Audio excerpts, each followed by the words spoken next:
This meeting is now resumed. Are there any apologies? Yes. Councillor Adderman. Yes, Chair, I wish to advise that Councillor Marx will be absent today, and I move that she be granted a leave of absence from this meeting. Seconded. It has been moved by Councillor Adderman and seconded by Councillor Givney that Councillor Marx be granted leave of absence from today's meeting. All those in favour say aye. Aye. Those against no. The ayes have it. Are there any further apologies? Lord Mayor.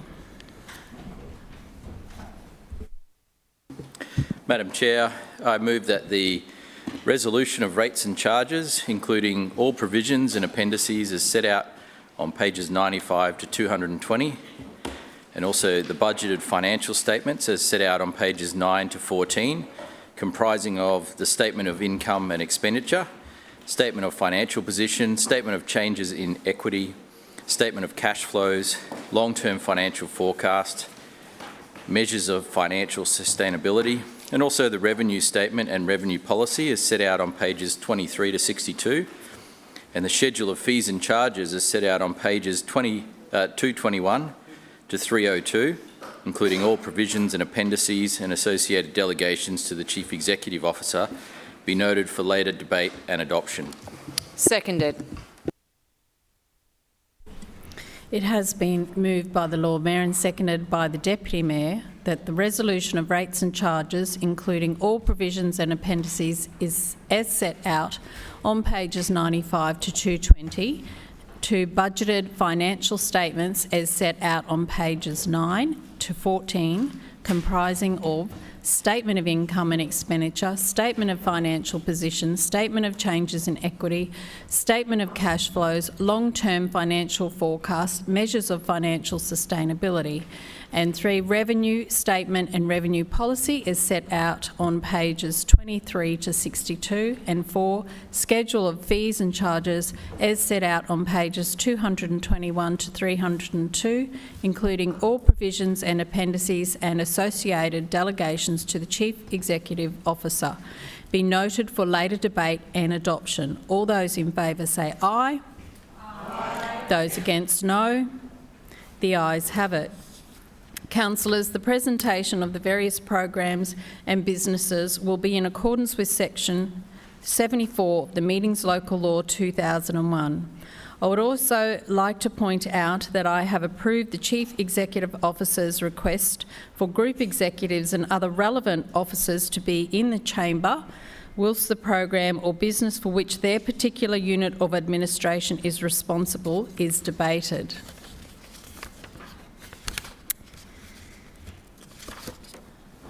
I now call upon Councillor Wines to present the program Transport for Brisbane. Councillor Wines. Thank you, Madam Chair. I move that the Transport for Brisbane program, the budget allocation by program as set out on page 15, the annual operation plan as set out on pages 65 to 67, as far as they relate to program 1, be adopted. Seconded.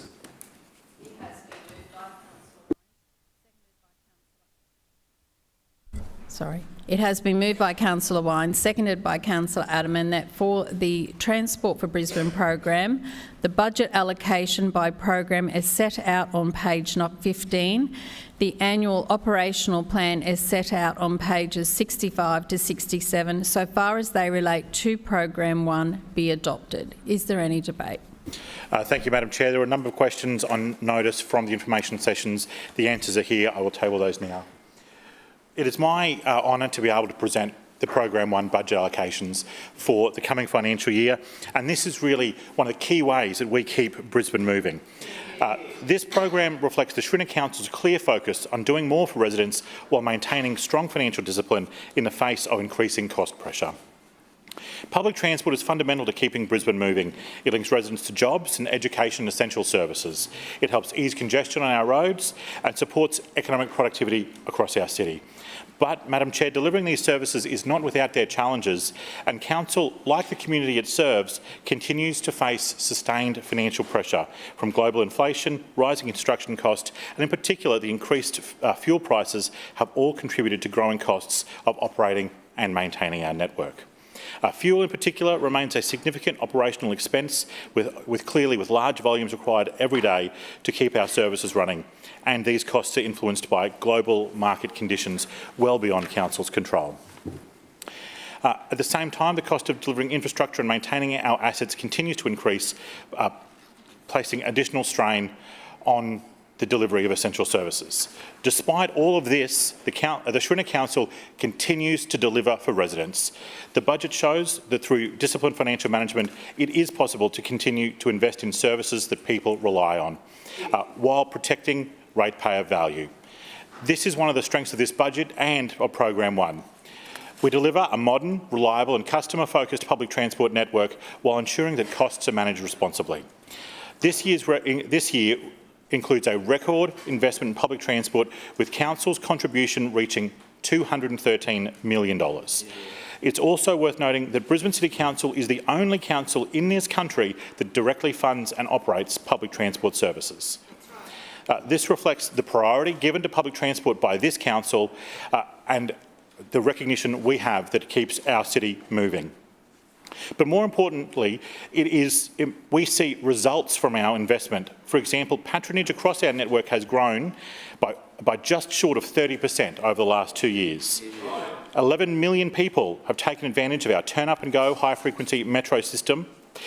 And this is not just a return to previous patterns, but an increase on pre-COVID numbers, and reflects a growing confidence in our network that services are frequent, reliable and easy to use. High-frequency turn-up-and-go routes are making it easier for residents to leave the car at home and choose public transport to get them home sooner and safer. At the centre of this network remains our bus system, and the bus network is the backbone of public transport in Brisbane, carrying 2/3 of all journeys taken on public transport in South East Queensland. So this program outlines our performance, our priorities and how we continue to deliver the safe, reliable and integrated public network system for our city. Transport for Brisbane is delivered across two major streams: transport operations, which includes bus and metro services, external services partnerships, and public transport, which covers ferry services, infrastructure and the Brisbane Metro. Together, these form a fully integrated multimodal network delivering services across the city. For over 100 years, Brisbane City Council has been operating bus services, growing into Queensland's largest public transport operator. And this budget continues that legacy with a strong focus on increasing patronage, improving reliability and delivering an efficient and functional network for our whole growing city. In December of last year, public transport services reached the remarkable milestone of 100 years since Brisbane City Council began its first bus service. From that humble beginning, servicing Grange to the city, we have grown into a world-class multimodal transport operator. This milestone not only recognises the scale of what we deliver today, but also the long-standing contribution of our workforce and the role that they have played in shaping Brisbane. From just 11 buses in those early days to a fleet of more than 1,200 buses, 58 metros, 28 city cats, 5 kitty cats and a growing e-mobility fleet, this is a system that has grown with our city. It is a system that continues to evolve and grow to meet the needs of all Brisbane residents. Why are we so passionate about public transport at Brisbane City Council? Well, firstly, it plays a key role in reducing congestion across the network. It shifts demand away from private vehicles and onto public transport, improving the capacity of our road network and improving travel times. It clearly delivers an environmental benefit, moving large number of passengers in a single vehicle, reduces emissions compared to private cars and supports Council's broader sustainability objectives. Public transport also provides safe, reliable and affordable travel options for all citizens, and this is particularly important for those who depend upon public transport as their primary means of access to jobs, education, health services and a wider community. And finally, strong public transport means that long-term growth of the city can be facilitated. It enables economic activity, supports higher density and aligns directly with Council's strategic planning objectives. Put simply, public transport is not just a service, but an essential enabler to a connected and livable city. So what do we do? Well, public transport plays a vital role in connecting us each and every day. From the school run to major events, we support the way Brisbane moves. So our network is delivered across the following key services: our bus network, which is the backbone of public transport; Brisbane Metro, which delivers a high-capacity, high-frequency service; the ferries, which provide essential cross-river connectivity; personalised public transport, ensuring accessibility for all members of the community; and e-mobility initiatives. Together, these services are supported by broader operational and enabling functions. And Public Transport Services manages an integrated portfolio that extends beyond core services and includes things such as bus stop infrastructure, street furniture advertising and special event operations. We also bring together critical capabilities in network operations, service integration and asset management, ensuring the work is as one connected network. Collectively, this enables us to improve mobility, enhance accessibility, support major events, maintain vital infrastructure and deliver strong commercial outcomes, strengthening the value of Brisbane's public transport network. Looking to the future, the Metro expansion represents a significant opportunity. With the first two stages of Brisbane Metro having now carried more than 11 million passengers, these services are forming a core service corridor, helping to move more people more efficiently and delivering a genuine turn-up-and-go experience for public transport users. Importantly, the budget also calls out the progression of the Brisbane Metro expansion. And the Brisbane Metro expansion business case will identify options that can be delivered in the lead-up to the Games and into the future. And the federal government's commitment of $50 million will support the development of this business case. This includes progressing a detailed business case to support future expansion for the long-term growth of the city. The investment will also help finalise the preferred approach to delivering our commitment to a new Northern Metro depot. The request for proposal, or the RFP, closed last Friday, and we continue to move ahead into the next phase of delivering these expansions. Ultimately, the Metro expansion is a key part of this Council's long-term transport strategy, and it's designed to significantly increase network capacity, improve reliability and reduce congestion across the city. So, network reviews. So, BNBN made changes across the city to modify and improve our network and make bus routes more legible. And this budget continues to prioritise improvements to the network. We're undertaking targeted reviews in key areas such as Toombul, Brisbane's Bayside and the North West to ensure that services meet changing community needs. We're also progressing future high-frequency routes like the Gold City Glider, which will strengthen connections across inner-city precincts and support continued growth. Importantly, these reviews are about improving community services. They're about making the network work better, simplifying routes, improving legibility, predictability and making the services easier to understand and use. Alongside these improvements, the City Council continues to invest heavily in maintaining the network. Ongoing maintenance is critical to ensuring reliability. Every month, extensive servicing is carried out across buses, metro vehicles and ferries to ensure services remain safe, clean and ready for passengers. Madam Chair, a reliable network is not just about planning, it's about making sure that assets delivering those services are in the best possible condition. And that's why we're continuing to invest in our public transport infrastructure, which includes upgrades to bus stops, depots and ferry terminals with a focus on accessibility, safety and the customer experience. On the ferry network, targeted upgrades are improving day-to-day passenger experience. At Apollo Road, for example, upgrades to the waiting area will enhance lighting, seating, shelter and accessibility while still preserving important heritage features. Further important planning, heritage approvals and delivery works will commence at the heritage-listed terminals at Oxford Street, Bulimba and Hawthorn. And this will ensure important community assets remain safe, functional and accessible into the future. Early works include the restumping and floor replacement of the Bulimba Heritage Ferry Terminal, for example, in the heritage waiting area, this work will extend the life of that structure for years to come. At the same time, planning work is underway for new infrastructure, including the proposed City Reach Ferry Terminal, ensuring the network continues to meet the needs of a growing city. These are practical and targeted investments that improve services today while protecting them for the future. So turning to Brisbane Metro and the broader network.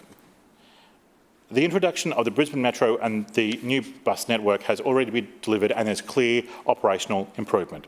We're seeing increased frequency, improved travel time, stronger utilisation across all services, across all key services. The shift towards high-capacity, high-frequency services is working and this budget continues to build on that success.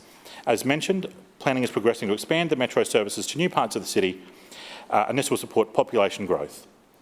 Importantly, we're supported by a flexible bus network that can adapt to Brisbane as it grows, servicing new suburbs and responding to changing demand. Now, one way we initially deal with growing suburbs is the PPT service, and the Shrinner Council is committed to delivering the public transport network that for all parts of the city, and that includes initiatives like PPT. Now, PPT is not the largest part of our network, but it does play a critical role for the communities that it serves, and it provides a low-cost hail and ride service that helps connect residents to local transport hubs. And this service operates in areas where TransLink services are limited and is often a first and last mile connection for bus and rail transport hubs. And also it's important to make mention of e-mobility. So e-mobility continues to play a growing role in how people move around our city. In 2025 alone, more than 4 million trips were taken on shared e-scooters and e-bikes, with a further 1.5 million trips recorded between January and April of this year, demonstrating strong and increasing community uptake. Supporting this is a network of around 7,100 shared devices, providing convenient travel options for people in the inner city.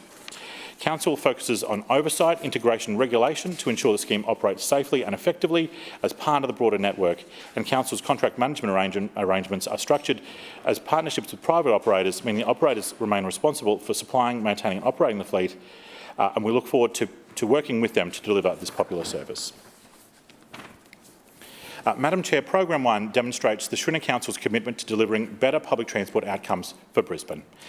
It balances investment in services, infrastructure and future planning with the need to manage rising costs responsibly.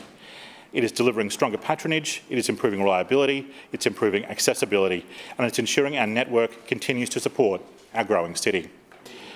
Most importantly, it is continuing to deliver on what matters for residents, and that's this, that we're keeping Brisbane moving and getting people home sooner and safer.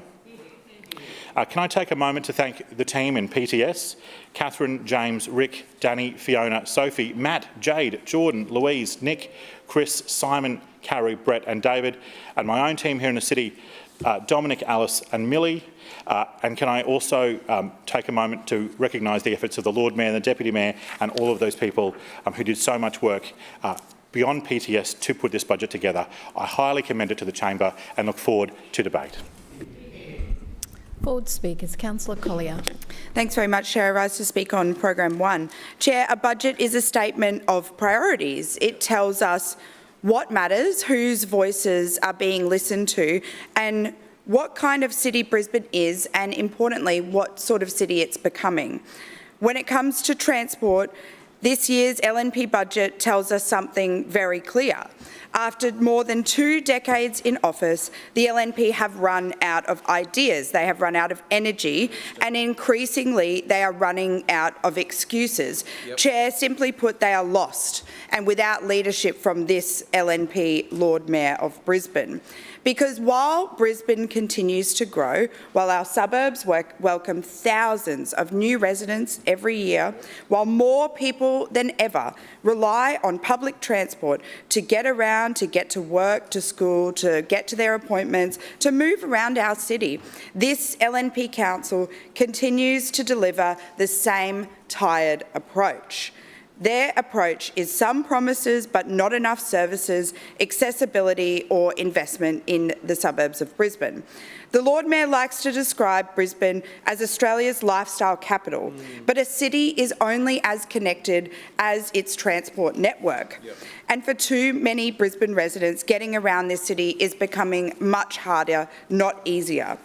For 20 years, more than 20 years, the LNP has talked about transformation. They've talked about innovation, world-class transport, but Chair, that's all it is. It's just talk, because the reality for so many residents is waiting longer for buses, if they even have a service, dealing with accessible bus stops, watching ferry services disappear before their very eyes, and sitting in growing traffic congestion because frequent and reliable services delivered by this LNP Council simply aren't there. The people of Brisbane deserve better than a transport system and spending that is built on political spin. They deserve a transport built on suburban services. Yeah. On this side of the chamber, we believe wholeheartedly in affordable, frequent and reliable public transport. That's what the people of Brisbane deserve. This is about whether a parent can get their child to school on time, if a worker can get to their job, whether growing suburban communities have the transport infrastructure that they need and that they deserve. But unfortunately, after 2 decades of decline, this budget falls short on delivering any of that. One of the most glaring examples is, of course, accessibility. Now, the LNP will tell you every year that around 90% of trips taken are from bus stops that are now DDA compliant. Yeah. And they say that as though the job is done. But what they don't say is that it means that over 1,000 bus stops in Brisbane remain inaccessible. 1,000 places where people who live with a disability, people using mobility aids, older residents, parents with prams, continue to face barriers simply accessing public transport. And the LNP want applause for getting most of the way there. Well, that's not good enough. Accessibility is not something that you should do 90% of. You either have an accessible network or you don't. And right now Brisbane doesn't, and it won't unless something changes. The people who are affected by over 1,000 inaccessible stops don't care about percentages. They care about whether they can catch the bus or the ferry. And after 20 years in office, the LNP simply still cannot tell us when these remaining bus stops are finally going to get upgraded. The LNP have no real timeline, no real pipeline of works. Chair, it has no vision. It's just another statistic designed to hide a problem. And then there are buses. At the information sessions and today from Councillor Wines, we've heard a lot about reviews. But where is the ambition, Chair? Where is the commitment to significant service improvements? Where are the new routes and services for growing suburban communities? And importantly, where is the certainty for the residents who rely on public transport every single day? This Lord Mayor is so done with his job that the best he can do is bring back the Gold City Glider announcement for the 5th year in a row. Yeah, that'll be good enough, he's probably said to the planners. While Olympians in our city will be getting gold here in Brisbane in 2032, this Lord Mayor isn't even winning a bronze for his leadership. Maybe he should go back to the States and ask for a refund on his leadership course because he simply didn't learn anything. But you know what we need? Brisbane needs action. The reality is that population growth is occurring across every suburb. Communities in this city are growing faster than the transport infrastructure and services that are there supposed to support them. And yet this budget offers little confidence that after 20 years, more than 20 years, this LNP Council is genuinely getting ahead of demand. After 20 years of modelling of supposed action, Brisbane is still behind. We continue to see the same pattern from the LNP. Delayed investment and maybe, if you're lucky, some reactive action, and a constant expectations that residents simply will accept less. Nowhere is this clearer than in our river network, in the ferry network. It should be one of Brisbane's greatest strengths. It's uniquely Brisbane and it connects communities, reduces congestion, and I can attest is one of the happiest ways to get around our city. Yet under this LNP Council, ferry infrastructure and services have been treated as an afterthought for far too long. I want to talk specifically about the Apollo Road ferry terminal, and I welcome the fact that after years and years of advocacy from residents that the LNP have finally acknowledged that this ferry terminal needs investment. The Bulimba Peninsula is one of Brisbane's fastest growing communities. Thousands of additional residents are moving just into the Bulimba Barracks precinct alone, right next door to this terminal, let alone elsewhere in the suburb. Demand is growing today, and it will continue to grow for years to come. The reality is that terminal is ageing and no longer fit for the level of demand we are going to see. The upgrades are long overdue. So yes, of course, I welcome this funding. I think it's a great win for my community and it's what they deserve. But let's be clear about the other part of this, what local residents have been asking for to go along with this upgrade. They have, of course, been asking for services, because what is the point? What is the point of upgrading a ferry terminal if the city cats that people rely on no longer stop there? That's the question this LNP council refused to answer. More than 1,000 residents signed a petition calling for the reinstatement of the Apollo Road and Milton ferry services after this LNP council cut them. And I'll also, of course, remind the chamber that this is after the LNP cut the Norman Park ferry terminal and the services. How is that for upgrading services and addressing growth in the suburbs? No plan. Despite years of community advocacy, the growth occurring on the despite the growth occurring on the Bulimba Peninsula and despite finally funding an upgrade to the terminal itself, the LNP have still refused to guarantee that the services that they cut will ever return.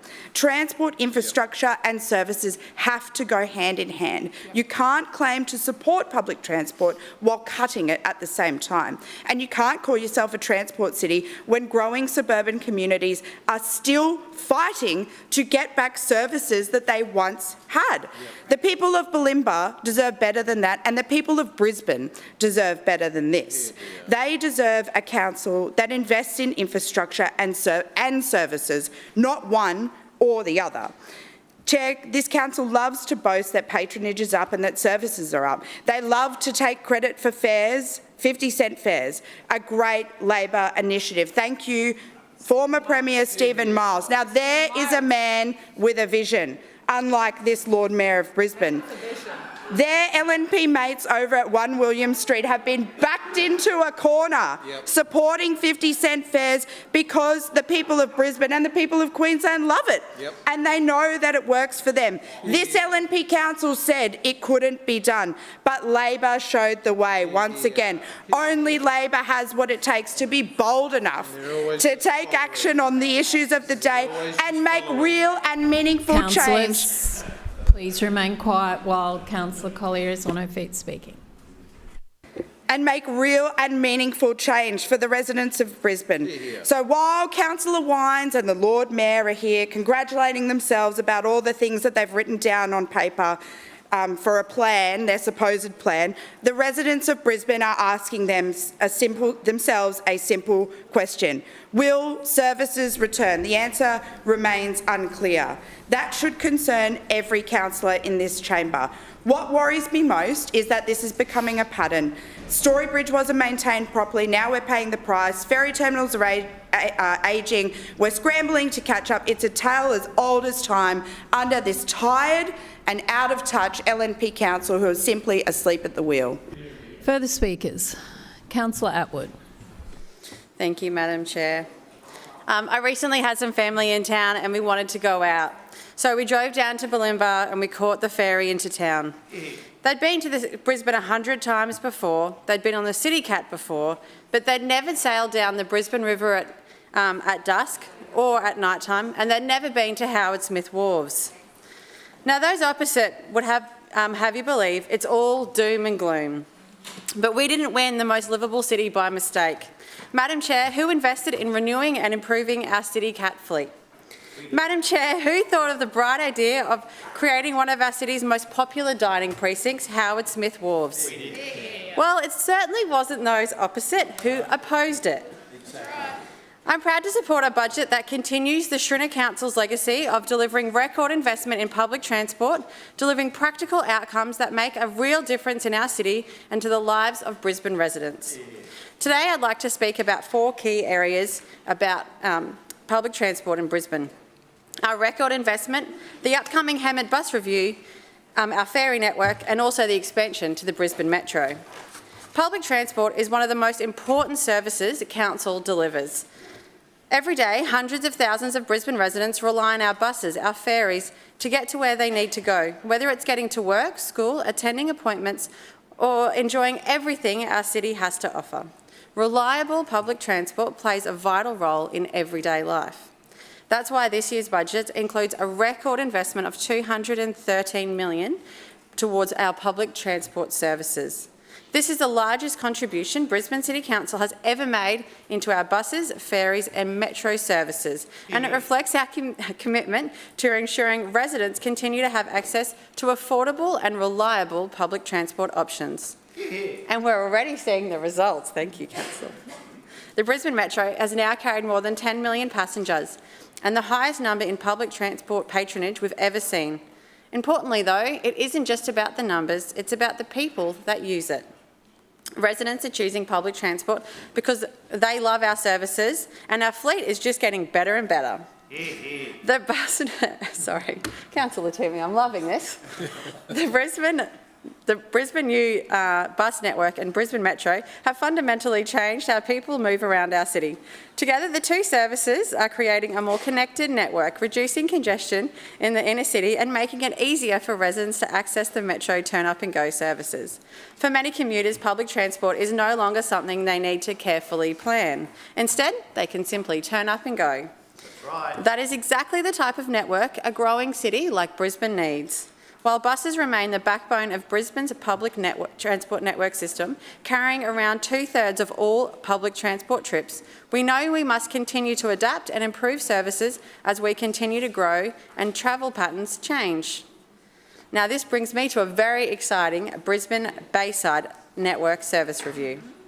As part of this budget, Council will undertake a review of bus services across Wynnum, Manly, Loader and most importantly, Hemmant and Tingalpa. This review is about ensuring local services adapt and continue to meet the needs of our growing communities. As a councillor for Doughboy, this is a very exciting initiative. Hemmant and Tingalpa residents have told me for a very long time that they want services that connect them to the wider transport network. This review provides an opportunity to examine how local services can better support their needs. It will consider key routes across the Bayside network and explore how it can better connect residents to key areas within the Doughboy, Wynnum, Manly, Chandler and our connecting suburbs. And Madam Chair, I just want to thank Councillor Andrew Wines and our council officers for their help. I'm very excited to work closely with them and our residents throughout the review process for practical improvements that deliver real benefits for our community. But the goal is simple: to make public transport easier to use and to ensure that residents are able to access employment, education, shopping centres and recreational facilities with greater ease. For local residents in Hemmant and surrounding suburbs, this is an important opportunity to shape future transport outcomes. Another important part of Brisbane's transport network is our ferry system. Our city cats, or our city dogs as my kids like to call them, they are uniquely Brisbane. They are not only an iconic part of our city, but they are also increasingly important transport options. Last year alone, more than 6 million passenger journeys were taken on our ferries, and it is still the #1 tourist attraction in our city, and I think we all know why. As demand continues to grow, so too must our investment. This budget includes significant funding for upgrades and maintenance across our ferry network, ensuring terminals remain safe, accessible and fit for purpose.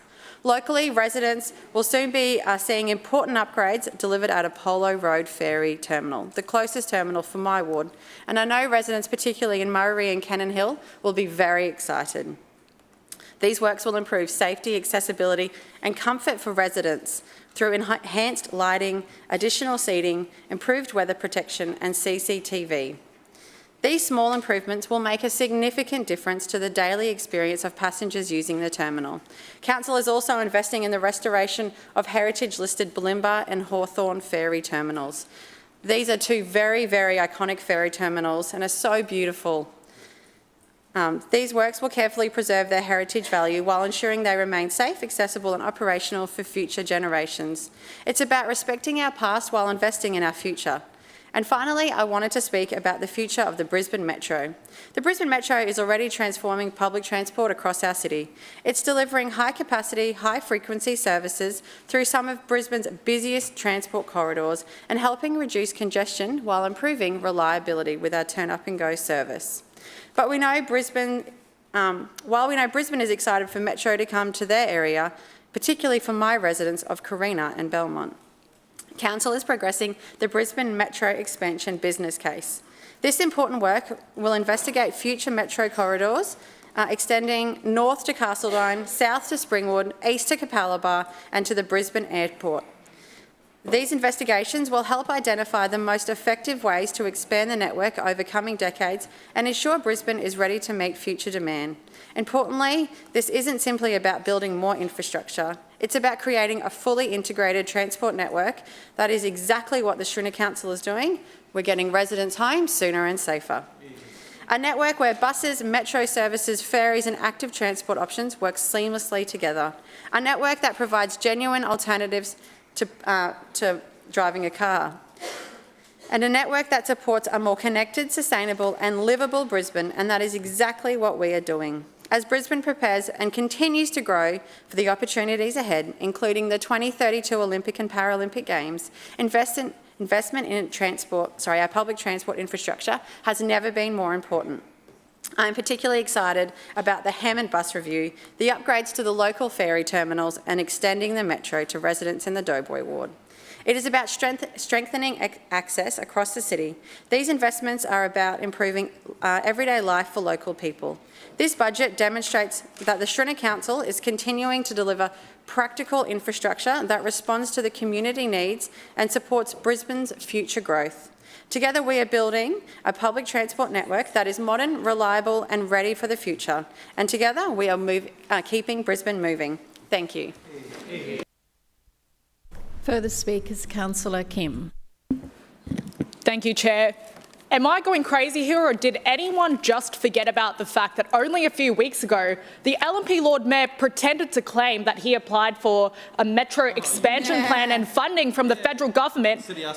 He said billions of dollars were requested from the federal government, and then it turned out 1 week later, whoops, he was wrong. He never even asked. He never bothered to ask. And I feel like it's a tale of two cities here when I listen to Councillor Atwood getting up, talking about and daydreaming about how wonderful it will be when Metro impacts her area and things get a lot better for the inner city, despite the fact that there is no money to fund the rest of the Metro. In fact, I'd be doubtful that it's even ready for the Olympics. We saw that with the Gympie Tunnel only recently as well. The Lord Mayor isn't even confident that it will be done. And also, good luck for us till after the election and after the Olympics when finally things start moving. It's a shame that this is all the LNP has to offer, and how disgraceful it is today that the LNP Chair of Transport, an over $4 billion budget in this entire city, fails to recognise one of the most significant incidents that have happened over the last calendar year, and that is the assault on our bus drivers over the past year. Every day there are 2 assaults roughly that are happening to bus drivers, our hard-working employees of Brisbane City Council. And it is not only disgraceful, but it is disgusting that the LNP have not once mentioned what they'll be funding for bus driver safety today. They get up here and they call RTVU members thugs. They don't believe that union members are real working people. In fact, many of which of these residents live in my ward in the suburb of Pollara. The former Transport Chair is shaking his head, pretending as if he doesn't understand what this means. Despite the fact that he came to Willawong, he pretends to talk to the bus drivers in front of them at the depot, pretending to tell them meaningless platitudes, and then sits in here and shakes his head, not believing that these same members who are union members aren't real people. Councillor Murphy, keep laughing, because you stuffed up this portfolio. In fact, Councillor Kim, through the chair, please. Thank you, Chair. Through you, Chair. Through you, since then, there have been every single day 2 assaults on bus drivers. In fact, I've got the statistics right here. In fact, I'm sure he's well aware of this, but he can't be bothered to talk about this now. From 2018 to 2024, 3 to 23 objects are being thrown at bus drivers. 353 to 575 verbal abuse incidents, 91 to 159 incidents of shouting, screaming and punching. We've seen videos floating around online of how these people are attacking our bus drivers. This is the LNP. Didn't they run a propaganda campaign about being tough on crime? This same councillor, Councillor Murphy, couldn't even protect one of his own residents who got mauled by a dog. In fact, he didn't even respond to her. This LNP is soft on crime. He looks at the chair neighbouring him who stuffed up that department, who should have been protecting our residents, should have been going tougher on dangerous dogs, but couldn't even answer that question during her committee when I had asked what the campaign is about dangerous dogs and responsible dog ownership. It is a complete sham, this Big Brother budget book where the LNP are too afraid to talk about about the numbers, too afraid to tell us the reality of the situation. And while the Lord Mayor sits here, can I please reiterate this timeline again? On the 30th of April in 2024, in my few first weeks after being elected, I told you about Polaris growth and Polaris State School. Following that, it was... Councillor, stay relevant to this portfolio, please.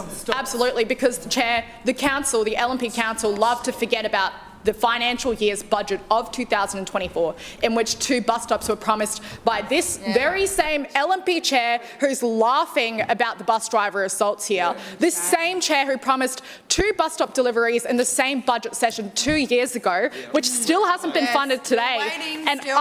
Still waiting right now, Chair, which Councillor Wines has failed to mention because he has failed to lead this branch and failed leadership all across the city. He's one of the backseat bandits who sits here with the LNP Lord Mayor with their heads down because they haven't funded anything. In fact, all they did this last term was call me crazy because of the full moon, because they were too afraid to address the residents in our area. Disgusting attack. And after that, in the new financial year, just last year, there was no mention of these same bus stops. Now, finally, our residents had enough. They had enough of this propaganda, which is why they did not vote for an LNP Lord Mayor in Pollara. Those results were demonstrated at the polling booth, demonstrated, and you can check it up online right now, and we can continue to remind you, Lord Mayor, that we are waiting for these funds to be delivered. Isn't it funny? Isn't it funny that it took so much campaigning? Kim, you refer to people through the chair, please. Thank you, Chair. Finally, we've seen progress. Over $1 million worth of new bus stop upgrades just down Polaris State School after our residents had been asking the Lord Mayor, both on his social media, because not only was he not present here, he closed the door, they upgraded the office to a Ring doorbell now, so it's really inaccessible. We tried calling, we've tried writing to him, he still hasn't come. Councillor Kim, can you please come back to the Transport for Brisbane portfolio? Well, it makes sense that they don't want to talk about this today. I mean, that's exactly why they've increased our rates. They've increased the rates in Pollara, they've increased the rates in Callambao, which is what's next with this bus presentation. It doesn't make sense that the LNP doesn't even follow the facts. So the places in the Callambao ward where there's increased density should logically have high-frequency bus transportation routes. We hear this all the time. And when you analyse density on a heat map over my entire ward, the places in which there is the most density and where this is concentrated lacks high frequency. That's crazy. Where is the logic in this? And when we ask this LNP Council, when we fill out a petition link, you know what we get back in return?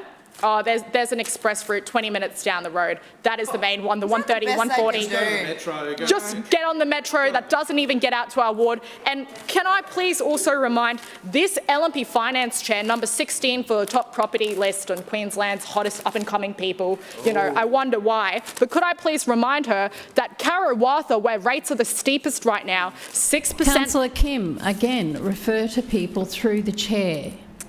We're seeing over 6% rate increases in Callambao ward, but in the suburb of Karawatha, there aren't even any bus services at all. There's no public transport serviced in one suburb in my area that's in Brisbane City Council. So this LNP Finance Chair sits here proud to deliver. In fact, they claimed over 90% for the outer suburbs is the outer suburban budget book. What a way to slap the face of the residents in Karawatha. The place in which I know the Lord Mayor right here and the councillor for Runcorn, they always try to travel across the road and, you know, try to visit the areas in which they're not getting any votes and lost votes at the last election because they know the community don't support them out there. But they also, behind their back, they increase their rates. They're happy to know that there are no bus services there. I wonder why, Lord Mayor. I wonder why. Good luck at the next election. Because Councillor over there, Kim, I'm going to tell you for the last time, it's quite straightforward. You refer to people through the chair. Would you like to do that again? Absolutely. In fact, I will reiterate the story of Bazza. Bazza, who drives down the road and tries to catch a bus from the retirement village to get to the shops, Sunnybank Hills Shopping Town, and then he tries to jump on the bus finally arrives. He sits in Brisbane's worst traffic congestion in all of Australia. Then suddenly the bus takes him one stop too far past the shopping centre. And then he has to sit at the bus stop and wait an extra 5 to 10 minutes to catch another bus to then go backwards to the major shopping centre. Now, this entire route, which is like a 10-minute journey by car, all of a sudden becomes over half an hour for poor Bazza, who finds it difficult to walk down because the footpaths aren't even done properly. So now we have residents who have quite literally tripped over, such as Denise, who did that on Nottingham Road and injured her face and was hospitalised. We had Gwen from Parkinson. Now Ryan's laughing right now. Councillor Murphy thinks it's fun. Councillor Kim. Just an observation. Yeah, she's not talking. Can you come back to the Transport for Brisbane, please? Thank you. If the LNP really cared about Brisbane City, they would start by treating their workers right. And Yeah, it sure does. it's really interesting that no one here has mentioned a bus driver's well-being for a single time. And we well know that female drivers aren't able to access clean toilets right now, so they have to resort to other means. It's terrible. Basic human rights aren't even being considered by this LNP council. They don't even have the dignity to mention it. It's crazy. And I'm sitting here listening to the LNP laughing because they think they've done a great job with a budget book in which... It's just a joke to them. It's a joke to them. They only last Tuesday, didn't you say, LNP Lord Mayor, didn't this council say, come to the budget sessions and we'll answer them? Councillor Kim, can you please correct that? Absolutely. In the last 15 No, seconds councillor, now that these through the interruptions have chair. clearly been Stop placed doing it to time and out. stop saying that people are doing things they're not. What? Stick to your speech, please. Well, the LNP should stop silencing the voices of our residents. Point of order. Are you saying... Oh. I haven't called you yet, Councillor Johnston. And Councillor which Kim, we are your timed time out. has expired.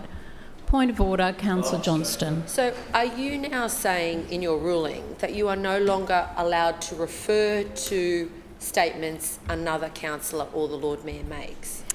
Councillor, that's what what I was Kim was talking doing. about just then was that when you refer to somebody and you're talking to another councillor, you go through the chair. That's what we were talking about. Thank you. point I of don't order- uphold your point of order. Yeah, but point of order, Further that's not speakers. what Councillor Further Kim speakers, was doing, Councillor Madam Chair. Toomey. Councillor Kim was referencing Madam something Chairman. the Lord Mayor said. I am proud to rise today to speak about Program 1, Transport for Brisbane, a program that sits at the very heart of our city's livability, accessibility and future growth. This program is far more than a transport initiative.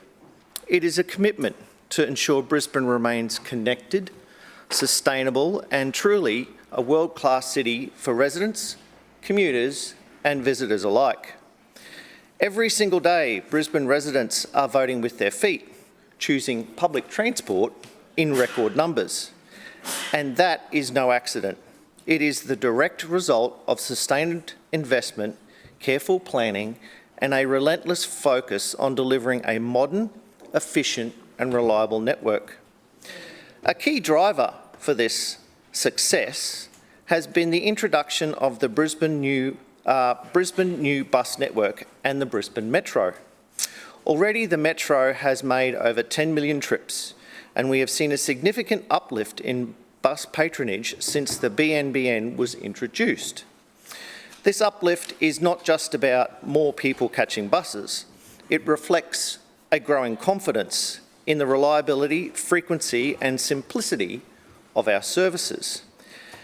This year, Council is delivering a record $213 million in investment in transport in Brisbane.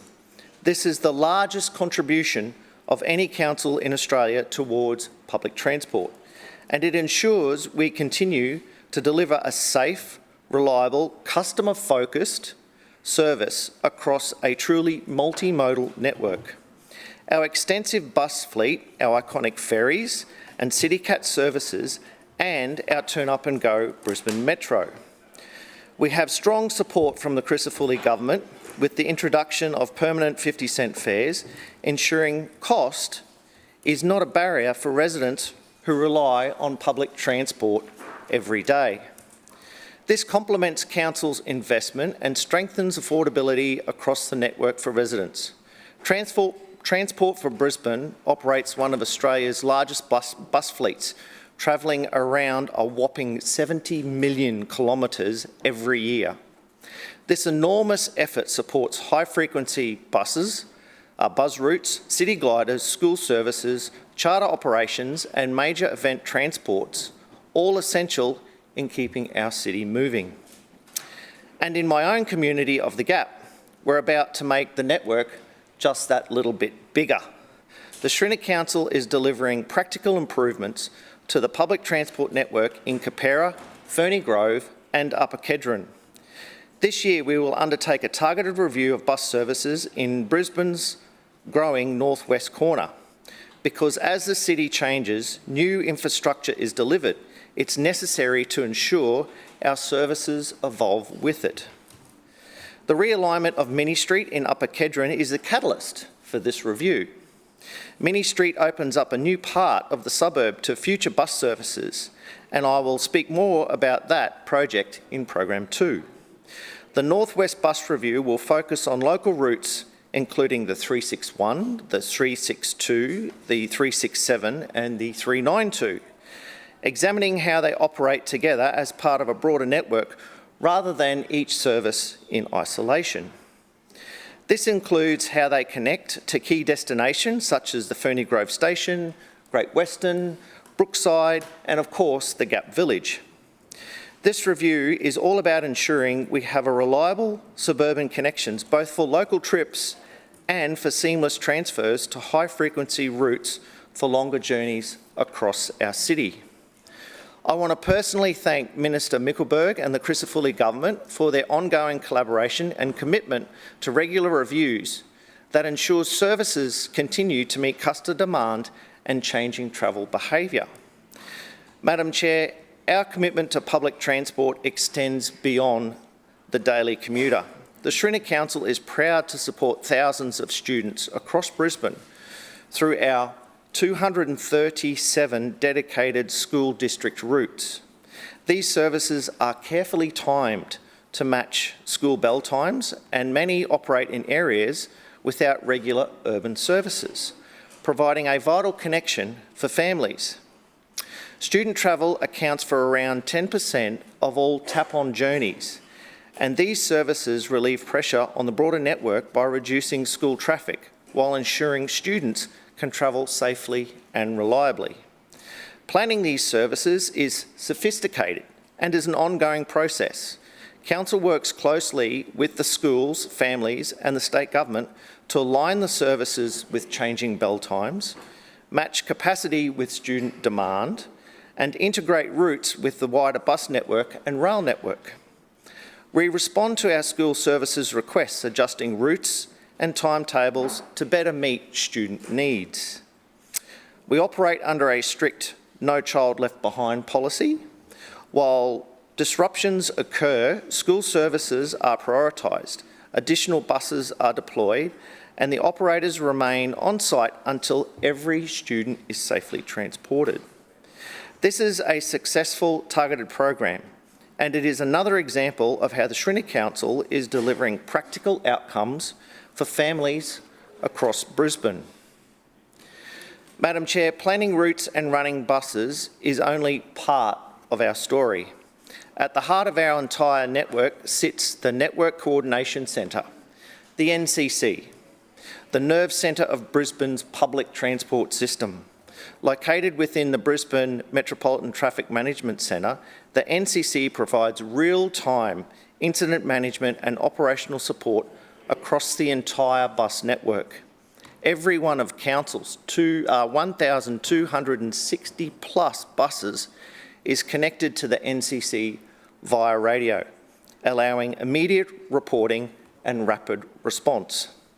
The NCC is staffed 24/7 by operational managers, console controllers, data specialists and mobile response units.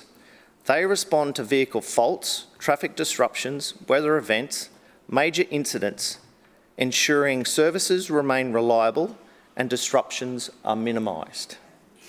Because the NCC operates within a shared citywide control centre, it also supports coordination across state-managed transport infrastructure, also traffic management systems and major event operations. This integration ensures Brisbane operates as a connected, coordinated transport system, not a series of isolated services. The NCC is one of the most important operational assets Council has underpinning everything we do to keep Brisbane moving. Madam Chair, the Schrinner Council record speaks for itself. We are delivering high patronage, improved reliability, a modern integrated public transport network, with stronger suburban connections, safer and better planned school services, and real-time operational excellence through the NCC. Transport for Brisbane is not just about moving people. It is about supporting growth, strengthening communities, and ensuring Brisbane remains one of the most livable cities in Australia. This is a program built on investment, innovation, and a commitment to delivering practical outcomes for residents every single day. And with the continued support of the state government, our partners and our community, we will keep Brisbane moving now and into the future. I commend the program, Madam Chairman. Further speakers? Councillor Johnston.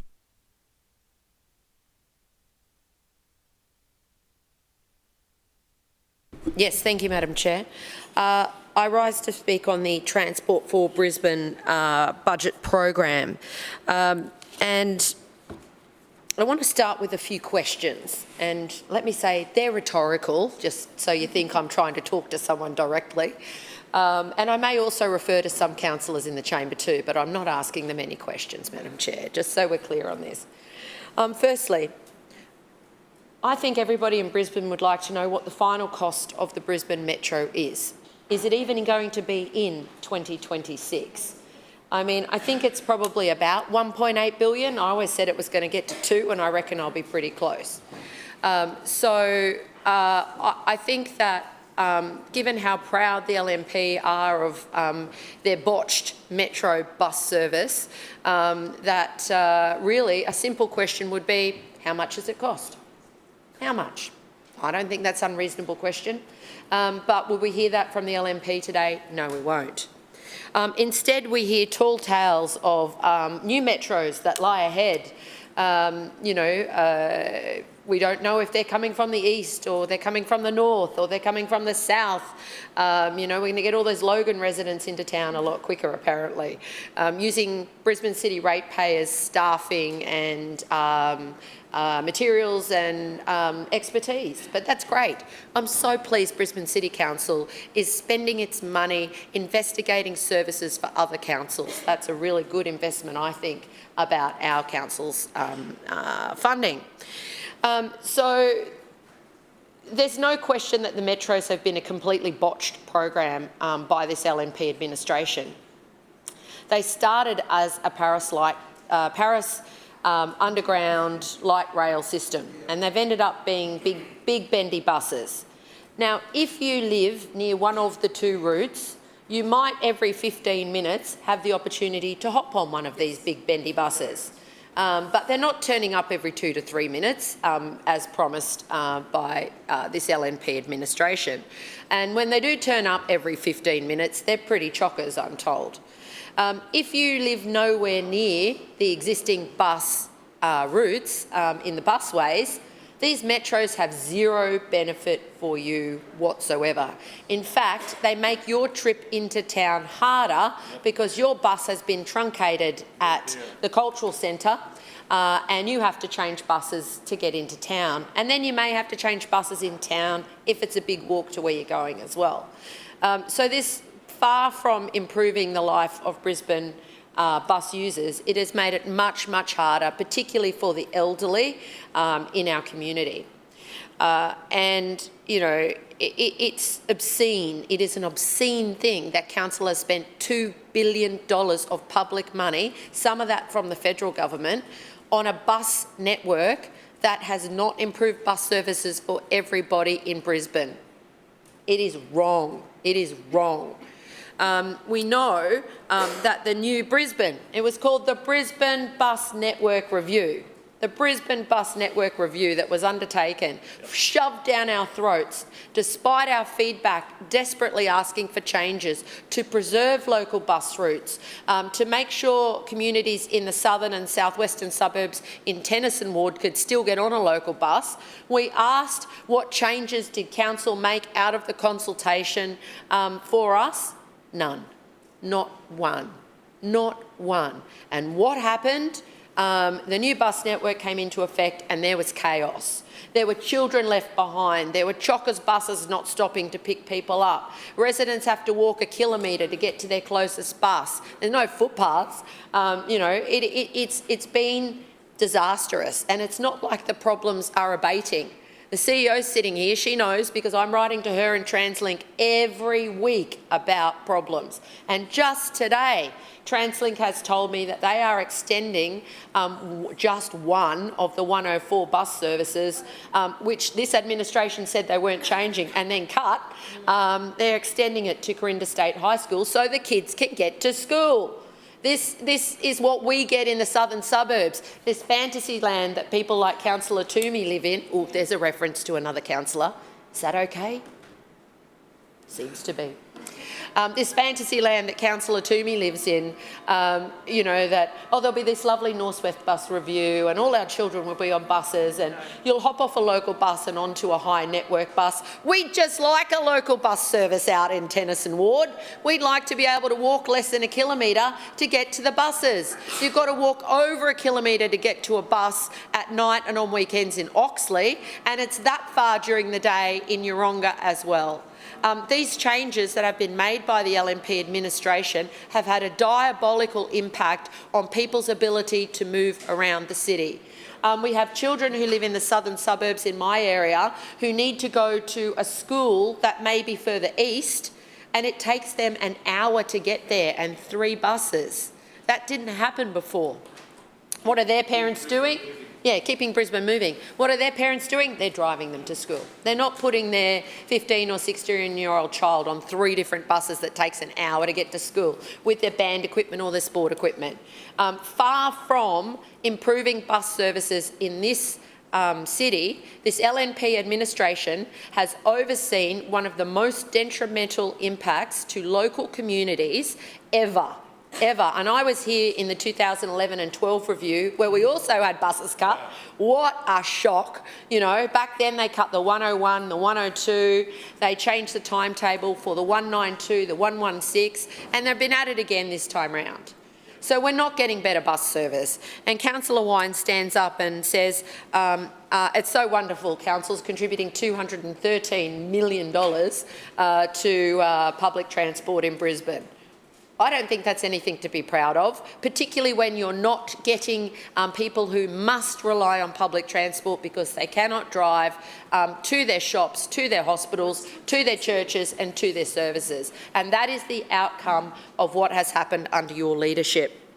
Now, I just want to, and just finally, just as a reminder for everybody who's listening, the $2 billion Metro, and we don't know exactly how much the bus network review cost, and gee, wouldn't it be good if I could maybe ask some questions and find out how much the bus network review cost? But no, Brisbane City Council has stopped councillors from asking for information about citywide issues, even though we are responsible under the City of Brisbane Act for administering citywide matters. That's what this administration has done. It has stopped us from seeking information about material issues that we have to make decisions about. That is the regime. So, just in summary on the Metro, 50%, this is the LNP statistics, 50% of people got a better bus service, great for them. 30% of them got the same bus service, so no improvements, and 20% of people were worse off. Let me say that again, $2 billion in expenditure, at least, probably, and 20% of people are worse off, and 30% of people got nothing. The same useless service they were getting before. That is what this LNP administration is proud of. Now they want to go and spend hundreds of millions of dollars more of ratepayers' funds, probably for the same results. I just want to make a brief mention of the Gold City glider. Oh, my Lord. Oh, my Lord. So, when this was announced back in 2021, it was announced by the Lord Mayor, Adrian Schrinner, as an essential bus service, and I'm going to read a quote. In the past 12 months, North Shore Hamilton, this is from 2021. In the past 12 months, North Shore Hamilton has been confirmed as the main athletes' village for the Olympics and Paralympic Games, and the Gabba as the main stadium, the Lord Mayor Adrian Schrinner said. The proposed bus route would connect these two Games venues via the growing RNA precinct, as well as the popular riverside destinations of Dexus and Queen's Wharf. Now, Dexus, Queen's Wharf and the RNA is still there, but the model for the Olympics has completely changed. We know that money has been put into business cases to provide the state government to seek funding. We don't know whether they've responded. We don't know if any money's been committed. We don't know what the routes will be. This Gold City glider is a joke. It should have been extended to Annerley if it was going to go anywhere. Oh, yeah, I mean, why? I know, yeah, we can hear Councillor Adams on this side of the chamber. The only person that can't is the chair who sits between me and Councillor Adams, but that's fine. But, you know, why would Councillor Adams want anybody in my ward to actually have a good bus service? No, that's right. We know that. We know that. Councillor Adams believes not everybody should have the same opportunity in every suburb.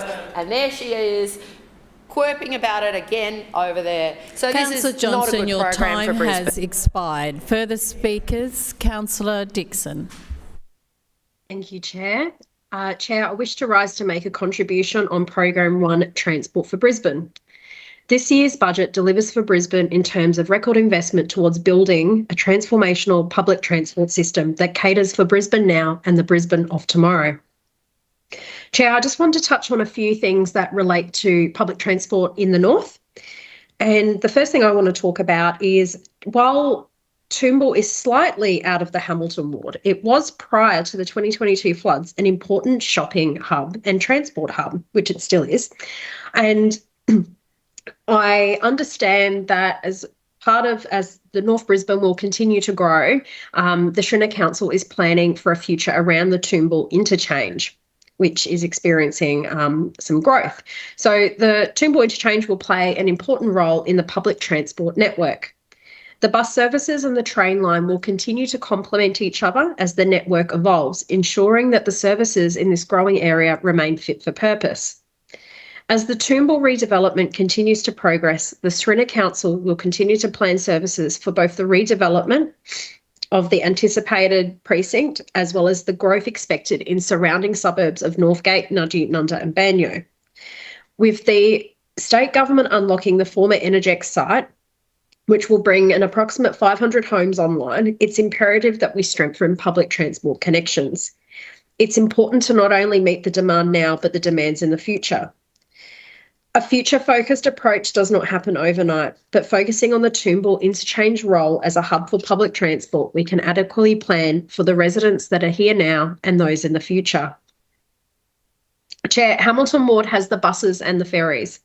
We are continuing to look towards the future, especially as we get closer to the 2032 Olympic and Paralympic Games.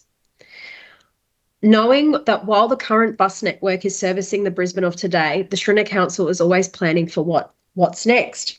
And a key part of this future bus network is the delivery of the Gold City glider. The Gold City glider is anticipated to be a high-frequency service similar to our other popular glider services across Brisbane. I'm excited to be working with my state government colleague and TransLink and Councillor Wines, who is a fantastic public transport chair, to progress planning for this service that will connect Hamilton to Woolloongabba. Hamilton, in particular, the North Shore and Portside areas are experiencing rapid growth, and it's continuing to be a very popular area for people to live in. And with the continued development of that area, a high-frequency service will be needed to ensure connectivity across the city. With the feature of the Gold City glider being high frequency, it will be turn up and go convenience. Now, we've upgraded Kingsford Smith Drive, which is another great infrastructure upgrade that this council has delivered. And it will ensure that once the wheels are hitting the road, residents will be able to leave the car at home, whether it is for work, study or play. We are keeping Brisbane moving because, after all, Brisbane is the lifestyle capital of Australia. Chair, as you and many others in the chamber would be aware, Council delivers bus services on behalf of the state government. So I understand negotiations will commence shortly on the next core services bus contract with TransLink. So this will be an important opportunity to evolve our network. This budget ensures that we are able to continue planning work for the Gold City Glider, which includes looking at bus stops along the route. The Gold City Glider represents the next stage in delivering a connected and modern transport network for Brisbane and beyond. So I look forward to keeping the Hamilton Ward community updated on the progress of this exciting new bus route. This year's budget reaffirms our commitment to delivering reliable and accessible public transportation for all residents. And I'm pleased to see that the budget has again committed to delivering free off-peak travel for our seniors, which was first introduced in 2019. This is another great initiative from the Brisbane Council to support our seniors and ensure they can remain connected to their social networks, friends and family. It also helps support the cost of living pressures, and I bet there are a few seniors that use the free off-peak travel to attend the free concerts at City Hall that are very popular, and also the Lord Mayor's Christmas concerts. It's very easy for our seniors to use this free off-peak travel. They just need a seniors go-kart and they can catch a ferry, bus or metro around the city. So for those who might only occasionally use the free off-peak travel, they could save, about $50 per year, and the savings would be greater for those frequent users on our public transport network. It's a great way to give back to our seniors, Chair, because it's not just about providing free travel for leisure. It ensures that our much treasured seniors are able to get to their medical appointments and do other errands around the city as they need for free as well. It helps keep the pressure off for many seniors who have a fixed budget. Chair, I know that in the Hamilton Ward, it is very popular with many of my seniors, especially the Progress Cubs, who I often see at Riva Cafe to head off on an adventure at the City Cats at the Hamilton North Shore Ferry Terminal. Even though we operate the public transport on behalf of the state government, the ferries and the buses, Council fully funds this initiative for our seniors. So it means that seniors are able to travel for free off-peak on weekdays, as well as free on weekends and public holidays on the bus. On our City Cat services, they're able to travel along our magnificent river for free on weekdays during the off-peak period. And it is definitely popular, and you don't just need to take my word for it. We've had about 4 million trips in the last year alone, I believe. It's very popular. So it makes it easy for them to stay connected, attend appointments, visit their family. This is a small way Council can support active independent lifestyles, as well as reducing social isolation. Together with the brilliant 50-cent fares, it is no wonder our public transport system is getting more and more patronage. Chair, I could not contribute to Program 1 Transport for Brisbane without mentioning the Brisbane Metro, which has been incredibly popular since it came online last year. It's a highlight in this job to get up super early, to get on the first Metro with our Public Transport Chair, Councillor Wines, to get on board the inaugural M1 service to King George Square. So it was definitely worth the 3 a.m. wake up. This budget is continuing to deliver record investment in our public transport system. Chair, when we get to 2032, I think the Brisbane Metro will be something that people remember from these games. The $213 million that's been committed in this financial year is significant, and I always marvel at what our council achieves. Yes, we do rates, roads and rubbish, but we are leaders in public transport and other infrastructure. I am very pro-Metro. I can't wait for it to get to the north side. And Chair, I will conclude my remarks there and commend Program 1 to the chamber. Further speakers. Councillor Cassidy. Thanks very much, Chair. I rise to speak on this program, and something that Councillor Collier said I want to pick up on, and it is an important theme that we hear from the LNP, but it's important to actually deal in facts rather than just some sort of AI narrative that the Lord Mayor has these days. And that's about the transformation of Brisbane. Brisbane has transformed under the LNP from a well-connected city of suburbs that saw massive expansions of suburban bus routes and suburban bus interchanges in the 1990s, the expansion of the the creation and the expansion of the busway network through the 90s and 2000s, to now, today, being the most congested city in Australia, the 10th most congested city in the world, and more people than ever being left behind because there's less services and less bus stops than ever in the suburbs of Brisbane under the LNP. So the LNP well and truly have transformed Brisbane into a backwater. And I understand why the Lord Mayor's putting more content creation staff on in his office than ever to try and paying more influencers than ever out of council funds to try and paper over these cracks. Because if we look before us today and just have a look at what the centrepiece of this LNP budget is when it comes to public transport, it is this, and this is according to them. They're spending more on diesel for buses. They're upgrading one ferry terminal and people are catching buses on the busway. That's what they have described, that's what the LNP have described as the centrepiece of this year's public transport budget. Now, the Lord Mayor spent a few months since the federal budget, in the lead up to the federal budget and since the federal budget, doing these Dave Hughes-style selfie videos alone in parks and ranting and raving at the federal government about funding.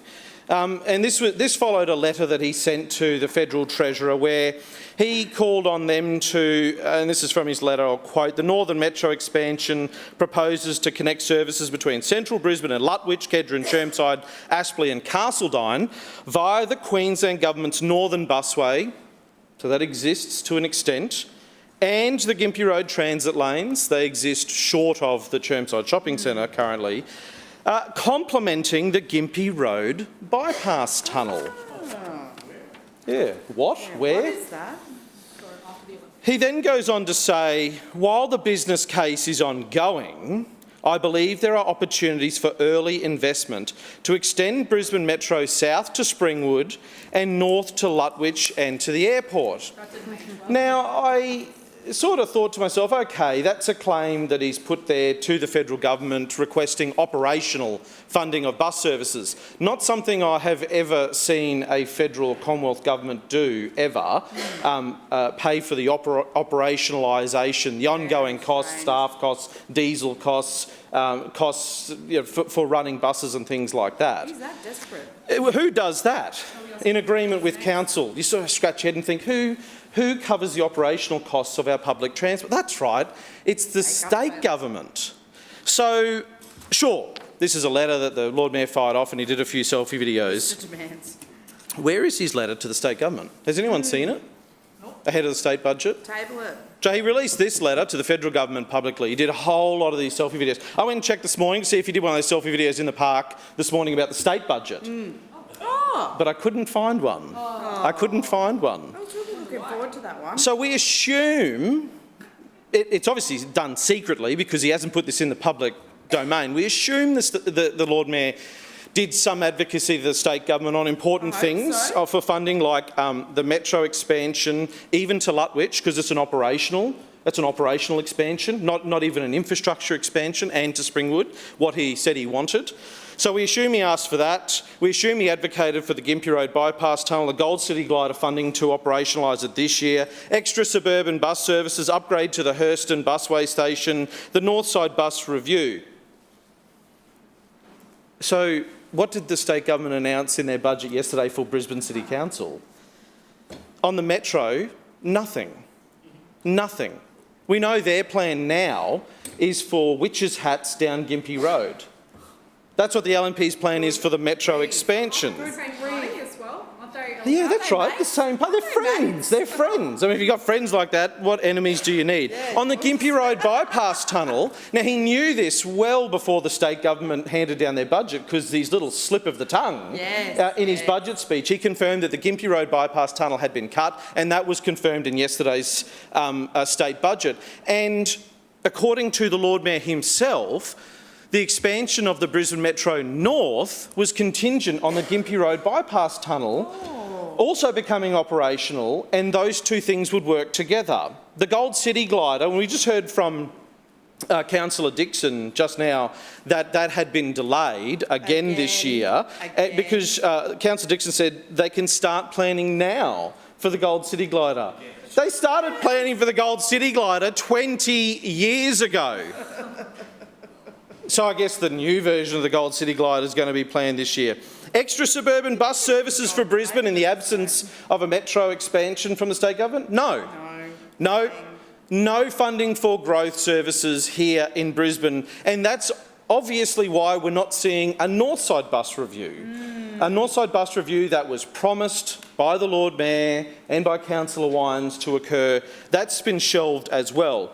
No announcements even between now and the Olympics to upgrade the Hurston busway station. Now, we know that the state government in their secret planning documents around the Olympics plan to pull down the exhibition train station, which leaves the Hurston busway station as the only option to get 65,000 people out of a stadium on a busway station which can hold 2 metro buses. That is disturbing. This is the LNP's transport legacy for Brisbane at 2032. What is the point of them? Chair, you know, I posed that question. I do think about that a lot. We've got the Lord Mayor doing this sort of, you know, this performative show in his fake advocacy to the federal government, where he wrote one letter, did a few ranting, raving videos, and then admitted that he actually never even asked for anything. No. He blurted out here in the council chamber saying he wanted $3.8 billion for the metro expansions, and then when we asked if he even put a dollar figure on expanding metro services that we currently have to Lutwyche and Springwood, he admitted he never even asked. So if he never actually even asked the federal government, did he even ask the state government for anything? Is there any wonder that we are getting nothing for Brisbane out of this LNP state government for transport projects, road projects and a transport legacy after 2032? Now, we heard from, and a critical part of all the metro expansions, of course, is the Northside bus depot. Now, we all remember the Lord Mayor said he didn't need a business case for the Northside bus depot because, Chair, you were getting this in your ward. Now, you put this out ahead of the 2024 council election, and the Lord Mayor put this out. And this is the Northside bus depot. There's Telegraph Road running down there, this council-owned site. You committed that you would build this Northside Metro depot without a business case because apparently you had all of the ideas. They said that. This was the LNP proposal. They didn't need a business case, they said. Who said that? He said they would just do a carbon copy of the Metro depot down at 8 Mile Plains, and they would just build it on the north side, and then that would fast-track the metro, They went to the federal government and said, can we have $50 million because we're going to build this depot on the north side, and we just need that fast-track business case money to prove how we can get those metro buses all the way down to Castledine. And then what happened? The Lord Mayor took the $50 million, sat on it for 12 months, and then announced a business case would be delayed for 2 years, plus some extra time as well. And we find out today that this Northside bus depot doesn't exist and never will. Wow. Never will. I've seen all the options that the LNP looked at, that council officers briefed the politicians on. And do you know where this proposed depot that the LNP promised would be built at the last council election came on the list of likely locations? Last. It cannot be built here. It cannot be built here. This is the LNP's legacy for public transport in Brisbane. A failure, the most congested city in Australia, and there's Councillor no way Cassidy, out with this your LNP. time has expired. Further speakers? Councillor Wolfe. Thank you very much, Chair, and I rise to speak in support of Program 1 Transport for Brisbane, and in particular the facts and the important work being delivered through Strategy 1.1.1, provide bus and metro services and maintenance, Strategy 1.1.3, transport and partnerships, and Strategy 1.2.1, provide ferry services and maintenance, and also Strategy 1.2.4, Metro Brisbane. Now, we all know public transport is not just about moving people from one place to another. It is about opportunity, independence, affordability, connection and quality of life. And in the Walter Taylor Ward, we see this every day. We see students travelling to the University of Queensland, workers heading into the CBD, seniors using services to stay connected, families choosing public transport for school and sport, and residents looking for easier, cheaper and more reliable ways to move around Brisbane. That is why the Schrinner Council's continued investment in public transport matters. Under Strategy 1.1.1, Council is delivering a record contribution of $213 million to subsidise bus, ferry and Brisbane Metro services. This is a significant investment and one that reflects the central role public transport plays in keeping Brisbane moving. Buses remain the backbone of our network. Council operates more than 1,200 buses alongside a growing Brisbane Metro fleet, supported by around 2,700 drivers and a large team of maintenance staff, depot teams, schedulers, planners, customer service officers and network coordination centre. That scale is important. Brisbane City Council is unique in Australia in that most other capital cities, public transport of this scale is operated purely by state government or private operators. But here in Brisbane, Council has a role in operating services, owning and maintaining depots, employing the workforce and delivering services on the ground. This gives us practical, real knowledge of the network, and it means we can understand the pressure points, respond to changing travel patterns and support major reforms such as Brisbane's new bus network and the Brisbane Metro. In the Walter Taylor Ward, public transport is especially important because we are home to major education centres, employment, health and lifestyle destinations. The UQ Lakes precinct is a perfect example. Everyday students, staff, researchers and visitors rely on frequent services to connect to the university, to Indooroopilly, Toowong, the CBD and beyond. For a student living at St Lucia or arriving from the western suburbs, reliable public transport can make the difference between needing a car and being able to move freely, affordably and sustainably. For parents with teenagers travelling independently, it provides confidence. For other residents, it supports mobility and social connection. This is where the Brisbane Metro is so important. Brisbane Metro is already transforming how people move through our city, providing high-capacity, fully electric services on key corridors and supporting a more reliable turn-up-and-go network. With more than 10 million passenger trips already taken on Brisbane Metro, these services, it's clear that residents are responding positively. Metro is also an important part of the future of UQ Lakes precinct. UQ is one of Brisbane's biggest public transport destinations, and improving high-capacity connections to places like UQ Lakes will help reduce congestion, support students and staff, and make public transport a more attractive alternative to a private car. Chair, public transport is strongest when it is connected. That is why Strategy 1.1.3, Transport Partnerships, is also so very important. E-mobility has become a growing part of Brisbane's transport mix, particularly for first and last mile trip. For many residents, the challenge is not the whole journey, it is getting from home to the bus stop, from the ferry terminal to work, or from the metro station to the final destination. Shared e-scooters and e-bikes can help close that gap. In 2025, more than 4 million shared e-scooter and e-bike trips were taken across Brisbane, with a further 1.5 million trips recorded between January and April this year. That tells us that people are using these services not as a novelty, but as part of their everyday travel. In the Walter Taylor ward, first and last mile connections are particularly relevant. Our suburbs include steep streets, busy corridors, university precincts and village centres. For some people, an e-bike or an e-scooter can make a short trip to a busway, ferry terminal or a local centre so much easier. I often think of Tom, a student who catches a bus to UQ, and he loves to use the e-scooter for the last short leg across the campus.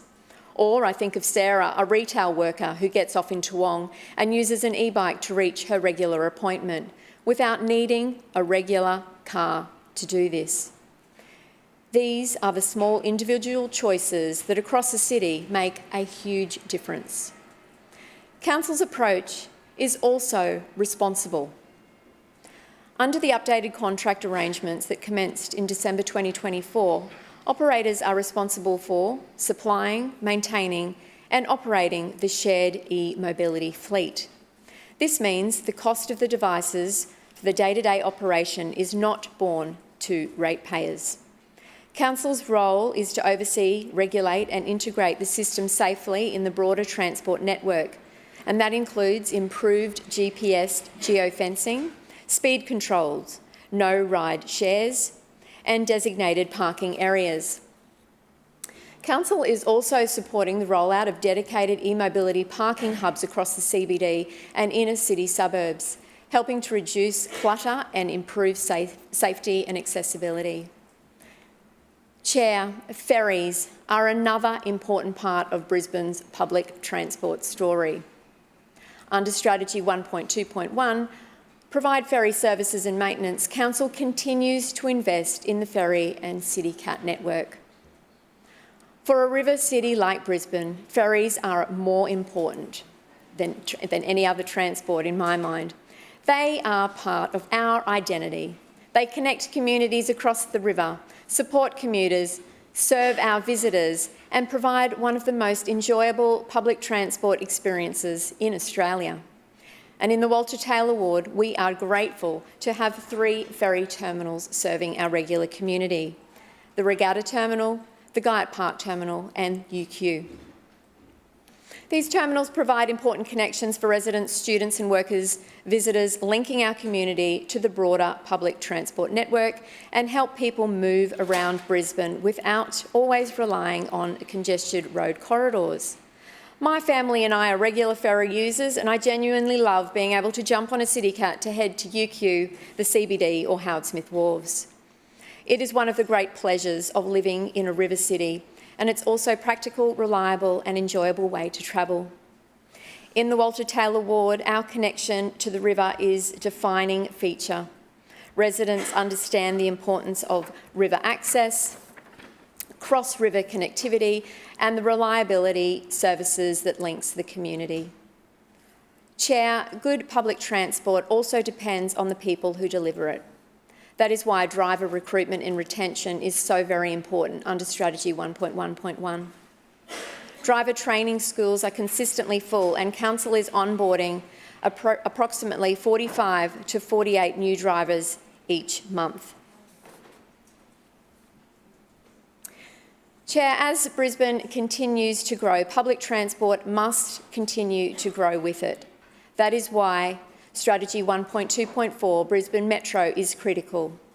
The Brisbane Metro expansion is delivering further upgrades that we look forward to seeing through north to Castledine, south to Springwood and east to Capalaba, and also Brisbane Airport. These investments before us are practical, forward-looking and necessary, and they show that Council is not just talking about better public transport, we are delivering it also. Thank you. Councillor Adamant, could you move an adjournment? Yeah, Chair, point of order. I move that the meeting adjourn for a period of 15 minutes, which commences only when all councillors have vacated the chamber and the doors have been locked. Seconded. It has been moved by Councillor Adamant and seconded by Councillor Givney that the meeting adjourn for a period of 15 minutes, which commences only when all councillors have vacated the chamber and the doors have been locked. All those in favour say aye. Aye. Those against no. The ayes have it.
Further speakers. Councillor Strunk. Thank you, Chair. I rise to speak on Programme 1, transport. And I want to kick off my comments on whether it be the metro and or the bus network in general by saying that I had a resident that asked me what I thought of the budget, not specifically on the met or on the transport, but of the budget in general. And he says, "Can you put it in one word?" And I said, "Yeah, I can. Disappointing." Because I'm disappointed in the fact that in this particular program, transport, there's very little in this for my ward, which has been a theme really for about 10 years, right, that I've been a councillor. There has been very little work done to expand the network in my ward. Honestly, that last bus review that we did, right, we were so lucky not to have lost anything, but we didn't gain anything either. All we've had is this growth, this mega growth in my ward, whether it's Dewandella or Ellen Grove or Richlands, right? And the only government that actually has done anything in my ward was the Labor government, right? Anna Bligh, who put the train station at Richlands, right? That's the last bit of infrastructure, that's the last bit of money that really has contributed to bettering the system. The last bus review, as I said, we didn't lose anything, but we almost did. We almost lost, right? But there was a bit of an outcry, and they relented on taking some of the bus stops that a lot of older people in this particular part of Inala were using on a regular basis. So we didn't lose that. But if you look at the eye-watering amount of money of $213 million that this council is so goes on about investing in the transport system, whether it be ferries or buses, whatever, none of that, we haven't been getting any of that or much. Well, we do get a portion of that, obviously, but there hasn't been any growth. There's been zero growth in what we're given.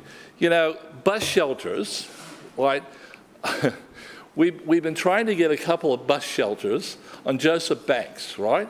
And because the high school students use it to go to school, right? They're not getting driven, they actually walk, which is what we want them to do, right? But you know, when we asked for the bus shelter, you know what they said? What do high school students need for a shelter? Why do they need a shelter? I mean, these were the comments that we got, right? From council officers, we don't need a bus, the kids don't need a bus shelter because they're students. So they're sitting on the ground. So, I don't know, it was a weird comment. And when my team told me this, I said, oh, you gotta be kidding me. Fancy even saying that. Right? I mean, yeah, mind-boggling. Listen, again, bus shelters are a big part of wanting to grow the network, right? Getting more people on buses because they have to have some shelter from the sun and the rain. Mostly sun, of course, because that obviously leads to problems later in life if you don't protect yourself from the sun. But we're just not doing the job. And I had a goal in my head when I first became councillor that at least we'd have a shelter for all inbound buses into the city, right? Outbound, they tend to get off and then they move off to where they live, right? But inbound ones, there should be a shelter at every stop. And we haven't done it. We haven't done it. Bus routes, and as Councillor Griffith has been working with a neighbourhood watch group at Oxley, who's been trying to get a service along Blunder Road, really from Heathwood through to Indooroopilly, right? There is two services that if they were brought together, right? But unfortunately, it comes down, the current bus service comes down Blunder Road, hits Ipswich Road, and then goes off to Mount Omni, right? And then comes back around, right? But the Oxley service, right, which is just across the motorway, it starts there and through to Indooroopilly. So they've actually got to go get off the bus at Blunder Road at this side of Oxley, or what sometimes people call Durack side, and they can walk through a tunnel, you know, a few hundred meters, and a few more hundred meters to a bus stop, and then they can get to Indooroopilly Shopping Town. So listen, I mean, we've got to do more bus routes to make it more favorable for people to get to work. I have a lot of industrial area in my ward, right? And the bus service is into those industrial areas isn't too flash, right? Especially if you're coming from outside of the ward to go to work, right? So congestion, and of course, you just have to look at the congestion down Centenary Highway. It took over an hour to get here today, right? But the other day, of course, it took me an hour and a quarter. So, and that's because there's only a few bus routes that actually go down the Centenary Highway from anywhere. And, you know, the Centenary suburbs are probably one of the poorest for service, right? Bus service, that is. And train service, I suppose, as well, because there really isn't a decent, well, there isn't a train service. And as I say, there's probably only really one suburb in my area that really has a pretty good service, right? And that's the Inala Richlands area, right, which has the train, high-frequency bus, you know, and pretty good service that takes people to mostly where they want to go. But portions of Forest Lake is terrible, right? Ellen Grove is absolutely terrible, right? And I'm talking about the old Carroll Park area, which used to be in the Richlands ward, and it's now in the Jamboree ward. It's always been bad. It's always been bad. I really feel sorry for those the residents out there at the old Carroll Park, which is now called Ellen Grove. But as I say, if we want people to use the service, and 50-cent fares, fantastic. Thank you, Stephen Miles, the Miles government, for doing that, because that was if you want to get people on public transport to reduce the congestion, that's how you do it, right? But we're just not. Yeah, well, this is the thing. It's the rest. The Metro, we've spent like $1.7 billion. I know some people say two, but I'll stick to the 1.7, be conservative. We spent all that money, and then what did we do with it once we established it? We gave it away. We gave it to the state government because we couldn't afford to maintain it. We didn't have the budget to maintain it. So we just gave it to the state government and said, here it is. The residents of Brisbane over 10 years paid their rates and supported the Metro, and then at the end of the project, what did we do? We gave it away. That's not really good business when you think about it, unless we absolutely couldn't afford to maintain it, and I wonder if that was in the original business case, right? What it was actually going to cost to maintain that we weren't told about. No one ever mentioned, you know, the end product once it's completed, the process and the project was completed, whether we were going to what the cost of maintaining that service was going to be, and we had no choice but to give it away. You know. It's just mind-boggling.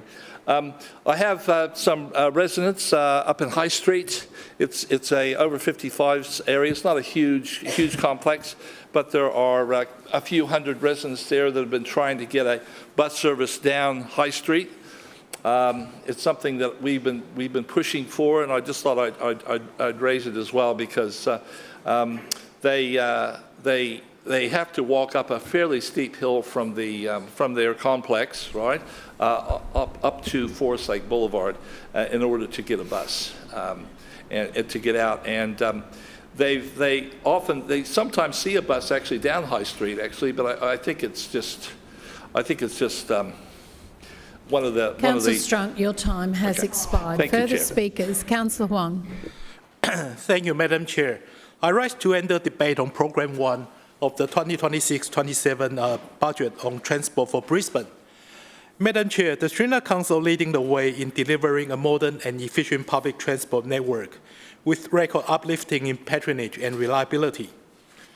Madam Chair, the Sri Lanka Council is delivering record investment in public transport in Brisbane. We are proud to be leading the way in building a modern, efficient and reliable public transport network for our growing city. At a time when Brisbane is experiencing strong population growth and increasing demand on infrastructure, we have taken decisive action to ensure our public transport system not only keeps pace, but continues to improve. Our approach has been focused, practical, and driven by results. A key to our success has been the introduction of the Brisbane New Bus Network and Brisbane Metro, which together have transformed how people move around our city. Already, Brisbane Metro has made well over 10 million trips, alongside a significant uplift in bus patronage since introduction of the BNBN. Importantly, this uplift is not just about increased use. It reflects growth confidence in the reliability and frequency of our services. High-frequency turn-up-and-go routes are making it easier for residents to leave the car at home and choosing public transport. This year has seen record investment in public transport with a contribution of $230 million that exceeds any other council contribution to public transport. A part of our ongoing investment in public transport, we have seen patronage reach record highs, both compared with pre-BNBN levels and pre-COVID levels. Buses remains the backbone of the network, carrying around 2/3 of all public transport trips. The cultural centre alone handles more than 1,100 services during daily peaks. Brisbane Metro addresses congestion and capacity constraints, relieving key bottlenecks and improving overall network performance. The introduction of Metro was critical to BNBN delivery, ensuring alignment with changing travel patterns and population growth since the last review in 2013. Network redesign outcomes include improved reliability, reduced inner-city congestion, easier transfer between modes, and increased service frequency and operating hours. We have also seen strong support from the state government, with the Christmas government make 50-cent fares permanent, further improve affordability and boosting usage across the network. This complements Council's ongoing investment, ensuring cost is not a barrier for Brisbane residents who rely on public transport every day. Madam Chair, these outcomes are not accidental. They are the result of sustained investment and careful planning. In this year's budget, Council is investing a record $230 million to subsidise bus, ferry and Brisbane Metro services, reinforcing our commitment to maintaining affordable and reliable services. Our network is built on 3 core services. First, our bus network, the largest of its kind and the backbone of public transport in Brisbane. It continues to expand and adapt to the needs of the public. The new bus network has improved connectivity, increased service frequency, and supported higher patronage. Second, Brisbane Metro, our fully electric bus rapid transit system, is delivering fast, high-frequency services through key corridors, with planning underway to expand the network further as part of future business case. Third, our ferry and city cat network, which remains both vital commuter service and a unique part of Brisbane's transport system. We are continuing to invest in upgrades to ferry terminals and planning for expanded capacity, ensuring these services remain safe, accessible, and reliable. Looking ahead, the Sri Lanka Council is committed to building on this strong foundation. We are progressing key reviews and initiatives that will further improve our network, including the Brisbane Metro expansion business case, examining future corridors and connections, continual refinement of the bus network to respond through growth and changing travel patterns. The cost of delivering public transport services continues to rise, with pressures such as increased fuel costs, higher construction expenses, and broader economic conditions impacting Council's operating environment. At the same time, we are committed to delivering a balanced budget and keeping costs down for the residents. This means we must continue to invest wisely, focus on efficiency, and prioritize initiatives that delivers the greatest benefit to the largest number of people. The Sri Lanka Council's record speaks for itself.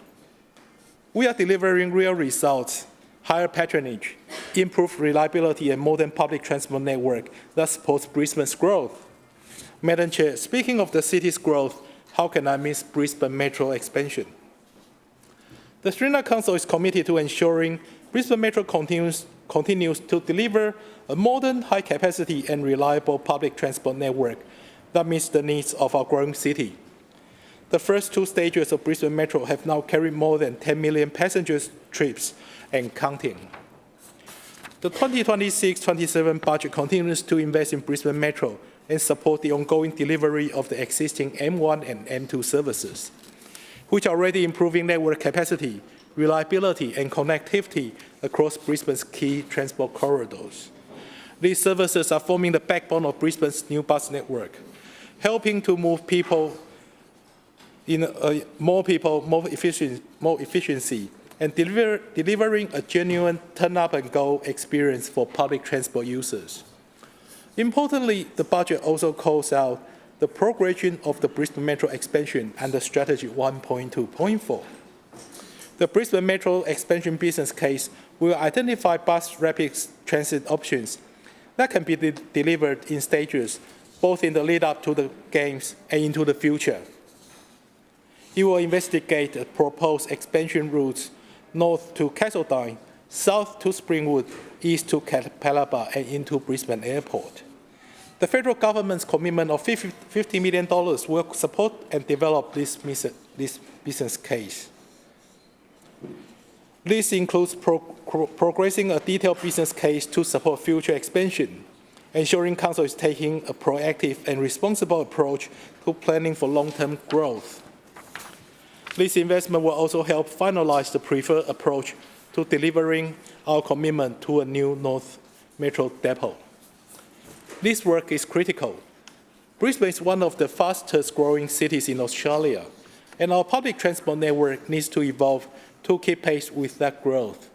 Through the development of the business case, we will identify the most effective pathways for expanding Brisbane Metro, investigate the proposed future corridors and infrastructure requirements, and assess how the system integrates with the broader transport network. We will continue to work closely with the Queensland Government to plan and deliver an integrated multimodal public transport system. This includes ensuring that Brisbane Metro expansion aligns with bus, ferry, and active transport connections throughout our city, creating a seamless and connected network for residents. Ultimately, Brisbane Metro is a key part of the Sri Lanka Council's long-term transport strategy. It is designed to significantly increase network capacity, improve reliability, and reduce congestion across the city. As Brisbane continues to grow, expanding Brisbane Metro will ensure that our public transport system continues to meet the needs of residents, supporting a more connected, sustainable, and livable city, and helping to keep Brisbane moving well into the future. Brisbane Metro is delivering significant citywide benefits, together with the rollout of Brisbane's new bus network just 12 months ago. Brisbane Metro has fundamentally changed the way people move around our city. At its core, Brisbane Metro provides a high-capacity, high-frequency, and reliable public transport service, helping to move more people more efficiently along Brisbane's busiest corridors. This has significantly improved connectivity between the suburbs and the CBD, making it easier for residents to access jobs, education, and key services across our city. Importantly, Brisbane Metro does not operate in isolation. It works hand-in-hand with Brisbane New Bus Network, which together form an integrated network that buses connect communities to high-frequency metro services, allowing customers to transfer onto fast, turn up and call services that move more efficiently through our city. And ultimately, the combination of Brisbane Metro and bus network is transforming how Brisbane moves. It delivers a more efficient, reliable and connected public transport network, and I endorse the program to the Chamber. Further speakers. Councillor Chongwa. Thank you, Chair. I rise to speak on Program 1, Transport for Brisbane. Keeping Brisbane moving. That's one of this LNP's council's favourite lines. Yeah, keeping Brisbane moving. Brisbane has the worst congestion, Australia's capital cities, but we're keeping Brisbane moving. Most of Brisbane has no frequent public transport, but apparently that's keeping Brisbane moving. How is it possible that under this LNP administration, over the past decade, not a single new service runs every 15 minutes? This LNP administration is going to argue that metro buses should count. They're frequent and they do have more capacity and they're easier to stand on than the average bus, but they just replaced 2 existing routes, the 66 and the 111. That's right. 111. And in strategy 1.2.4 of this budget, this LNP administration has admitted that they won't fund the metro expansions that they proposed in the first place. Yep. They won't be funding the chunk of the new chunk feeder system that they've been promising for people of Brisbane. Not even $1 set aside for after the business's case is finished. How will we be keeping Brisbane moving? Even if we get bailed out by the other levels of government, we won't see those expansions for at least 6 years. But didn't even ask. And even then, the LNP forgot about an entire cardinal direction. What happened to Brisbane's west? Doesn't congestion on Coronation Drive and Milton, Moggill, Musgrave and Waterworks Road, caused by no practical alternative driving, get in the way of keeping Brisbane moving?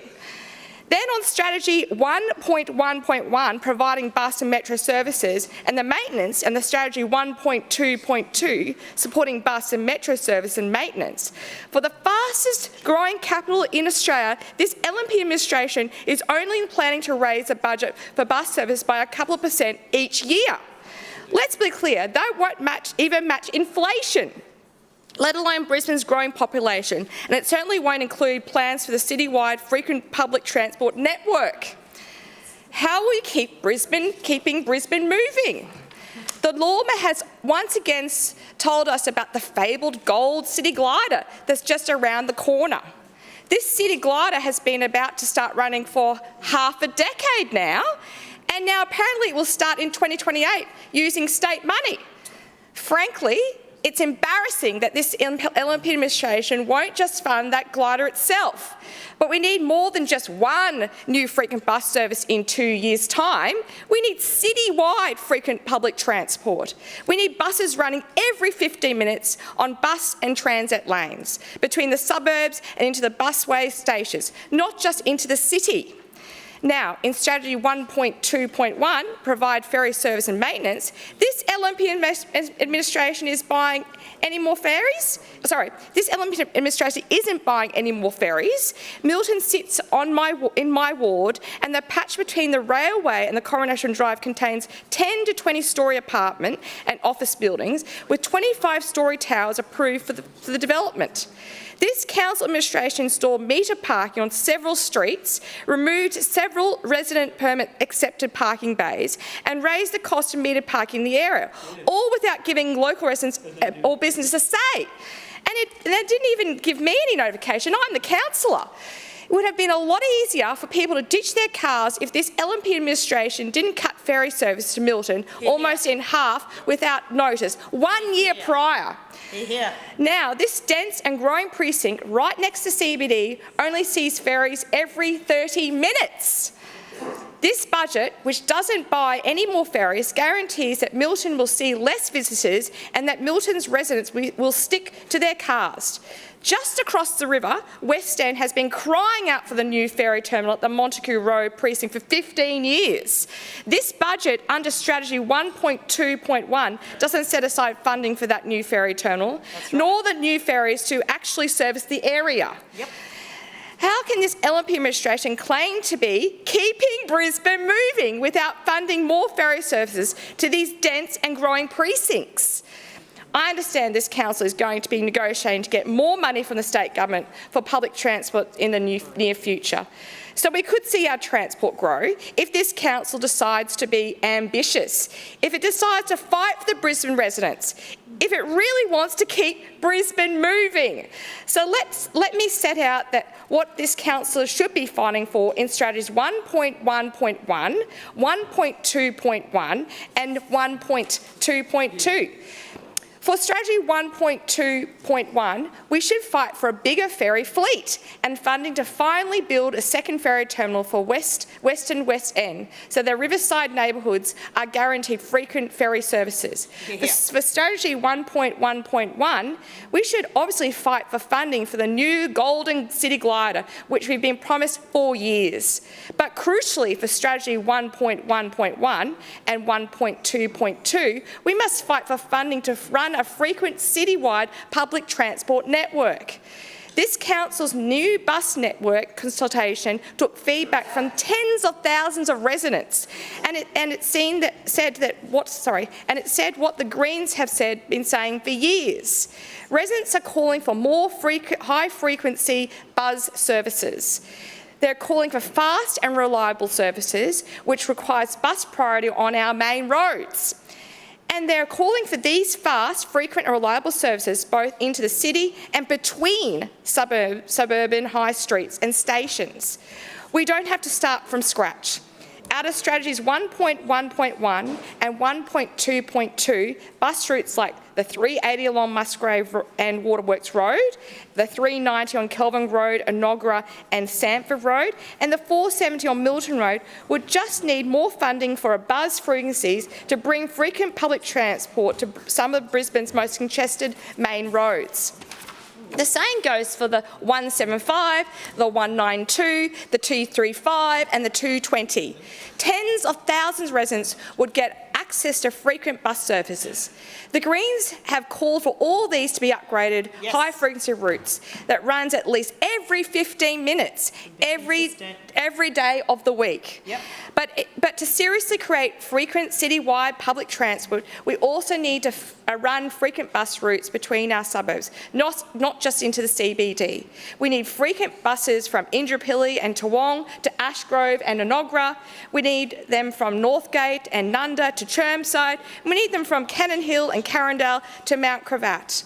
We need them from between Tenerife, Hurston, Kelvin Grove and Milton. That's what residents are calling for, and that's what the Greens are calling for. Most drivers on Brisbane's roads are heading to the city. They're doing school drop-offs or heading to the local shops. They're visiting friends and family or heading to work at a neighbourhood centre. These people need cheaper, reliable public transport to be able to leave their car at home. This is the public transport network that this council should be fighting for and funding. This is the kind of bus boost that we need to keep Brisbane moving. Thanks, Chair. Further speakers? Lord Mayor. Thank you. I rise to speak in support of Program 1. But I want to get something straight to start with, and that is the opposition that has failed consistently year in, year out to provide any alternative plans for public transport has spent the last couple of hours bitterly complaining about investment in public transport. The opposition that opposed Brisbane Metro from day one and continues to complain about it today, the opposition that opposed Brisbane's new bus network from day one and continues to complain about it today, it's ironic because what are they complaining about? They're complaining that the next stages of Brisbane Metro apparently aren't happening fast enough. What is it? The project they opposed, the project they continue to oppose, is apparently not happening fast enough. They complain because apparently the North Side bus network review is not happening fast enough, yet when there was a citywide bus network review, they opposed it.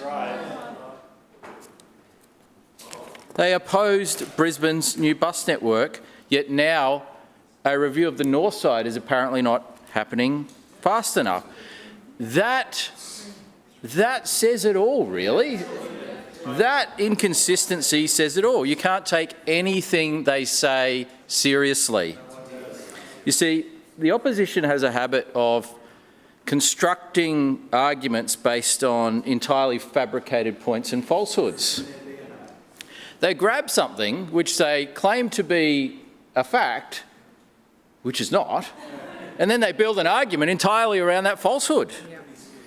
We've heard time in, time out in this chamber the Labor Party talking about supposedly that Brisbane is somehow the most congested city in Australia or one of the most congested cities in the world. This is what they've said.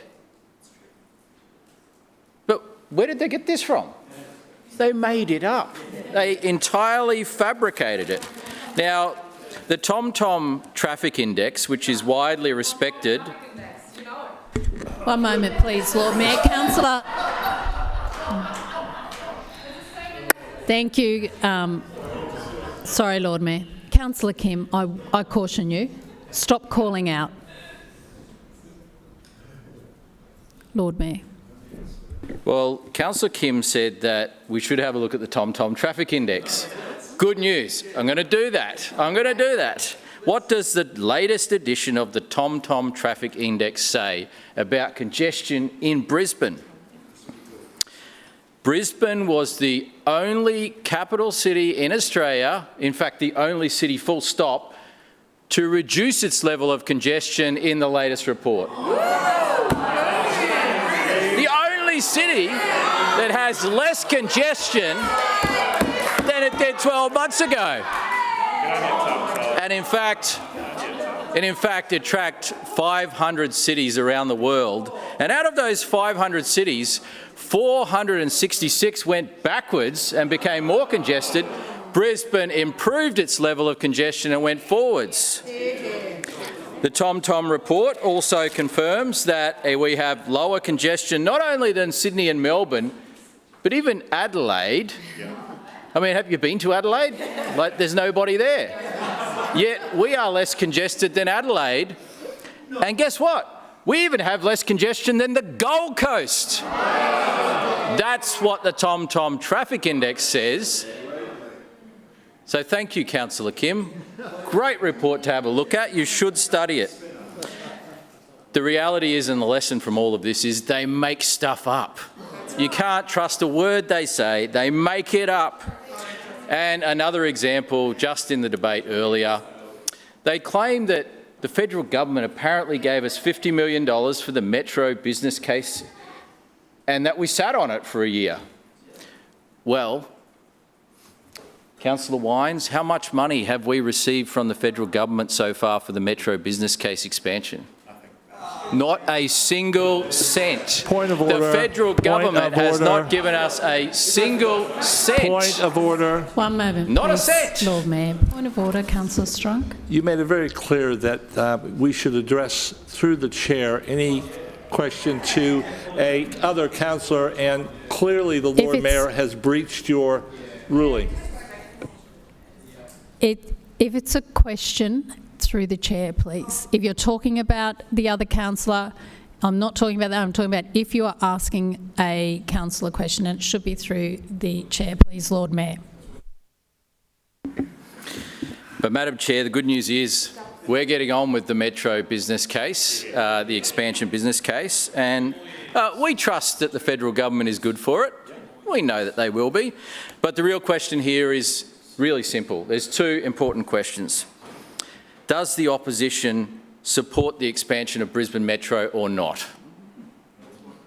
We haven't heard any of that yet. We haven't heard them say whether they actually support it or not. We've heard them criticise it, we've heard them complain, but do they support it? And if they do, great. That's great. They should support it. But if they don't, what is their alternative plan? They haven't come up with a single alternative plan in years. They haven't today, and I think pretty much all of them have spoken, not a single alternative proposal. But let's have a look at the data about what it says about public transport in Brisbane. 11 million trips on Brisbane Metro, a 30% increase in patronage across the entire Brisbane bus network over the last 2 years, record levels of growth that other cities would only dream of, the highest boost to public transport use on any city in Australia, yet Labor complains. They don't like it. They don't like it. The reality, Madam Chair, is there is only one team in this place that is truly committed to public transport, and it is this team. It is this team on this side of the chamber, because we invest and we plan for the future. And guess what? Labor hates it when things go well, and when people jump on public transport, they hate it. They find every reason to complain and oppose it, but they don't have a single idea on what they would do differently. Brisbane, I have no doubt, will be investigated for many years into the future about how we've managed in Brisbane to see a reduction in congestion and a massive boost in public transport in such a short period of time. And I can tell the answer is simple. You don't need to do the research. We invested. We planned a bus rapid transit system. We redesigned the bus network. People jumped on board, and together with the Crisafulli government's 50-cent fares, which they've locked in now permanently, people, when you provide it, they use it. It's simple. It is simple. And I also challenge anyone to find a more cost-effective and feasible mass transit system than the Brisbane Metro bus rapid transit system anywhere. Have a look at the Gold Coast Light Rail. It's now edging up to a $3 billion project. Future stages are in question because it costs too much, it causes mass disruption, years and years of chaos, businesses closing down, people locked into a grind of daily construction chaos for years. It costs the earth. And did they get a 30% increase in public transport patronage in the Gold Coast? No, they didn't. The Sydney Metro, a great project. It's now approaching $50 billion. $50 billion. The suburban rail link in Victoria, who knows what that will cost? It will send the state broke. Will it deliver a 30% increase in public transport? No, it won't. Brisbane Metro, dollar for dollar, is the best investment you can possibly make. Bus rapid transit is the best investment you can possibly make in boosting transport. We are determined to do more of it. We're determined to work in partnership with the federal and state government, and we're determined to get even more people on Brisbane Metro and on public transport. Why? Because we want to keep Brisbane moving. We're committed to keeping this city moving. We're committed to doing as much as we possibly can in the lead up to 2032, and then again beyond 2032. And for those who will continue to criticise, for those who will continue to be negative, we have the commitment on this side of the chamber, and we will deliver. Thank you, Madam Chair. Thank you. Councillor Cassidy, stop calling out. I do caution you. Further speakers. Councillor Massey. Thanks, Chair. I rise to speak on Program 1, Transport for Brisbane, and at its core, it's a budget that continues a pattern that we have seen year after year from the LNP administration. Spin and announcements, no coherent delivery of functioning public transport network in real time, the network we need today. As Brisbane grows, as density increases, as cost of living pressures continue to hit households, affordable, reliable public transport becomes more important than ever. And I just want to take a note that, as we just heard through you, Chair, by the Lord Mayor, no mention of the cost of living and the housing crisis and how that is actually affecting the pattern of how people use public transport and the need for public transport. What we hear constantly from LNP councillors is it's because of the metro. That's why people are using more public transport, with no recognition of the socio-economic reasons that surround everyday residents and the decisions that they have to make life a little easier because of housing and cost of living. In fairness, though, I will just note that Councillor Wolfe, through you, Chair, mentioned it, and I take that in fairness. Free, frequent and connected, reliable public transport has always been a long-standing Greens policy. And it continues despite the spin and the clear disconnection from reality that this LNP administration has. The LNP and ALP did not reach free public transport, but nonetheless, 50 cents fares have been a welcome reformed. They have made public transport generally affordable option for many residents dealing with rising rents, mortgages, rates, and the increasing cost of everyday essentials. But even if it is affordability, we still have a responsibility as Brisbane City Council. If more people are using public transport, then Council's responsibility is to provide frequency, reliability, connectivity needed to make today's network work for everyday people. This is exactly where Program 1 budget falls short. Despite the rising patronage that I will acknowledge, now returning close to pre-COVID levels, despite rising density and despite increasing demand, this year's budget provides little to no evidence of meaningful service improvements across Brisbane's current bus network and absolutely none for the Gabba ward.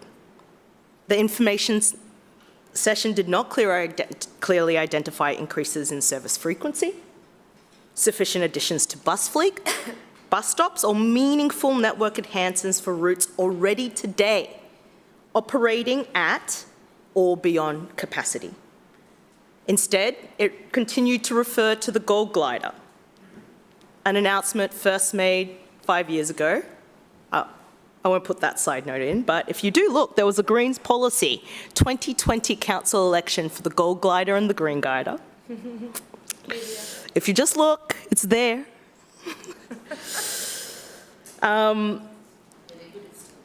Yeah, they're good at stealing stuff. And this announcement that was made ages ago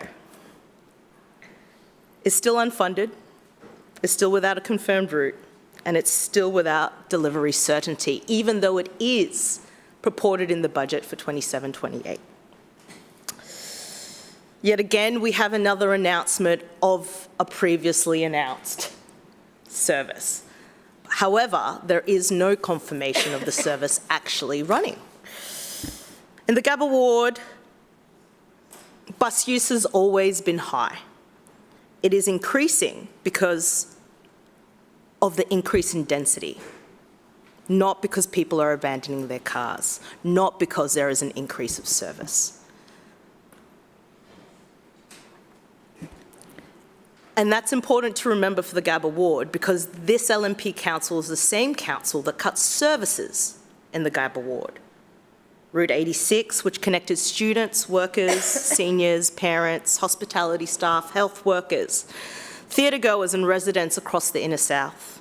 Route 26, which for the first time ever provided the Kangaroo Point Peninsula the frequency it deserved. And those cuts have left lasting impacts, if only the Lord Mayor and the LNP Council would listen. Here's a couple of quotes though. It was available next door. I didn't have to walk much at 73. I wrote, pleaded, gave arguments to the Lord Mayor's office not to stop the 86, but no one cared to hear me. Taking multiple buses to get where I needed to be, needing to walk to school, work, South Bank in 35-degree heat, which is unsafe. This is what the 86 pull has done. And for the 27, the 234 is always late. And now is packed in the mornings, making me late to work or even doctor's appointments. Right. And then when it's not peak hour, it goes every hour, and I don't know when it's going to arrive. West End remains one of Brisbane's fastest growing and highest density suburb, yet it has no metro service. High-frequency routes like the 199 and the 60 are routinely overcrowded and often unreliable and running late.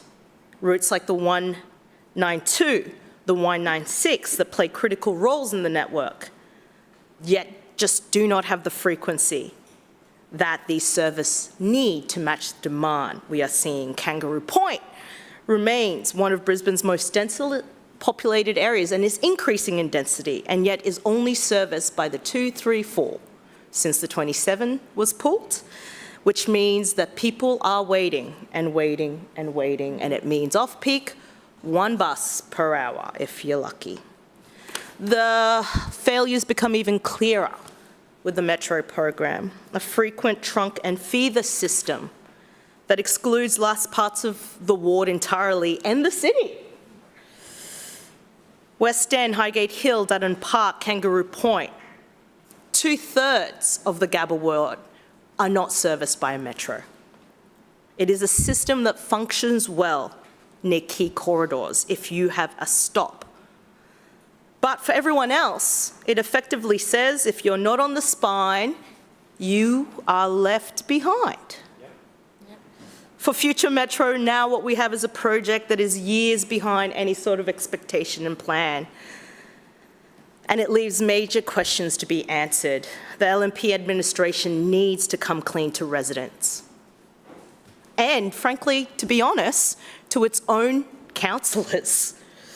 Because the expansion that was promised or is being pursued to the north, south, east has effectively been pushed into a future dreams and hopes category. There is no credible delivery pathway being presented to this council. The mayor isn't even asking for money when they say they will.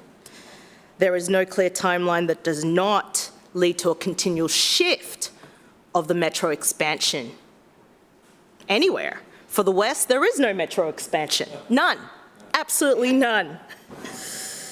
And this is where we continue to see more problems too. The network for the Metro, which is a trunk and feeder, has had no improvements to the branches and the routes that feed into the Metro. In relation to ferries, for the second year in a row, this program contains no new commitments to ferry terminals. New, that's important. No new commitment to expanding the ferry fleet, even with the usage, and no plan for the West End ferry terminal that has now been waiting for its promise from this council to be fulfilled for 15 years. What is being renewed is the Riverside Ferry Terminal, which is near end of life. This is no new ferry terminal, do not be wrong. This pulls into question how much this council can maintain maintenance and structure, because that terminal is near end of life. Story Bridge, anyone? Look, I could go on, as you all know.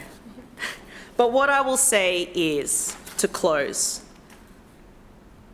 the LNP Council has abandoned its responsibility to build the ferry and bus network to service people in Brisbane today.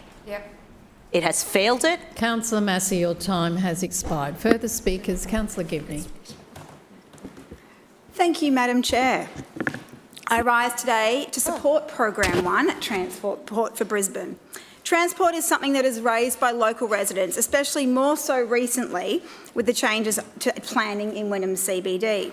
Whether it's roads, active transport, parking or public transport, people want to be able to a network that they can move safely and effectively and reliably.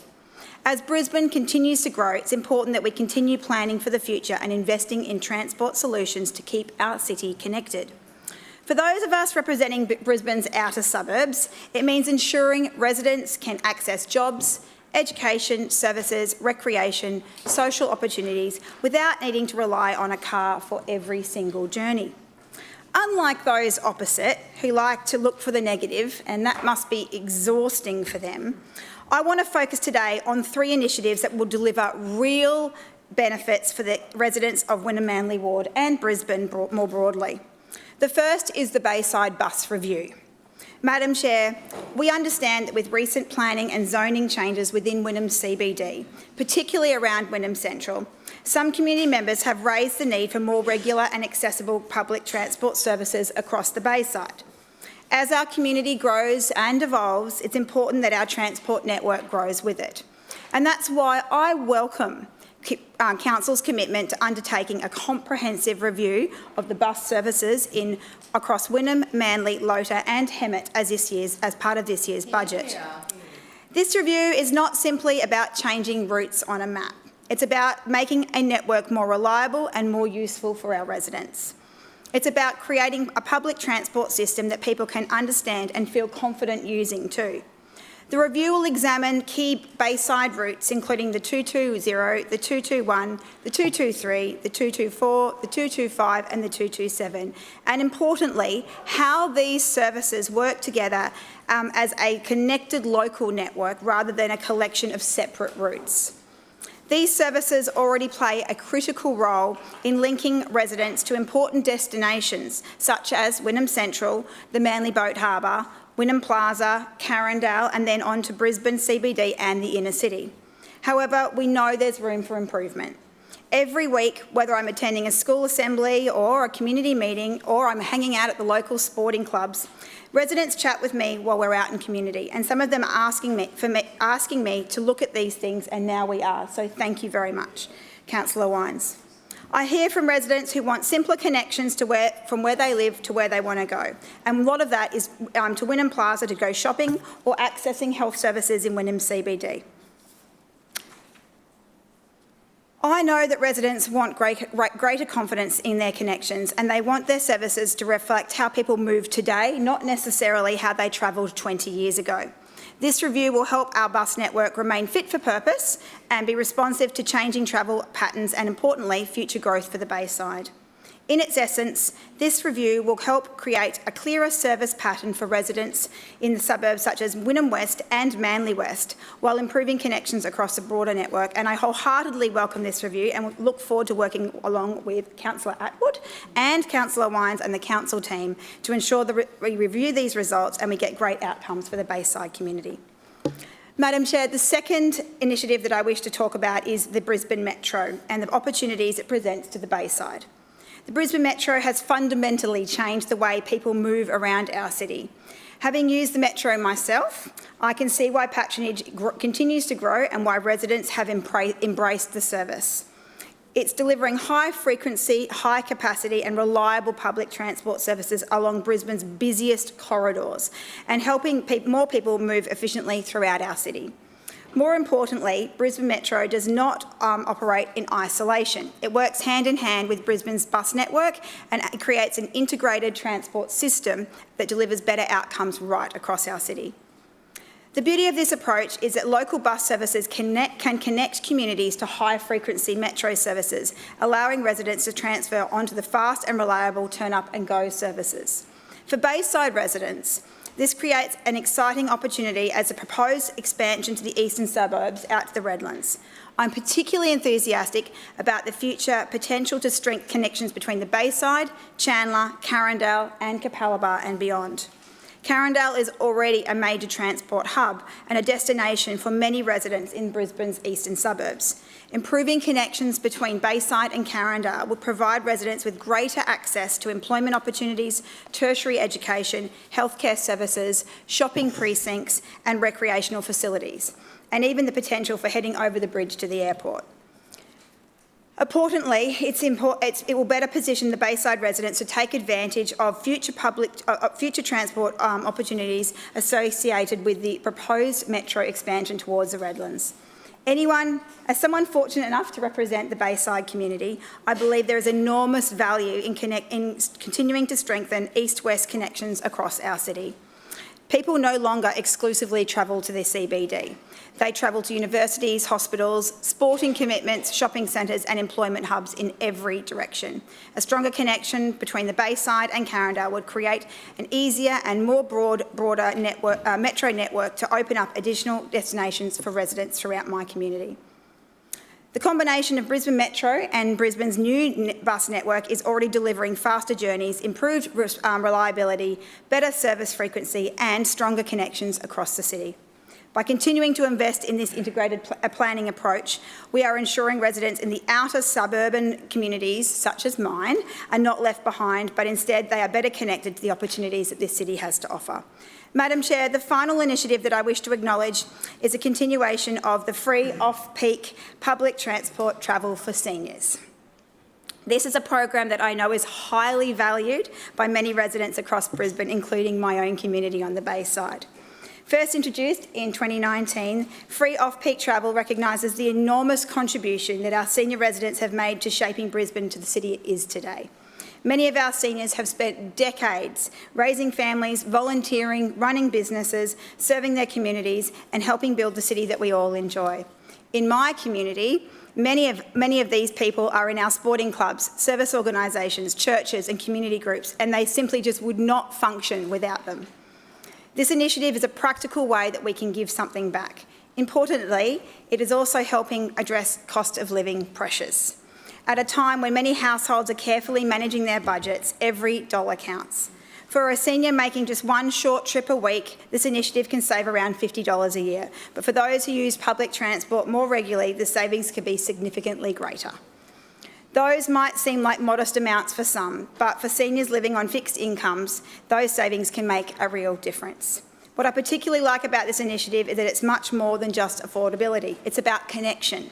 It's about ensuring people can contribute and participate fully in community life. Free off-peak travel helps seniors access healthcare appointments, essential services, community groups, social activities and volunteer opportunities too. It allows them to visit family and friends and remain active participants in the communities which they have helped build. Most importantly, it helps reduce social isolation and supports independent living. We know that staying connected has enormous benefits to both physical and mental wellbeing. The success of this initiative speaks for itself. More than 4 million trips were taken by seniors in the last financial year. In the Bayside, I can already think of many ways seniors take advantage of this initiative. And with the launch of the new Wynnum Heritage Trail approaching this week actually, I hope that seniors from all across Brisbane will jump on a bus or catch a train and come to explore Brisbane's most iconic and historic waterfront communities. As a person who proudly represents the Bayside, I can't wait for more people to discover the stories, the history and the character that make our community so special. From our rich Indigenous roots, fishing and maritime history and historical buildings, and to the stories of those who helped shape our community, the trail will provide a wonderful opportunity for visitors to discover a different side of Brisbane.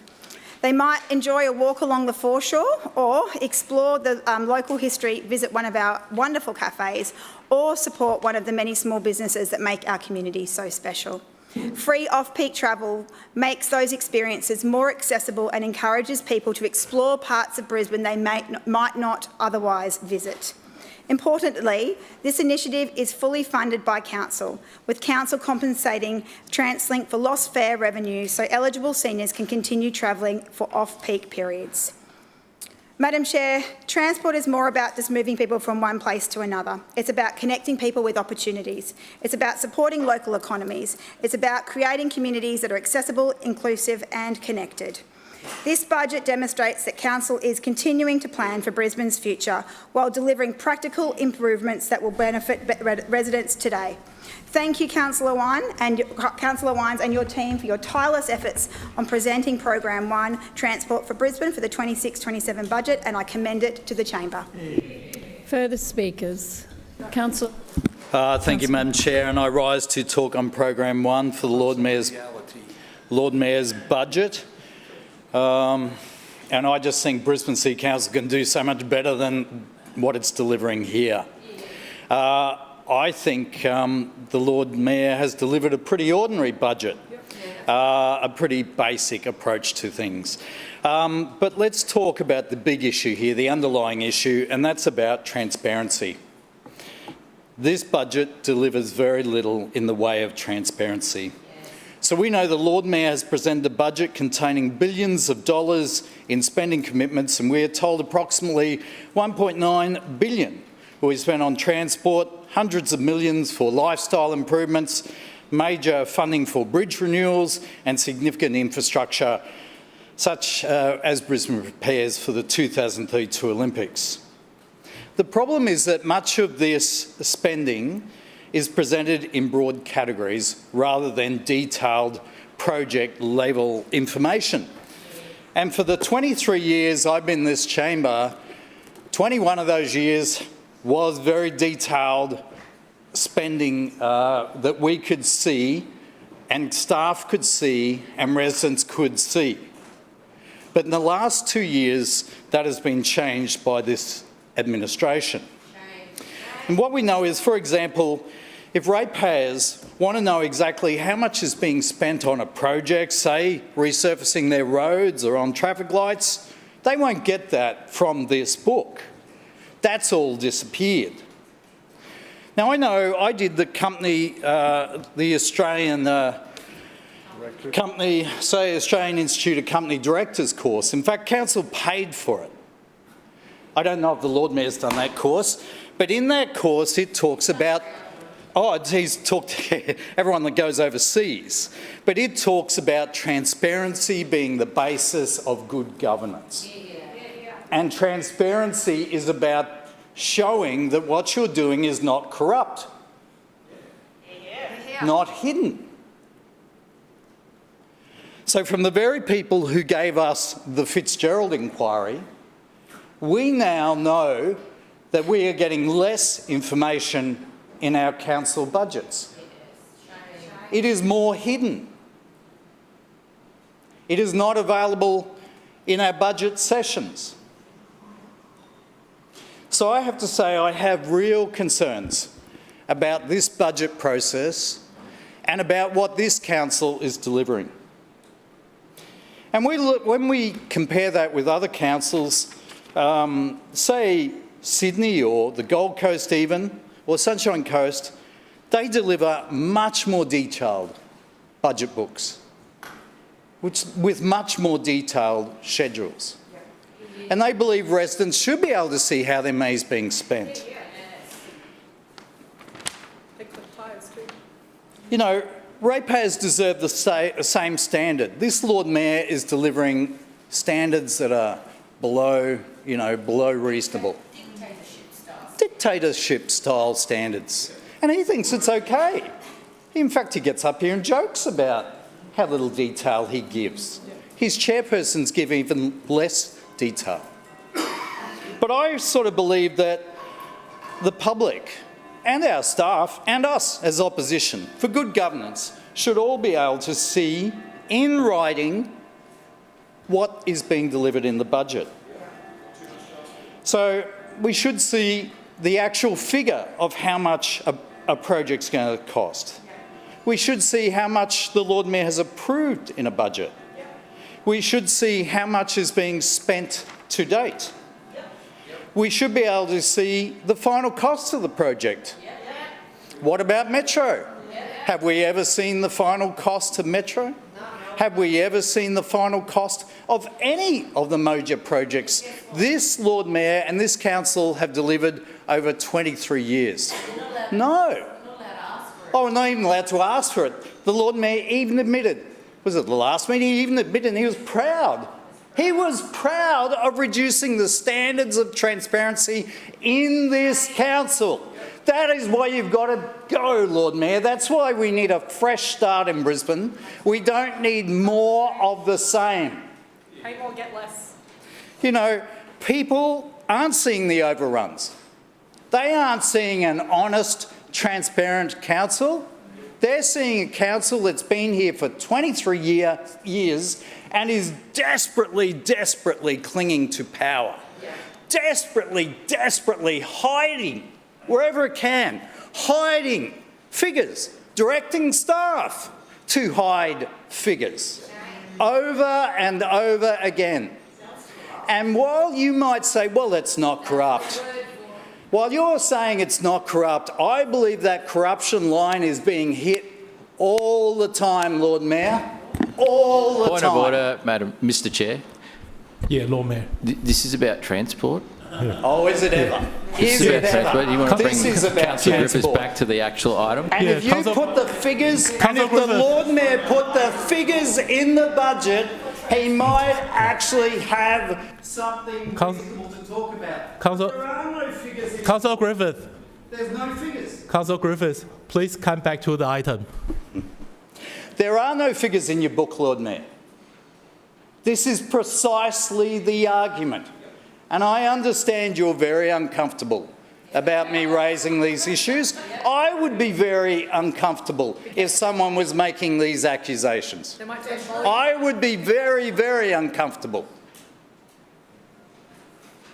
So what should we be doing? Well, I looked up what the company directors were saying should be done as good practice. We should publish a comprehensive major projects register. We should publish quarterly performance reports. We should create a public accessible online dashboard so that residents can just look it up easily, not have to go scurrying around to different parts and different places in council when they're refused information. I believe the budget should improve accessibility so project information is available in one place. And finally, Lord Mayor, I believe you and the LNP, your administration, your side of government that brought us the Fitzgerald inquiry, should commit to a transparency standard that exceeds the minimum legal requirement, which is all you're doing at the moment. The question should not be, have we disclosed enough to comply with the legislation? The question should be, have we disclosed enough for residents to understand and access our decisions? Hear, hear. That should be what it's about. It should be about clear government for the residents. They want to see how their rates are spent, Lord Mayor. They don't want to hear about your 5 international trips. They want to hear about the fact you've cut 500 staff. And the buses. They want to know about bus services that are cut. I had services cut all over the place. My residents had services cut all over the place because you're building the metro. The metro serves a point. The metro makes sense. But if we're cutting services to provide the metro and stopping people using services in the suburbs, we are failing. We aren't even making sure the 1,000 bus stops that aren't accessible are accessible. This is 23 years after the LNP were first elected here. 23 years later, and 1,000 bus stops are still not accessible? 23 years later, and we still have our drivers being beaten up? Twice every day. And you think that's okay? 23 years later, and, this is unbelievable, and we can't provide clean toilet facilities for our drivers, and you think that's okay? This is a pathetic budget. This is a budget that hides. This is an Adrian Schrinner budget that is very sneaky. And I believe hits the line in terms of transparency, and I think it's hitting that red line in terms of corruption. I believe it's hitting that red line. And I'm really worried for Brisbane. I'm worried for what you're delivering, what your administration's delivering, and I have to say, what staff are being told to deliver as well. Further speaker? Councillor Murphy. Wow, well, thank you, Deputy Chair, and what a contribution from Councillor Griffiths, and we'll get to that. Madam Chair, Mr Deputy Chair, this Program 1 is all about keeping Brisbane moving. That is what Team Schrinner is all about. And we've heard a lot from the opposition today, but I just want to remind the chamber that it is this team and the legacy of this team that has kept Brisbane moving. And it's something that we don't just talk about, it's something that we actually do, Madam Chair. Go Between Bridge, Clem 7, Legacy Way, the ICB upgrade, Kingsford Smith Drive, Wynnum Road, Kangaroo Point Greenbridge, Breakfast Creek Greenbridge, Brisbane Metro Line 1 and 2, CityLink Cycleway. These aren't just thought bubbles or ideas that this side of the chamber has had. These are things that our Lord Mayors have continued to deliver over the years, and this team is no different. Now, in fact, this team has delivered so well on Brisbane Metro that the idea is now being copied, not just by the Sunshine Coast, but as we found out this week, by the Gold Coast, the GC Surfer. Tom Tate wanted his own Brisbane Metro. He's so obsessed with what is happening in Brisbane, he's asked the members down there to deliver their own, and the Christopher Fully government will deliver it. It is a great day for us, Madam Chair, because as Councillor Wines says, imitation is the finest form of flattery. Well, and if it was so bad, why has it won over 21 awards, international awards? Why has it been recognised everywhere? Why is it working so well? 11 million passengers, a 30% growth in public transport patronage. Now, Madam Chair, Brisbane Metro is where it's at, and we are so excited to see future stages roll out. Now, we've had some great contributions around the grounds, Madam Chair, this morning. Obviously, everyone was a bit fired up after the State of Origin win and wanted to come in here and, you know, beat down on the blue team. But that's okay, we understand. Chair, we had Councillor Collier, who she spent the first part of her speech talking Brisbane down. But interestingly, when she did ABC Radio a few months ago, she didn't talk Brisbane down. She said Brisbane is a wonderful, modern, progressive city, and so much so, the ABC loves playing that clip over and over again. When I listen to ABC Radio, and it's not too often, Madam Chair, but when I do, Councillor Collier's bright and bubbly voice is on there, and but I only wish, Madam Chair, she brought that enthusiasm for Brisbane into the chamber, because what we got from her was a study of societies, an English lesson in what a budget should be about, and you know, it wasn't quite Councillor Cassidy's "it's a glass, not a mirror" speech, but you know, it was. I thought Councillor Collier's speech was excellent until she got on to the part where she called Stephen Miles visionary. Oh, was it? She couldn't even keep a straight face. She was laughing and you know, gassing up, and now she's being very serious because she doesn't want to get clipped. Madam Chair, that was great. Then she said, 50-cent fares, wasn't it great? But remember, the Labor Party only budgeted for 6 months of 50-cent fares, and the money ran out. Like so many other things that they promised, the money ran out. It was a sugar hit, but luckily David Crisafulli has made it permanent, enshrined it into law, and it will be him who is remembered for making 50-cent fares permanent. Now, Councillor Kim's speech, well, I don't have a lot to say about this speech. It rambled, it was all over the grounds, Madam Chair. There was lots of other portfolios other than Program 1 that were covered off into, and I wonder if we'll hear this speech again and again and again. That was fun. It was, Madam Chair, increasingly curious contributions in this chamber, weird and getting weirder. So then there was Councillor Johnston, who spent a lot of time talking about our stats and figures on Brisbane Metro. 50% of trips are faster, 30% are the same, and 20% slightly worse. Yeah, those are the figures. That's what happened. And people love it. People love it. They love that, okay?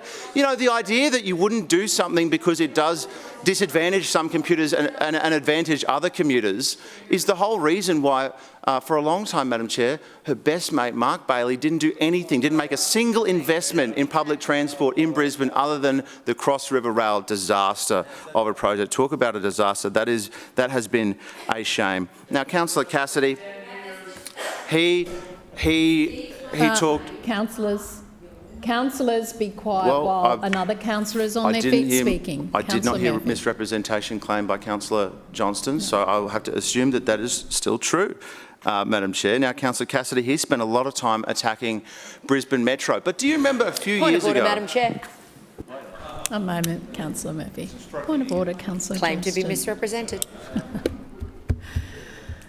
I note your claim. I accept Councillor Hutton has informed me that Councillor Johnson is not friends with Mark Bailey anymore. That friendship has ended, and the friendship is with Steve Griffiths, Councillor Griffiths. So there we go. I'll update the chamber. That's fine, Madam Chair. Now, he spent a lot of time attacking Brisbane Metro, Councillor Cassidy, but do you remember a few years ago he came in here and he kept asking us, Lord Mayor, when are you going to increase patronage on the network? You know, when are the numbers going to go up? When are the numbers going to get better?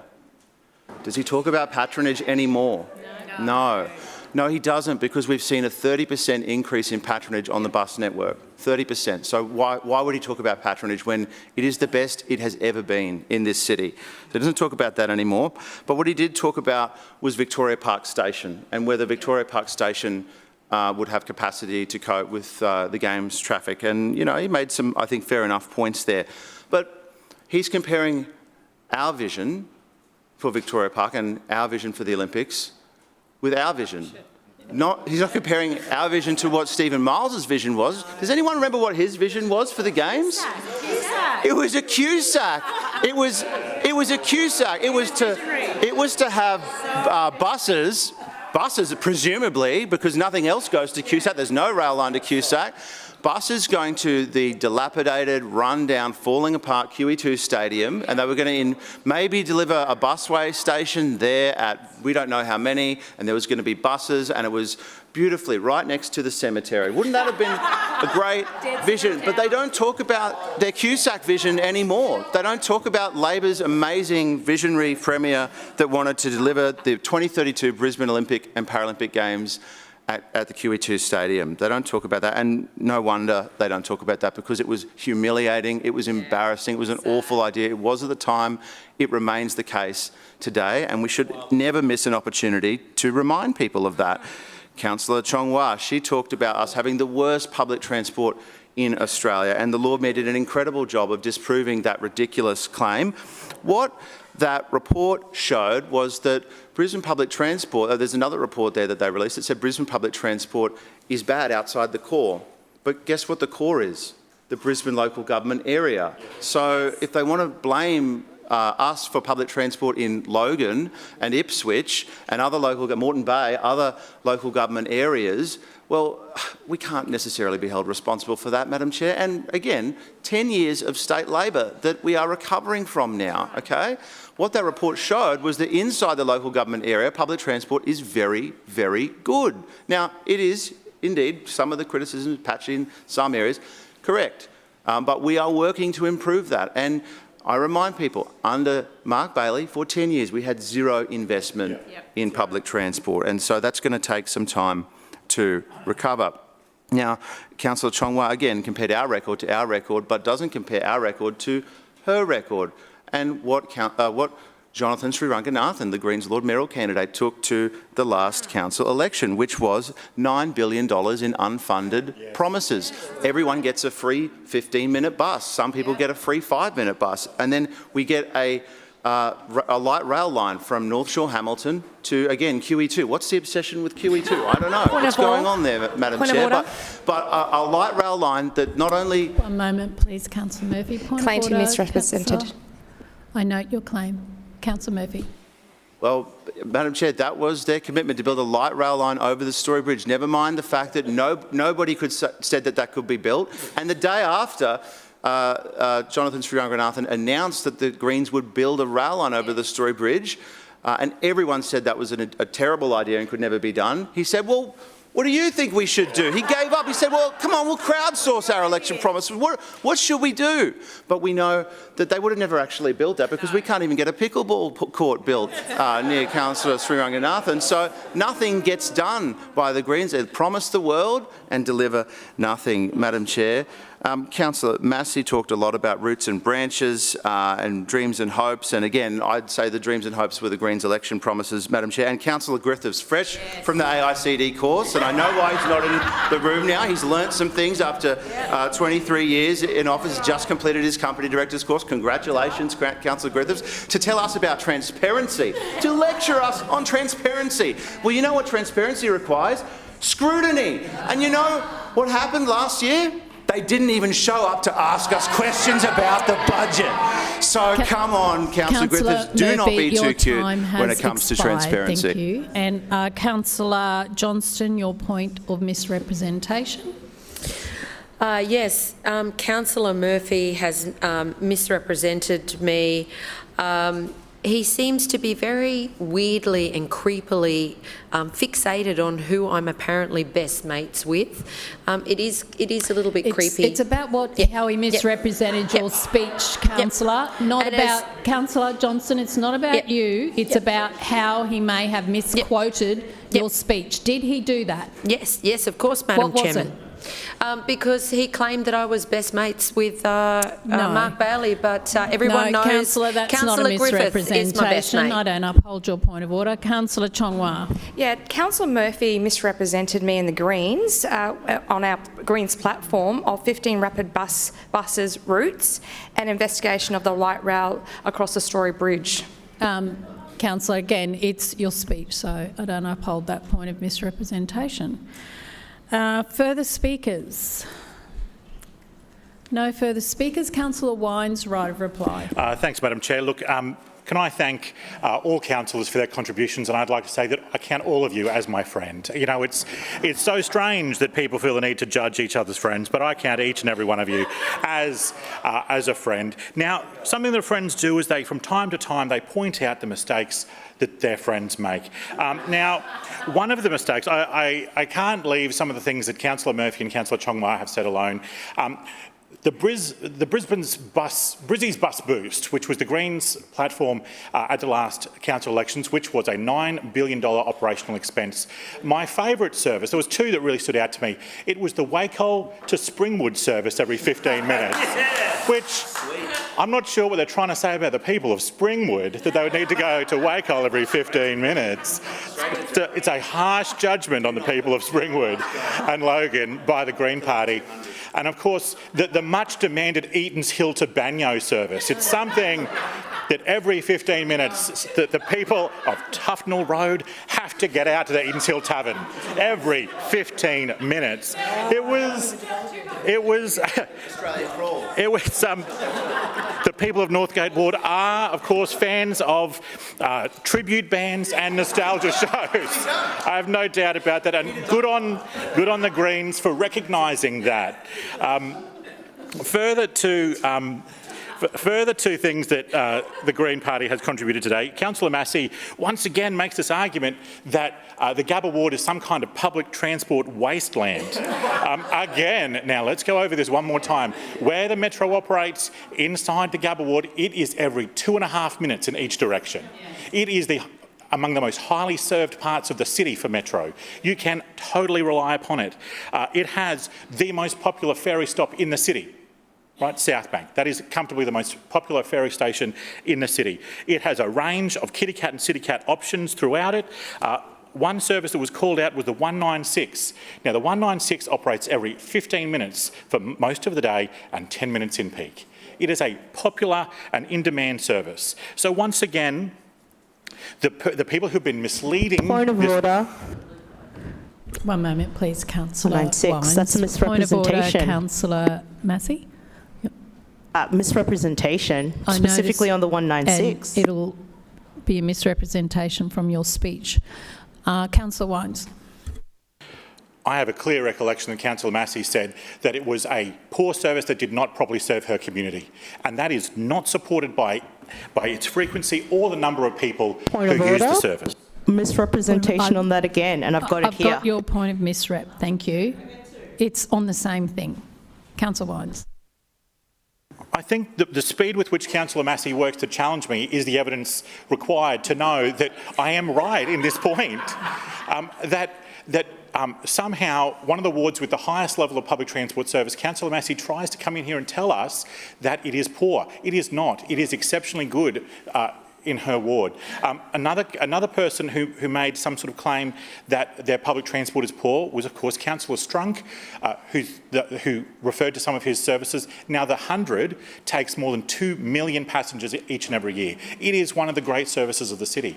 It is popular and in demand, and it is a reliable service that many, many people depend on and our people deliver each and every day. Now, if I was to talk, I note that Councillor Johnston has called out seeking my attention, and I will reward that call out with my attention. Now, one moment. Sorry, Councillor Wines, your microphone. Councillor Johnston, stop calling out. I caution you. Councillor Strunk, what's your point of order? I claim to be misrepresented. Thanks.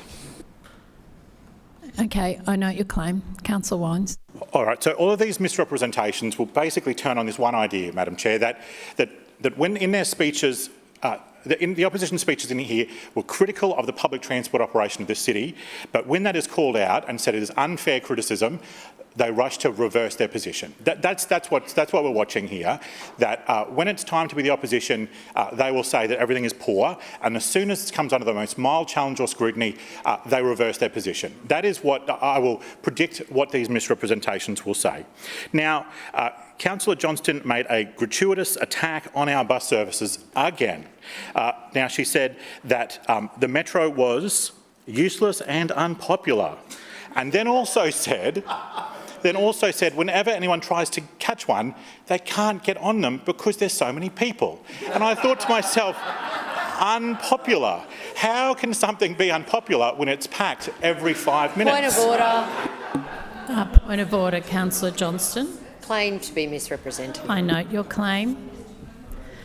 Councillor Wines. Again, people want to reverse their position under scrutiny, is what we're seeing here, Madam Chair, that once again, when these things are pointed out, people change their mind because they know quite rightly that they were wrong when they said it in the first place. Now, Madam Chair, while I was listening to Councillor Cassidy and Councillor Collier, I thought to myself this: is it possible to be an old, tired, out of touch and out of date opposition?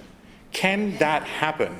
And today I thought to myself, of course it is. And there was no better example than Councillor Cassidy's love of the 90s, which Councillor Wines, your time has expired. Do I have 5 or 10 minutes? 5 minutes is only right minutes. reply. I had so much. I know. Thank you. Councillor Massey, your point of misrepresentation. Through you, Chair, Councillor Wines misrepresented the 196, saying that it runs frequently every 15 minutes and that it wasn't, that's what he was stating, and that it's a great service. What I stated was routes 192, 196 play a critical role in the network, yet service frequently simply does not match the level of demand we're seeing. I would assume that Councillor Wines knows that on the weekends, the 196 only runs between 30 to 60 minutes. Thank you, Frequency issue. I would assume the Chair would know that. And Councillor Strunk, your point of misrep? Second point, Sorry, Councillor. I thought that was all about the same thing. It all in the one thing, yeah, because you said there was only one. Councillor Strunk. Yes. Once again, Chair, Councillor Wines has selective hearing. I said that there was 2 suburbs that had really great service in my area, and that is Inala and Richlands. The rest did not, and that's what I said. Thank you. Councillor Johnston. Yes, Councillor Wines misrepresented me when he said that I said the Metro was useless and unpopular. Madam Chair, I actually said the Metro, if you live near it, was a good service, and I just said it was... Councillors. Yeah, that would be the LNP councillors interrupting while I'm speaking, but that's perfectly okay. They won't be cautioned. Because, I mean, Councillor Wines would have you say what he says is actually the truth, but he has misrepresented us, all of us, by making up things. It seems for giggles on his side. Thank you. What I said was the service does not help anybody in the southern suburbs or the southwest. Point of order, Madam Chair. Point of order, once Councillor again, Wines. the misrepresentation tool is being misused to provide another speech. This is acts of disorder. Councillor Massey and Councillor Johnston are engaging in acts of disorder. Thank you. Yes, and I would ask you to consider a ruling. I may have to just remind everybody for the... Thank you, Councillor Massey. I caution you. Just remind all councillors, actually I'm going to remind you of 2 things. First one, I should not have to, but Do not speak while another councillor is on their feet or while I'm speaking. That's the one that everyone should be following always. The second one, I've explained this carefully before.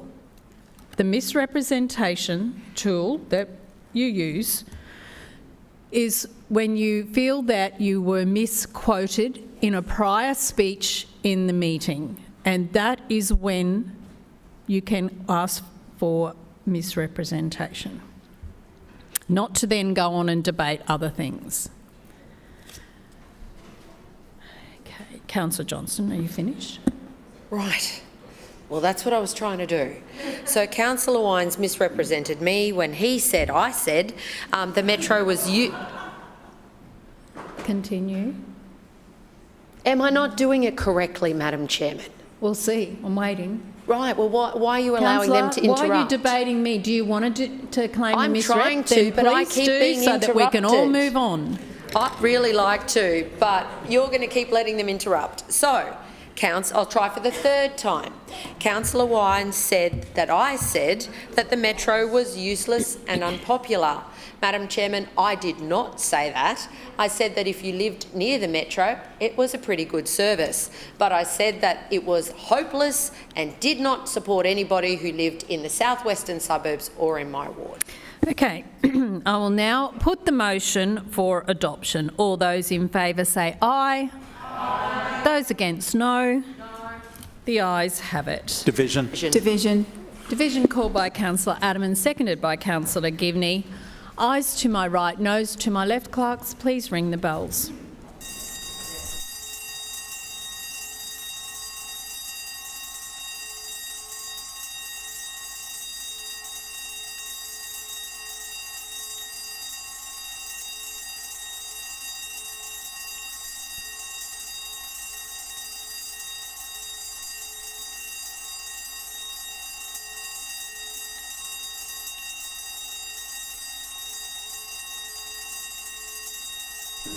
Councillor Dixon, are you voting yes? Hand up if you are. Thank you. Thank you.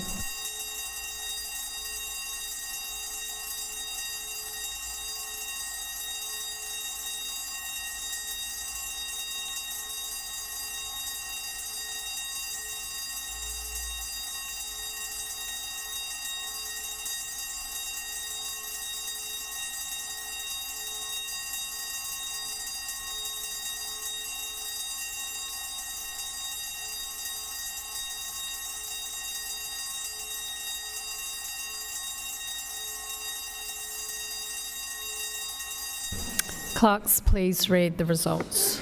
Madam Chair, the ayes have it, the voting being 24 in favour and 1 abstention. That is carried. Councillors, please resume your seats. That concludes the Transport for Brisbane program. Point of order, Chair. Councillor Adamant. Chair, I move that the meeting adjourn for a period of 1 hour, which commences only when all councillors have vacated the chamber and the doors have been locked. Seconded. It has been moved by Councillor Adamant and seconded by Councillor Givney to break for 1 hour, which commences only when all councillors have vacated the chamber and the doors have been locked. All those in favour say aye. Aye. Those against, no. The ayes have it. We will adjourn for 1 hour.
I will now call on Councillor Murphy to present the next program, Infrastructure for Brisbane. Councillor Murphy. Madam Chair, I move that for the Infrastructure for Brisbane program, 1, that the budget allocation by program is set out on page 15, and 2, that the annual operational plan is set out on pages 68 to 70, so far as they relate to program 2, be adopted. Seconded. Has been moved by Councillor Murphy and seconded by Councillor Parry that for the Infrastructure for Brisbane program, 1, the budget allocation by program is set out on page 15, and 2, the annual operational plan is set out on pages 68 to 70, so far as they relate to program 2, be adopted. Is there any debate? Councillor Murphy.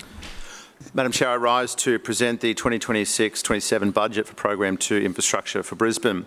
This is the program that looks after the infrastructure that keeps Brisbane moving every single day, from planning all the way through to renewal.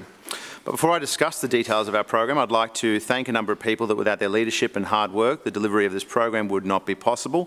Firstly, the Lord Mayor, Councillor Adrian Schreiner, the Deputy Mayor, Councillor Fiona Cunningham, the CEO, Dr Kerry Freeman, our Group Executive, Matt Hardy, and General Managers Bridget Lucas, Chris Jamieson, Mitch Barlow, Dean Morse, Rowan Lanieri, Cherie Davis and Tim Gander. Our Program Manager Chris Chadwick and his budget team, including Peter Peterson, as well as Luke Sutherland and Laura Parker, all of whom were instrumental in the preparation of this budget. I want to thank the Chamber.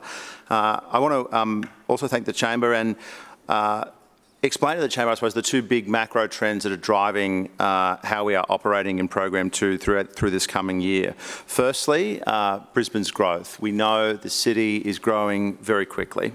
Each year, tens of thousands of people are choosing to call Brisbane home. Our population is projected to reach around 1.6 million people by 2046, and that is just within our local government area. That growth reflects confidence in Brisbane, confidence in our economy, in our lifestyle and the direction of this city. But that growth is putting pressure on our infrastructure. That is why we are focused on investing in the critical infrastructure that Brisbane needs. And that's not just new infrastructure, it's renewing our existing infrastructure with population growth in mind. Now, Madam Chair, delivering infrastructure in this environment is not straightforward, and I'll explain why. The second key macro impact that we are dealing with is input costs. The volatility in global oil prices is directly affecting the cost of fuel and bitumen. These are the 2 most significant inputs into our infrastructure program. We are operating in a very highly competitive construction market at the moment. Across southeast Queensland, there is unprecedented demand for labour, for materials and for contractors. That competition is driving up costs, reducing flexibility and placing pressure on delivery timelines across our program. Against this backdrop, we are attempting to be more strategic with how we manage the infrastructure program. And the way in which we are being more strategic, Madam Chair, is by embracing the asset life cycle. Now, councillors and residents often only see one part of the asset life cycle, which is the building and the renewing part of it. But managing a city's assets runs across 6 stages: strategic planning, design, build, renewal, operations and maintenance. And so let's start where every good asset starts, in the strategic planning space. Madam Chair, this council manages over $44 billion in total assets, a huge asset base. In fact, we manage a pool of assets higher than the entire GDP of Iceland. Would you believe that, Madam Chair? Everything from the Kangaroo Point Bridge to the road pavement to the footpath outside your house. And that asset base grows in scale and complexity each and every year. Managing it means knowing the condition of every asset, and that relies on robust data. Over the next 12 months, we will continue to lift our asset management maturity in line with the international standard ISO 55001. This is what lets us plan our renewals years in advance, which allows us to renew key assets before they need to be retired. And there's no better illustration of that than the Story Bridge. The federal government funded this business case so that we could understand exactly what is required to renew the iconic 86-year-old Story Bridge before it approaches the end of its design life in 14 years' time. We gave some key details last week about the project. It's going to cost $3.6 billion in total, with $1.3 billion required before 2032. We'll be advocating for an 80-10-10 funding split between the federal, state and local government to help us deliver the renewal of this iconic asset. Had we not been carefully maintaining and gathering data on the Story Bridge for a number of years, it might have faced sudden closure and cost at least $9.3 billion to build a replacement bridge. We've seen this before, Madam Chair. Labor's disastrous custodianship of Brisbane City Hall meant we had to close the asset for 3 years to rebuild it from the ground up. There will be no such closure with Story Bridge. By monitoring our assets and renewing them progressively, we will ensure that this icon of Brisbane remains open and serviceable for the next 100 years. In terms of planning, we've also secured a federal funding deal to develop a detailed business case for the Toowong West End Bridge. As well as linking 2 thriving suburbs, this bridge would also lift access to our ferry network as well, allowing West End residents to walk to the Regatta Ferry Terminal. And no strategic planning section would be complete without our award-winning active school travel program. Last year, 13,500 students across 28 schools took part, and since 2004, over 156,000 of our youngest residents have come through this amazing program. For many of them, it is a core memory. For all of them, this program develops lifelong skills. Moving on to design, our design team is working on a number of projects, and if I spoke to the Chamber about all of them today, we would be here till the weekend. I just wanted to mention 4 of the most important ones for our city this year.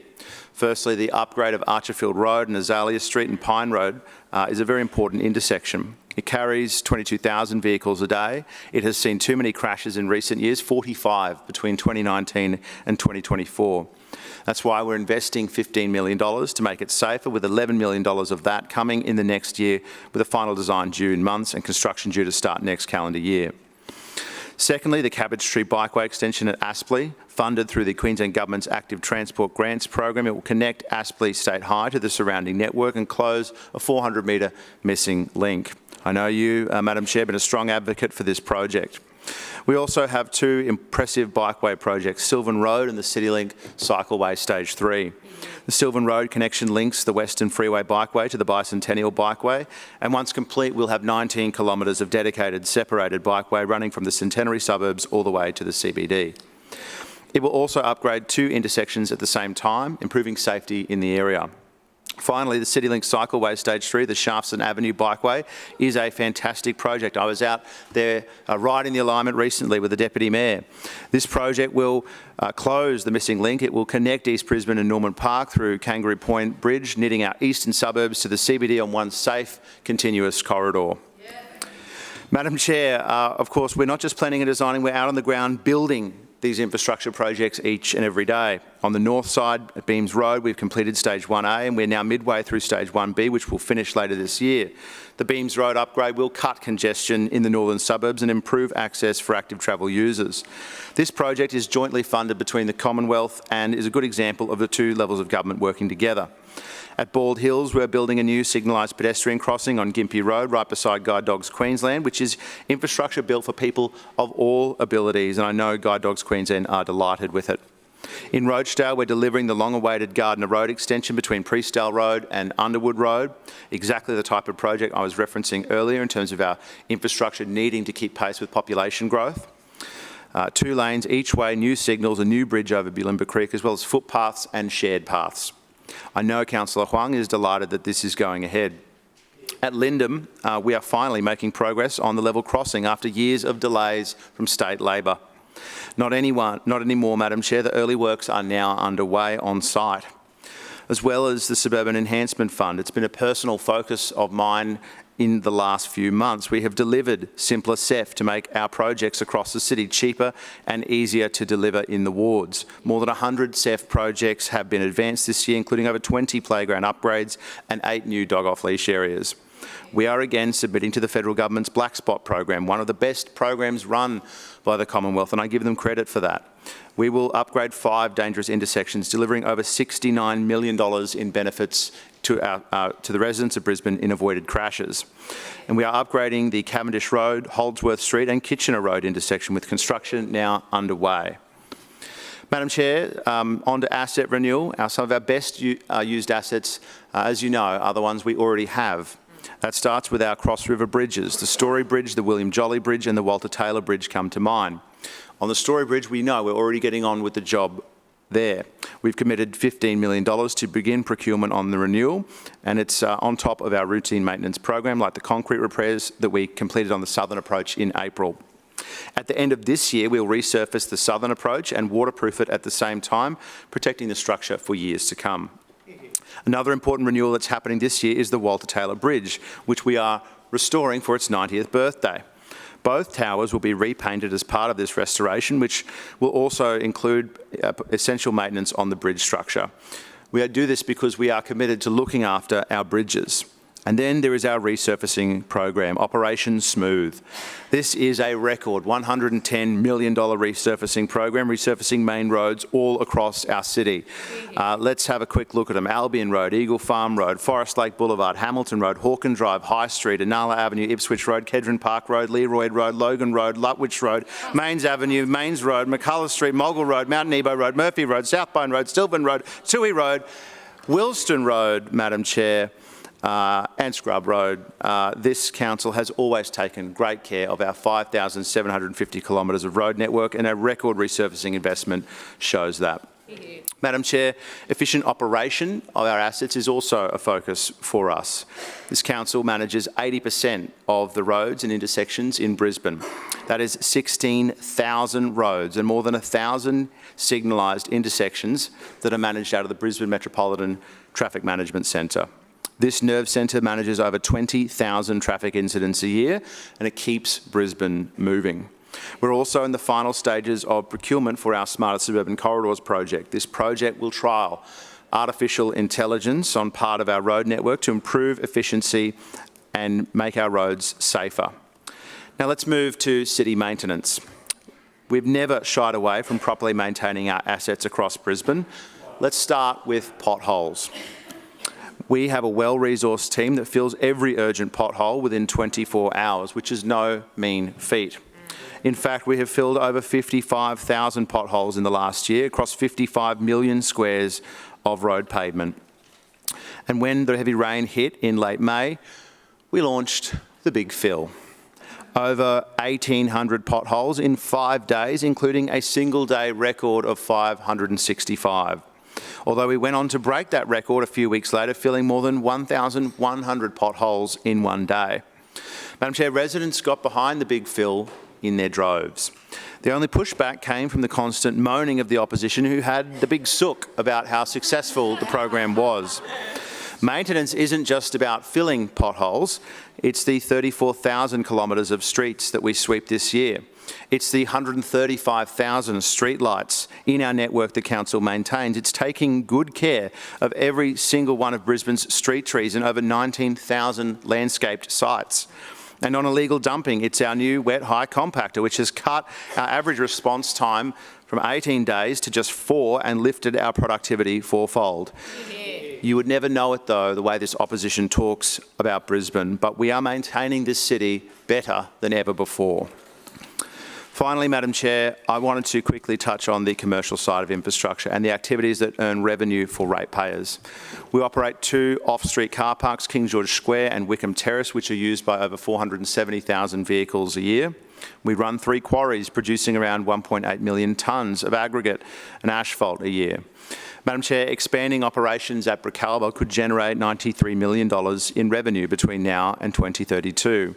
This is a genuine strategic asset for our city, and we are working to secure approvals for its future growth. We also run 2 asphalt plants at Eagle Farm and Riverview, which give us cost certainty and supply security for our resurfacing program. The Eagle Farm plant has served ratepayers since the 1980s, and it is reaching end of life. So we will develop a business case for a new higher capacity plant at Nudgee. A new plant could service external demand we currently miss, and by using up to 40% recycled material, cut our input costs by 17% while reducing our demand for bitumen and gravel. That, Madam Chair, is what a well-run commercial operation looks like.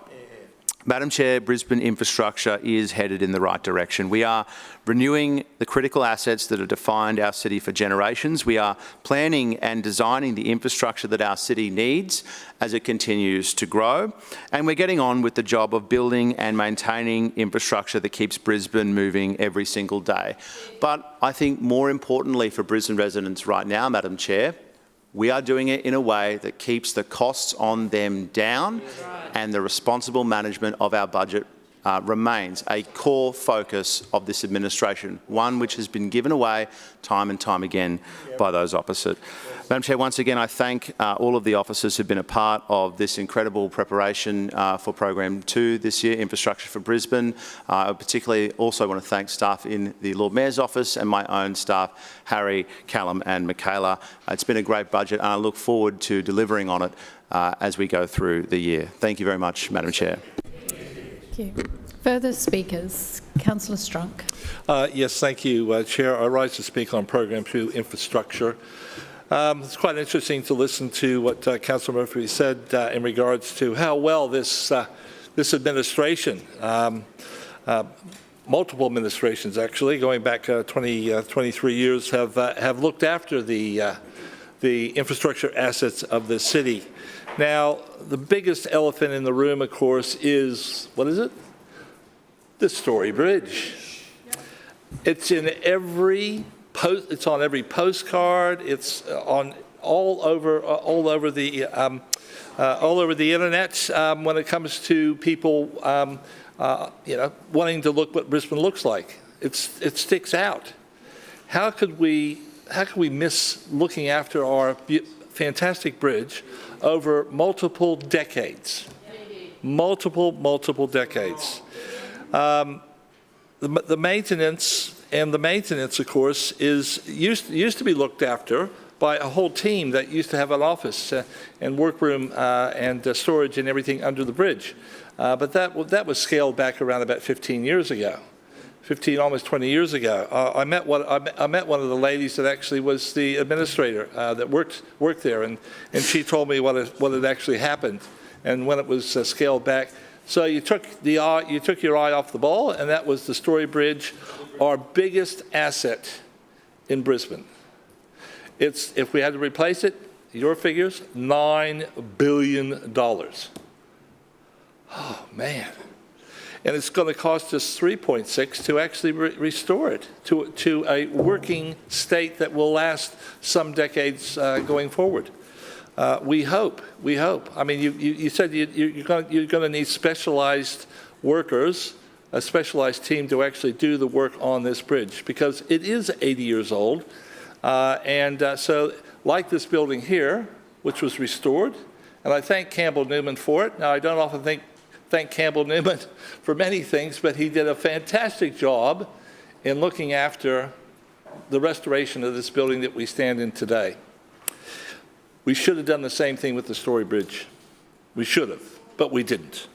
And the amount of money that we've allocated for the Story Bridge to the work on the Story Bridge itself is a pittance. This whole 12 months, it's really a small fraction of the $3.6 billion that we're going to have to spend over the next 10 years.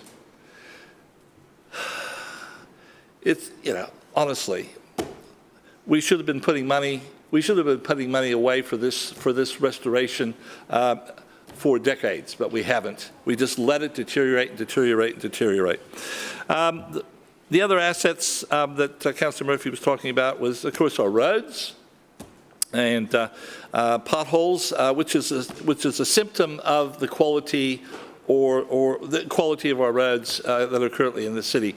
And if we have to fix 55,000 potholes, and Nebo Road was a good example, 2,500 just on Nebo Road in 1 year, right? And I'm glad to hear that Nebo Road's going to be resurfaced. Thank goodness for that, because that's the problem with potholes, is if you don't maintain the road and resurface them often enough, water gets in underneath the surface, and of course then we end up with potholes. Right. So you can save money if you can save a lot more money not having to go out and do a lot of potholes if you actually just have a really good schedule of works for road resurfacing. I've got 3 roads in my ward out of the 600 roads that I have in my ward. I've got 3 roads this year being resurfaced or partial resurfaced. Last year I think I had 5. The year before that I had 7. And I keep saying it, it's going to take me over 130 odd years to resurface those roads in just my ward alone. And that's never going to happen. That's never going to happen. Some of the other issues that were raised by Councillor Murphy, of course, as well, and that is the upgrade of the intersection of Pine, Azalea, and Archfield Road.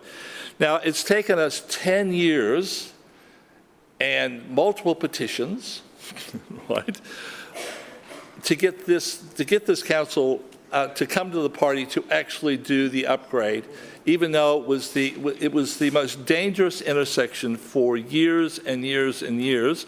And the figures, he said there was 45 accidents in, let's say, the last 5 years. It was actually a lot more than that. Those were just the reported ones. There would be double that, if not triple that weren't reported for all sorts of reasons. And it took the previous councillor, the Speaker of the House, Milton Dick, to advocate for that, and it's taken me 10 years of my councillorship to advocate for that. The new Labor member for Inala, Margie Nightingale, and of course Milton did do a little bit of work for us with the through the federal government to try to advocate for that to be looked at for black spot funding, right? And thankfully we did get some black spot funding. It isn't going to cover the whole upgrade, but it goes a long way. And unfortunately, as you know, I'm happy to have it now funded for the upgrade, but it's going to be another 2 years before it's activated and before it's actually working as an intersection. So how many more accidents are going to happen? So thank you, but you know, we should have been doing it a lot sooner, and we didn't, and we did not. The upgrade of the also the Johnson Road corridor. Money that's in the schedule for the Johnson Road corridor. I was happy to hear that it's probably going to the scoping and the planning, and we have to work with another council, Logan City Council, on this one. That the intersections were going to be looked at as well, because that's really some of the most dangerous part of that Johnson Road corridor, right through to Browns Plains. And I just want to highlight that the Woogaroo Street and Johnson Road intersection is probably one of the most dangerous as well now in my ward, if not one of the most dangerous in the city as well now. So I just want to raise that in this debate. Also, footpaths. Footpaths are. Listen, I've had a footpath request for a footpath in Grand Avenue, which. To bring it up to code so it would be wide enough for a school, for an approach to a school, right, in Grand Avenue. For 10 years, I've asked for this to be upgraded. And I'm sure there's plenty of those right across Brisbane that we're just not prioritizing that type of footpath work that needs to be done to keep the kids safe, right? Now, I think Councillor Murphy was saying in the presentation that we're doing tens of or thousands and thousands of kilometres of footpaths, and I just don't think that's right. We've got 17 major projects that are going to get upgrades to their footpaths or get new footpaths in place, right? And I understand that, but those are major projects, and the footpaths are always going to happen with those anyways, right? When when you do the upgrades. It's the same with the intersection of Azalea Pine and Archerfield Road. There's 200 metres of footpath there that's going to be installed, right? So you have that on these 17 projects, right? But what about the rest of the footpaths? Restoration of footpaths. We're just not doing enough of those, right? And we're just not doing enough footpaths in areas that don't have any footpaths at all, that the residents want. Sometimes they don't always want footpaths, but majority of residents do want a footpath because it's a safety issue for them, so they're not actually having to walk onto the road to go down the street. Because grassy verges are fine, they look nice, but they're not very safe to traverse. Right, because they sometimes holes can actually occur within the subsoil, and the grass grows right across those, and they're trip hazards. Right, and I see a lot of that, especially through the Forest Lake suburb. Other issues in regards to infrastructures, of course, is well, we'll just go back to the roads. We're only resurfacing 189 roads, and last year it was 325. Councillor Strunk, your time has expired. Further speakers, Councillor Wolfe. Thank you very much, Madam Chair, and I rise to speak in support of Program 2 Infrastructure for Brisbane, with a particular focus on safety infrastructure within my local community. Across the Walter Taylor Ward for the 2026-27 Suburban Works Program, there is a strong pipeline of practical projects that will improve safety, accessibility and connectivity for residents. Chair, under the Active Transport Infrastructure Strategy, the Schrinner Council is continuing to invest in safer and more connected walking, cycling and active transport links. One important local project is the Indooroopilly Bikeway on Lambert Road. Lambert Road is a primary cycle route and provides a key connection between Indooroopilly Station and Indooroopilly Road. This project will help complete the missing link in the Indooroopilly Bikeway, building on the Indooroopilly Bikeway connection from Indooroopilly Riverwalk to the Western Freeway. Chair, another significant active transport project is the Sylvan Road Bikeway. The Sylvan Road is a key cycling corridor and a critical missing link for the western suburbs, connecting the Western Freeway Bikeway to the Bicentennial Bikeway.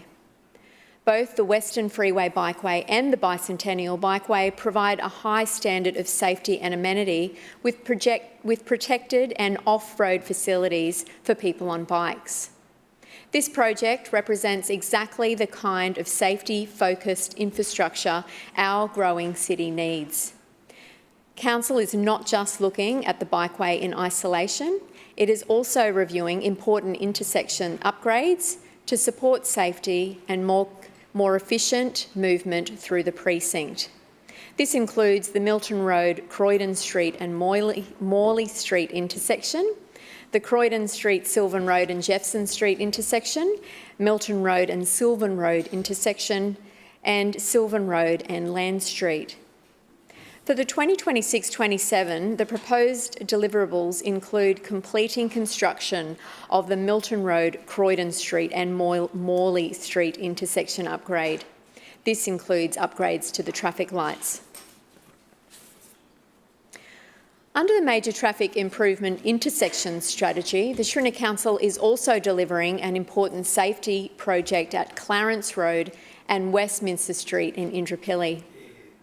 This is a black spot nomination, and between July 2019 and June 2024, there were 9 casualty crashes at this intersection.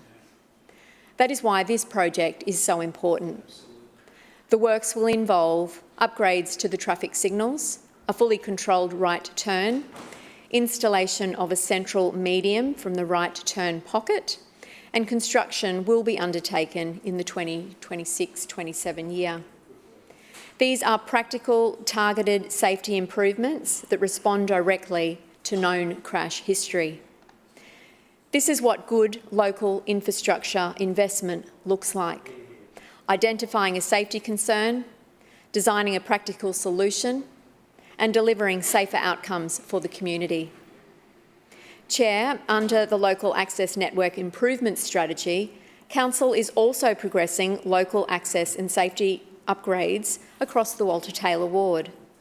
At Beatrice Street and George Street, Taringa, works will help improve pedestrian safety, with pedestrian crossing being moved further back from Moggle Road.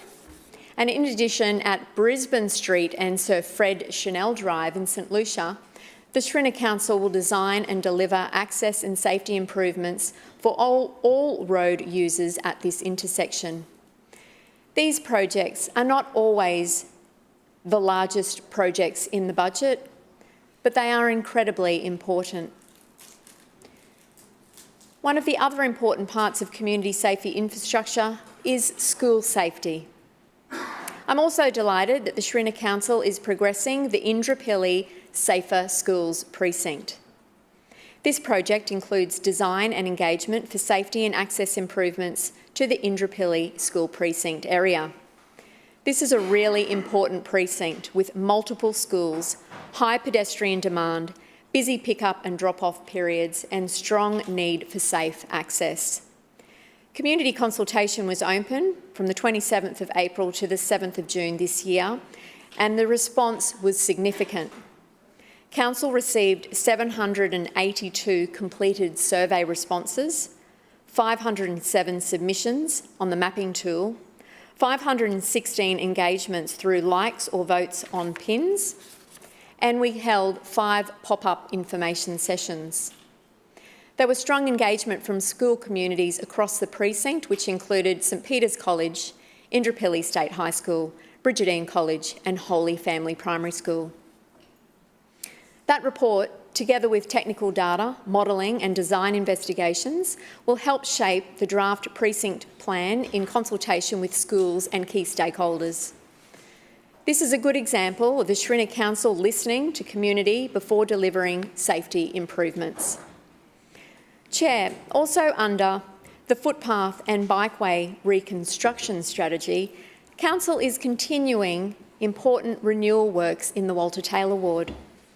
These include footpath renewal on Burns Road, Toowong, and design for a staircase renewal at Dean Street, Toowong. These works support safer and more accessible movements through our suburbs.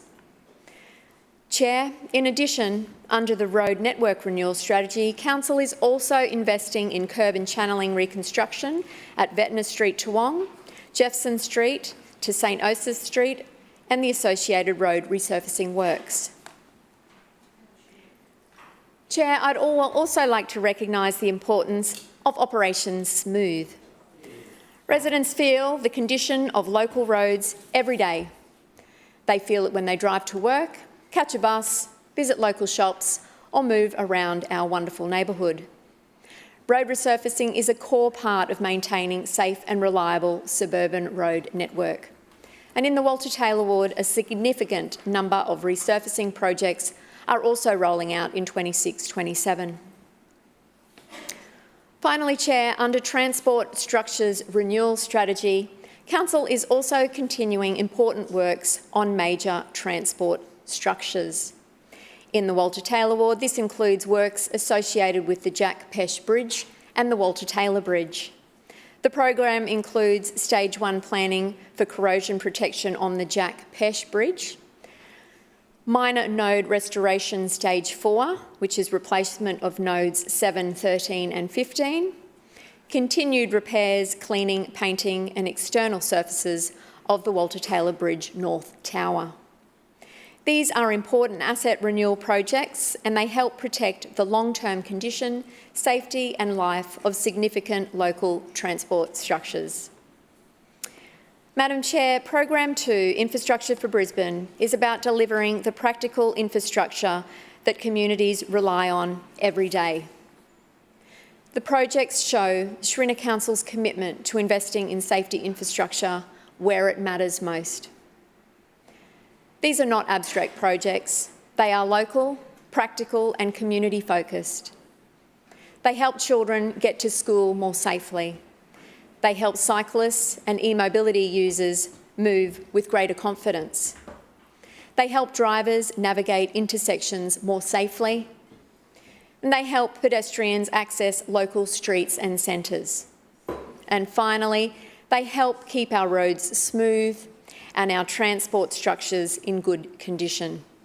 That is why I am pleased to support Program 2, Infrastructure for Brisbane. It is an investment in safety, livability and the everyday experience of residents across the Walter Taylor ward and our city. Thank you. Further speakers, Councillor Johnston.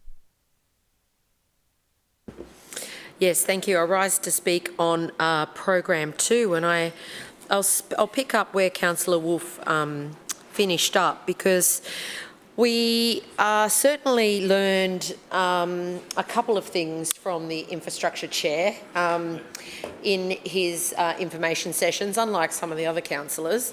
But the big one is the council math in the budget.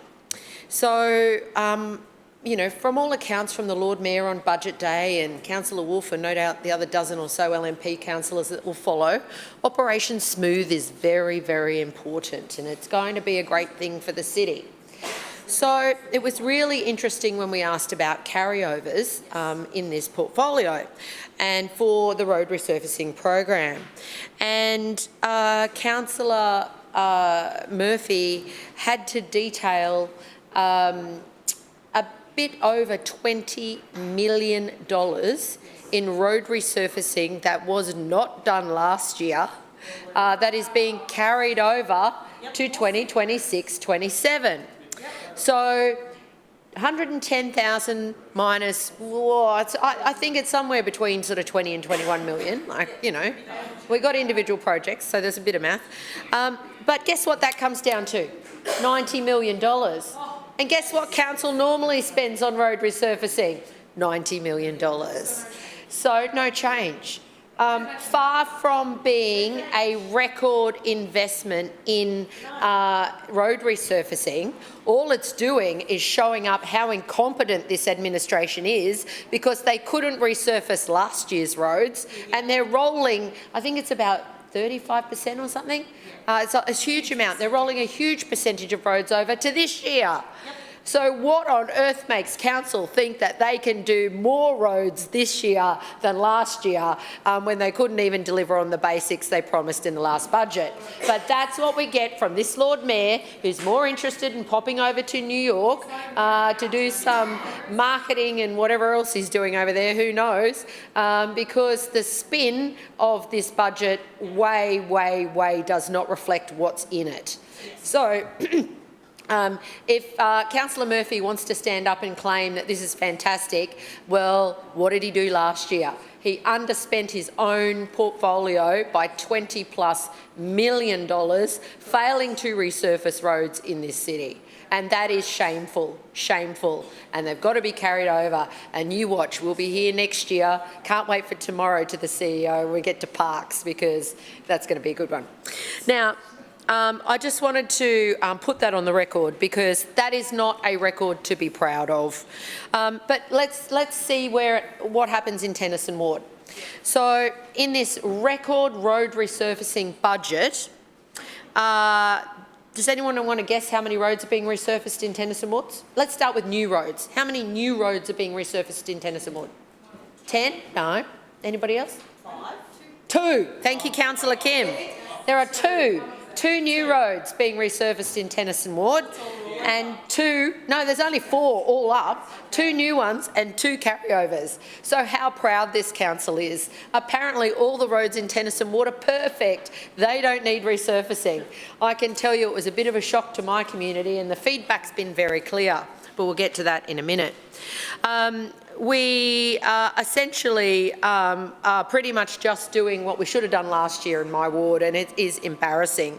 One of the 2 new roads we are doing is actually called Sampson Street in Annerley, which is a tiny little street that the state government's Cross River Rail project has absolutely buggered up. Not council. I have no idea why council is not making the state government fix the road that they damaged. It's just crazy. It's been badly damaged by the state government, and council knows that because we've reported it to them, but council's fixing it. Why on earth would this Lord Mayor go and spend money fixing up Crisafulli's problems? Because that's what's happened. So anyway, I could have saved the council a good chunk of money there, and it could have been spent on something else in Tennyson Ward if only this council would talk to the state government and maybe hold them to account for some of the things that they have got wrong. Now, I do want to mention the one intersection in my ward that is getting upgraded, Long Street East Honour Avenue, Graceville, which is the intersection just under the low rail bridge at Graceville. Now, apparently there have been a few crashes there. Now, there is a right turn and there are people who go through a slip lane, and apparently there's been some accidents. So it's qualified for black spots funding. Yep. Do you know how many people have complained to me about it being a safety issue in the 18 years I've been the councillor? None. None. Not one. Not one. 18 years. Do you know what they have complained about? One, the footpaths are too narrow under the low rail bridge, and two, it's 1.5 lane widths and 2 cars can fit in it side by side, but council says they can't mark it as 2 lanes because it's not wide enough, and council can't make it 2 lanes because the low rail bridge pylons are a state government responsibility.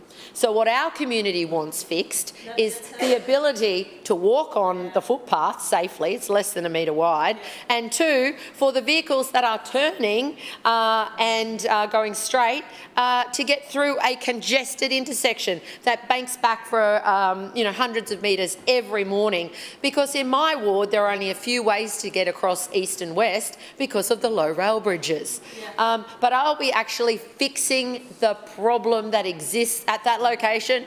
No.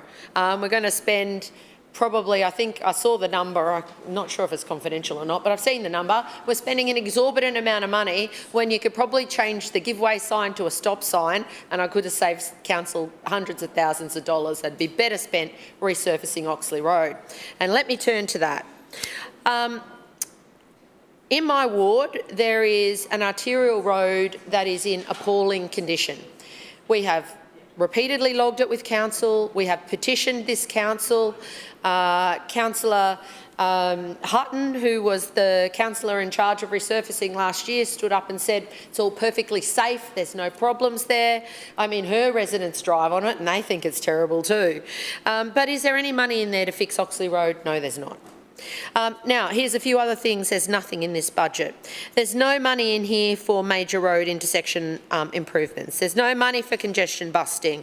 There is no money for district road improvements. There's no money for local access improvements. There's no money for LATMs. There's no money for school infrastructure. There's no money for suburban corridors. There is a little bit of money, and how proud Councillor Wolfe is, there's a little bit of money to do maintenance work to the bridges. Yes. Like this is something that council should be singing from the rooftops. It's our job, it's a core function to do the maintenance work. And it's good that council is doing it, but doing basic maintenance is council's core responsibility. It's not about making it easier for people to get across the bridge or better or safer.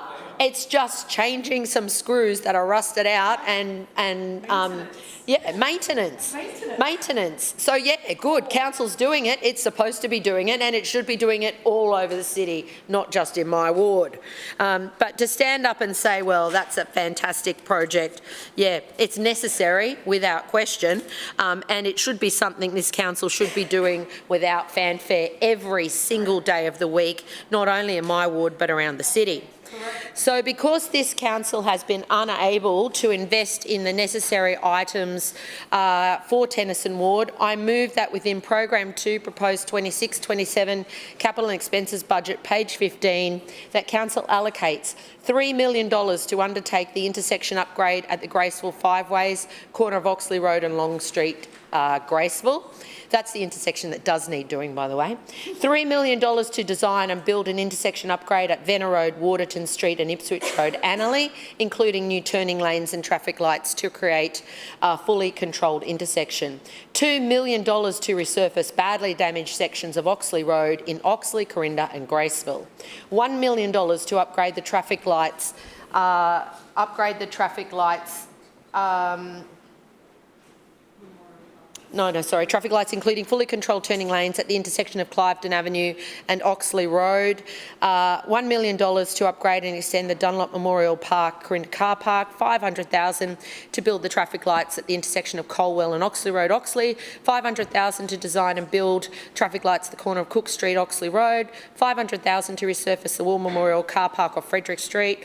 And I might table the rest. Do I have to read it all out? Shall I table it?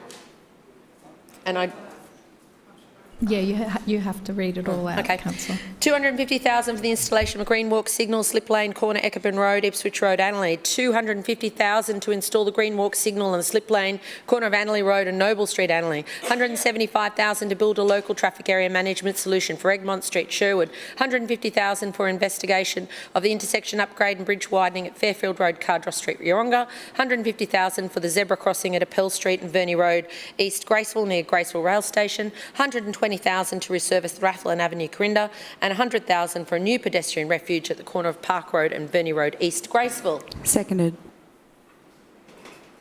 Yeah. An amendment has been moved by Councillor Johnston and seconded by Councillor Collier in that within Program 2, proposed 2026-27 capital and expenses budget, page 15, that Council allocates $3 million to undertake the intersection upgrade at the Graceville Five Ways, corner of Oxley Road and Long Street, Graceville. $3 million to design and build an intersection upgrade at Venner Road, Waterton Street and Ipswich Road, Annerley, including new turn lanes and traffic lights to create fully controlled intersection. $2 million to resurface badly damaged sections of Oxley Road, Oxley, Corinda and Graceville. $1 million to upgrade the traffic lights, including fully controlled turning lanes at the intersection of Cliveden Avenue and Oxley Road, Corinda. $1 million to upgrade and extend the Dunlop Memorial Park Corinda car park. $500,000 to design and build traffic lights at the intersection of Colwell Street and Oxley Road, Oxley. $500,000, I think, is that a typo there, Councillor?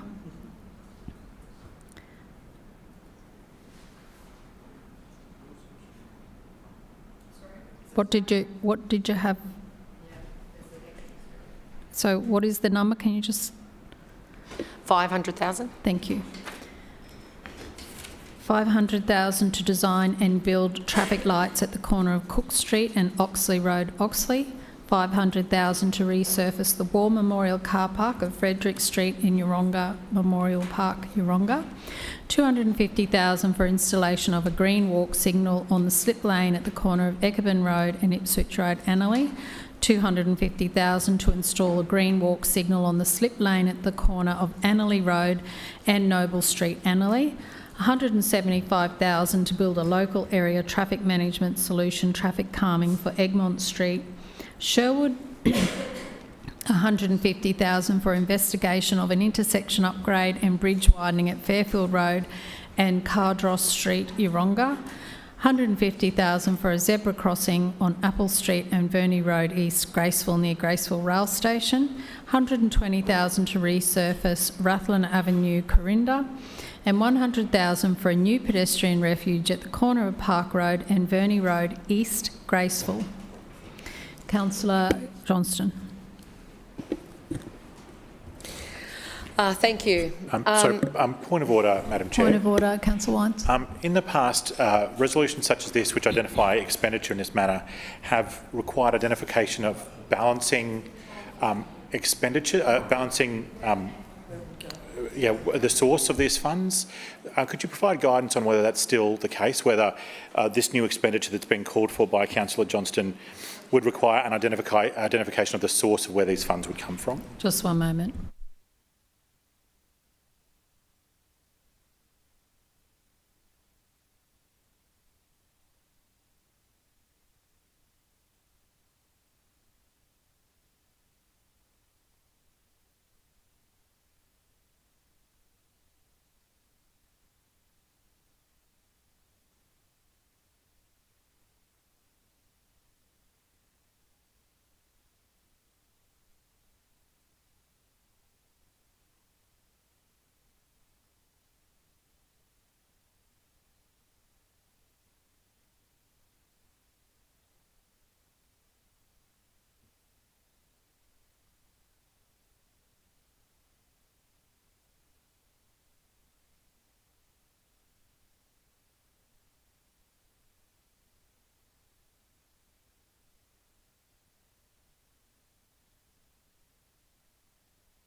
Yeah, actually, look, councillor, I will let you continue with this motion, although it does say it should, reallocate where exactly that funding is coming from. But because you have said within program 2, I'm going to let that go. So please continue. You do have 5 minutes, not 10 minutes, only 5 minutes to motions, everybody.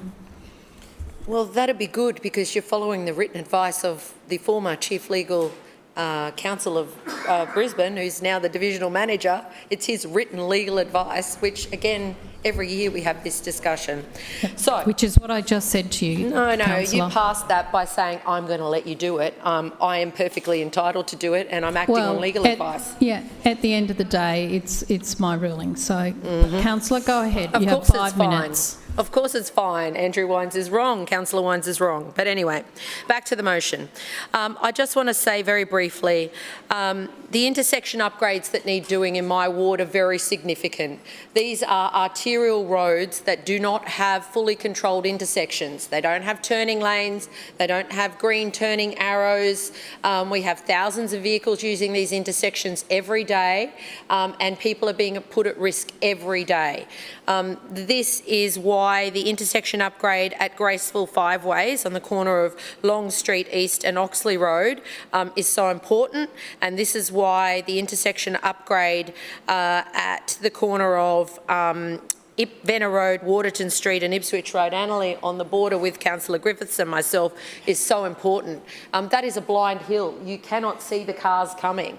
66,000 vehicles a day on Ipswich Road, and you take your life in your hands turning out of Venner Road or Waterton Street to move locally in an east-west direction. These are critical intersection upgrades that were on my very first budget submission in 2008. It's not like I've stopped asking. Apparently in 18 years, Council does not think these intersection upgrades on arterial roads carrying some of the highest volumes need to happen. But I will never stop fighting for my community because these intersection upgrades are needed. There are a range of other improvements as well. Obviously, starting to resurface Oxley Road is critical, and the worst sections are in Oxley, Corinda and Graceville. Parts of Sherwood need doing and parts of Chelmer need doing as well, but I can wait till next year for those. It is obscene that Council has still not put any money into resurfacing Oxley Road. It's held together with the black super glue, potholes, sunken patches, repeatedly filled. There's grass growing up out of it in multiple locations. You could mow it in parts of Graceville and Oxley. It is that bad. And it carries 36,000 vehicles a day. $1 million to the intersection of Cliveden Avenue and Oxley Road, Corinda. This intersection finally got added to the LGIP, but again, we have thousands of vehicles a day intersecting with an arterial road where there's no turning arrows and turning lanes. People are lining up 3 cars wide in an area for 1 car. We need money to upgrade the car park at Dunlop Memorial Car Park in Corinda and also at Yeronga Memorial Park. I note, and this is disgusting, there are 3 car park upgrades in this budget and they're all in LNP wards. But the CEO will have a straight face and tell me there's no favouritism given to the LNP in this budget, even though we know the CEO acts at the direction of the Lord Mayor when he just says, "Oh, Kerry, could you please, restrict councillors' access to information for me?" Point of order, Councillor Adams. I do believe the CEO is in the room, and that performance is absolutely appalling. I ask Councillor Johnson to, if not withdraw, at least refrain. Councillor, that is not a point of order. Councillor Johnston. I know that Councillor Adams doesn't want to hear it. The Lord Mayor very proudly and loudly said he influenced the CEO to do this. So, pretty bad, right?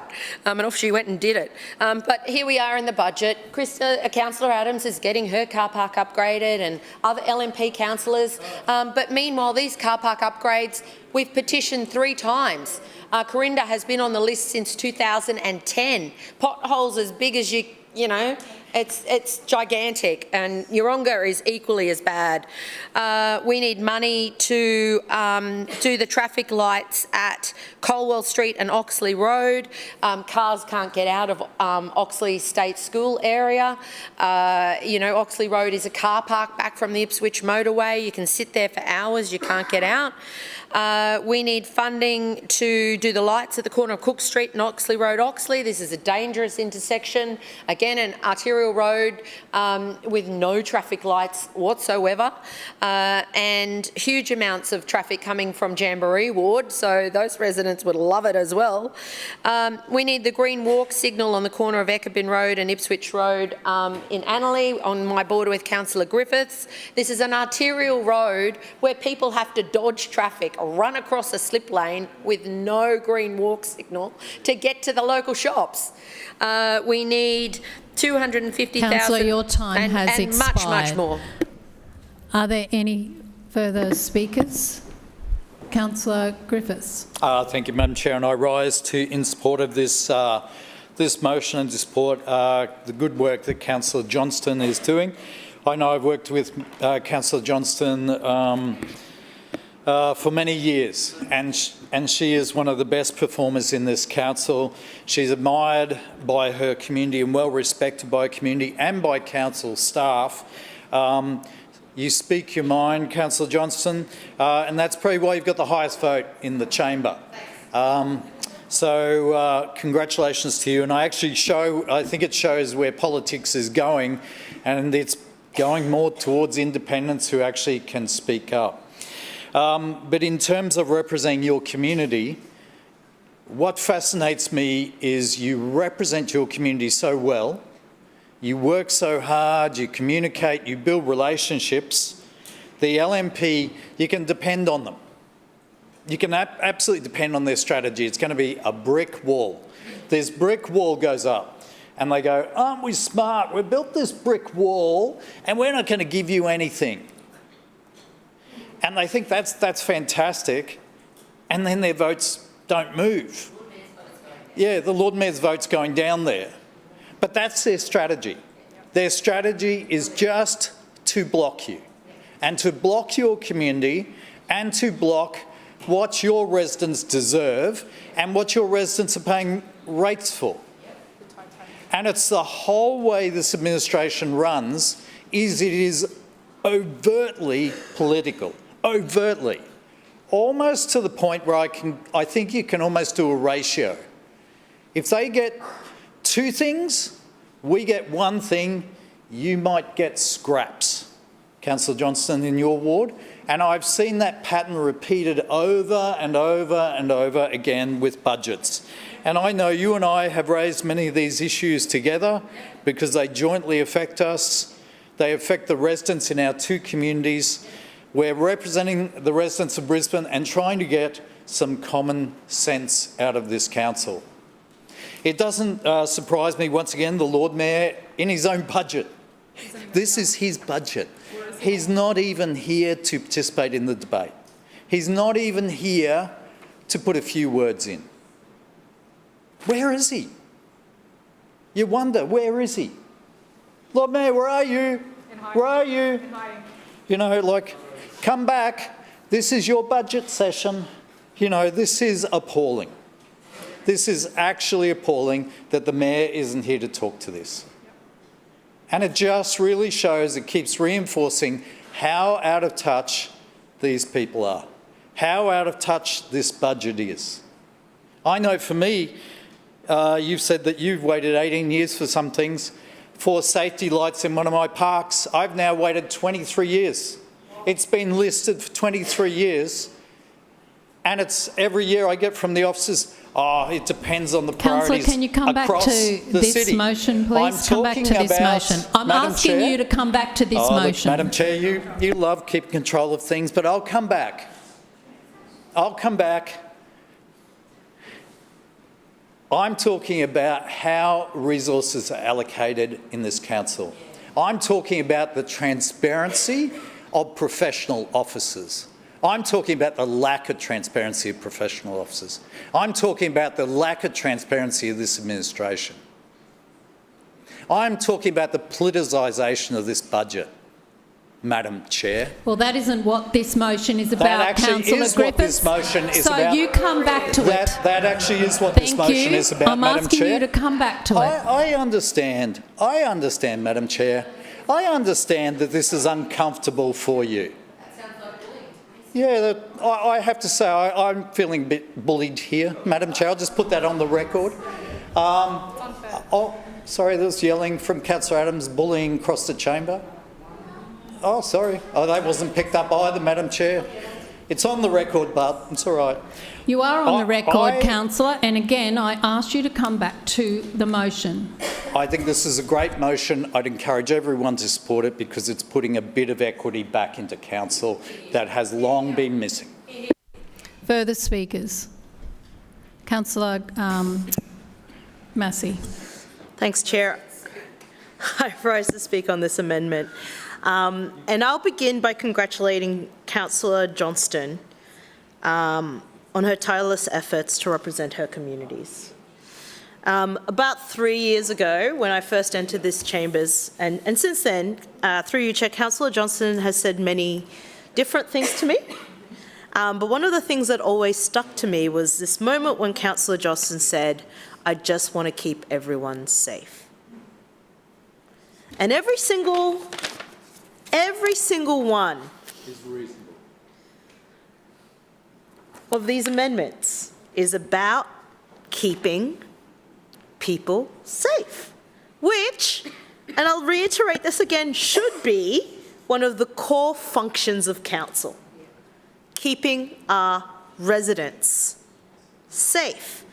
And every single one of this, and I'm sure everyone, and this is the thing, the reason I congratulate Councillor Johnston on this is because I think nearly every single councillor in this chamber probably has a list like this. A long list of things in Program 2 about intersections, about pedestrian crossings, about green signals, that it's not a want for us, it's a need for us to keep our residents safe. Whether they're pedestrians, whether they're bike users, scoot users, or car users. Each single one of us probably has, maybe even longer. I mean, we don't have the bikeways on here. But to keep people safe. And that's why I commend Councillor Johnston today. And every year, this is my 4th year now that I've seen one of these. And she tirelessly and unequivocally is willing to stand here and represent her communities to fight for safety. And that is a fair fight. That is a fair fight for us to do as local councillors, to fight for the safety of our residents. The sad thing is, I hear that so openly on this side, just like in this motion. And what I hear from the other side, unfortunately too often, is just an acceptance of the bare minimum of what council can do as a part of its core function. So I commend this amendment to the chamber.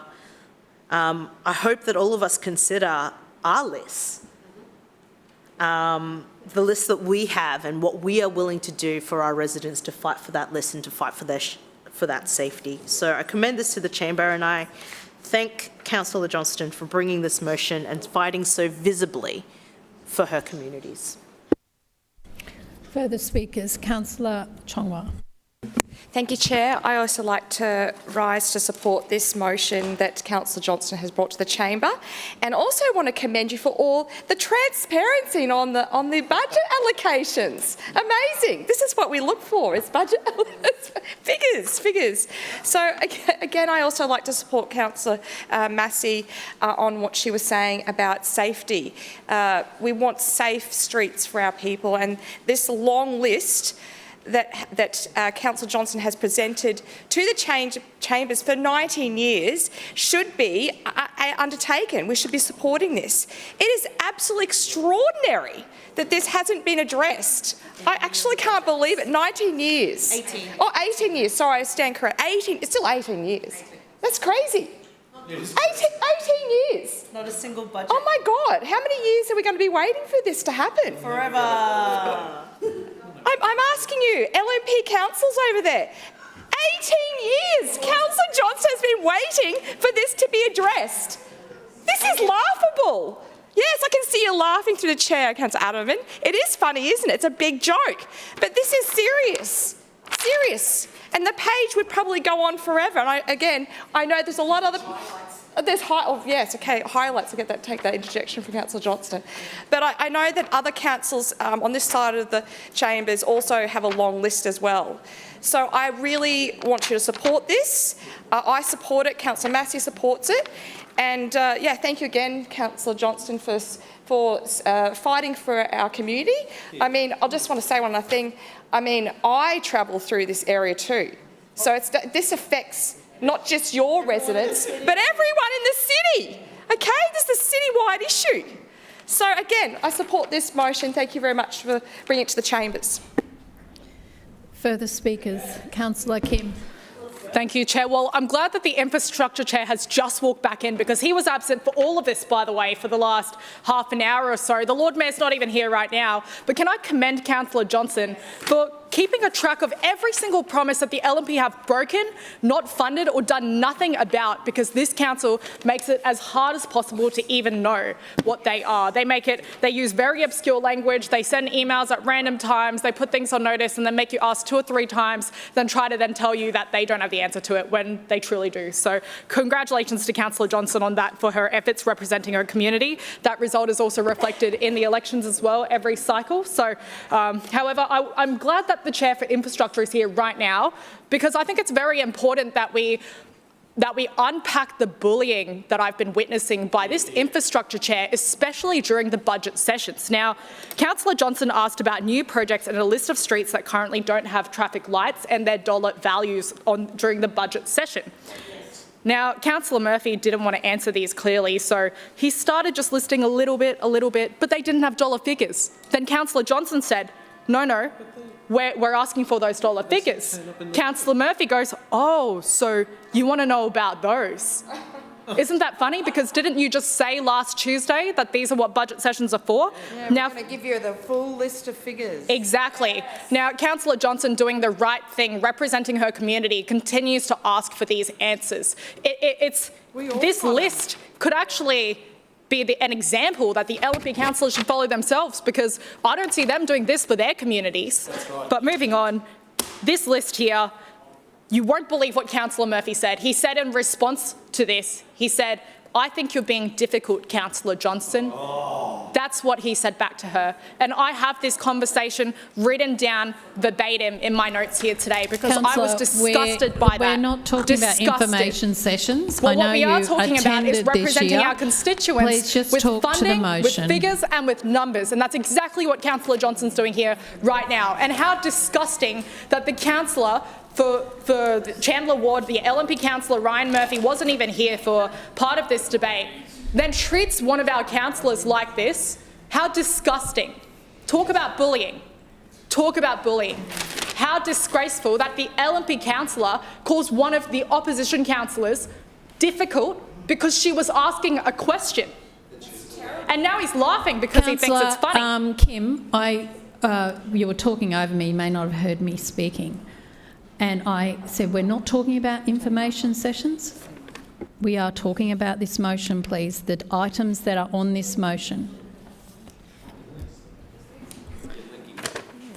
Respectfully, Chair, I think it's interesting that while I'm talking, I hear you interjecting while I'm talking and debating, while I'm representing our community, outer suburban residents, and you're here providing very inappropriate comments as a chair that shouldn't be debating us. I will caution you again, and the next time I have to do it, you will be formally warned. So will you be also calling up Councillor Murphy for his disgraceful remarks? I am not debating you and your behaviour. You're speaking about other people's behaviour in this chamber, and yours is very consistent, and it's consistently rude. To the other chairs, to the chair, and I've asked you twice now to come back to the motion. See, the difference between this side and this side is that we're constructively and proactively talking about the issues our residents are facing. Yeah. Meanwhile, the LNP and the chair are politicising this every single time, let alone not even being present in the chamber. Yeah. So I think the last 3 minutes says all you need to know about the values of the LNP Council here. Right. And congratulations, Councillor Johnson. You deserve this to be funded. For the amount of time that you have seen this happen on repeat again and again and again.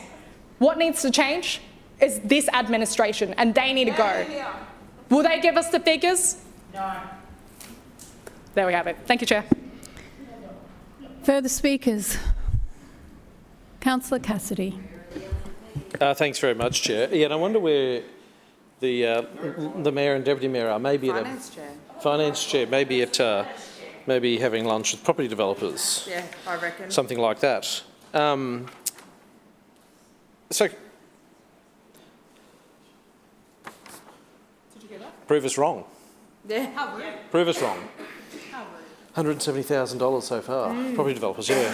Now, what we have from Councillor Johnston here is advocacy as a local councillor and doing her job. Now, she puts a budget submission in. LNP councillors, you have, Chair, you've claimed you put one in. Nobody else has, no other LNP councillor has ever claimed that publicly, that they put a budget submission in.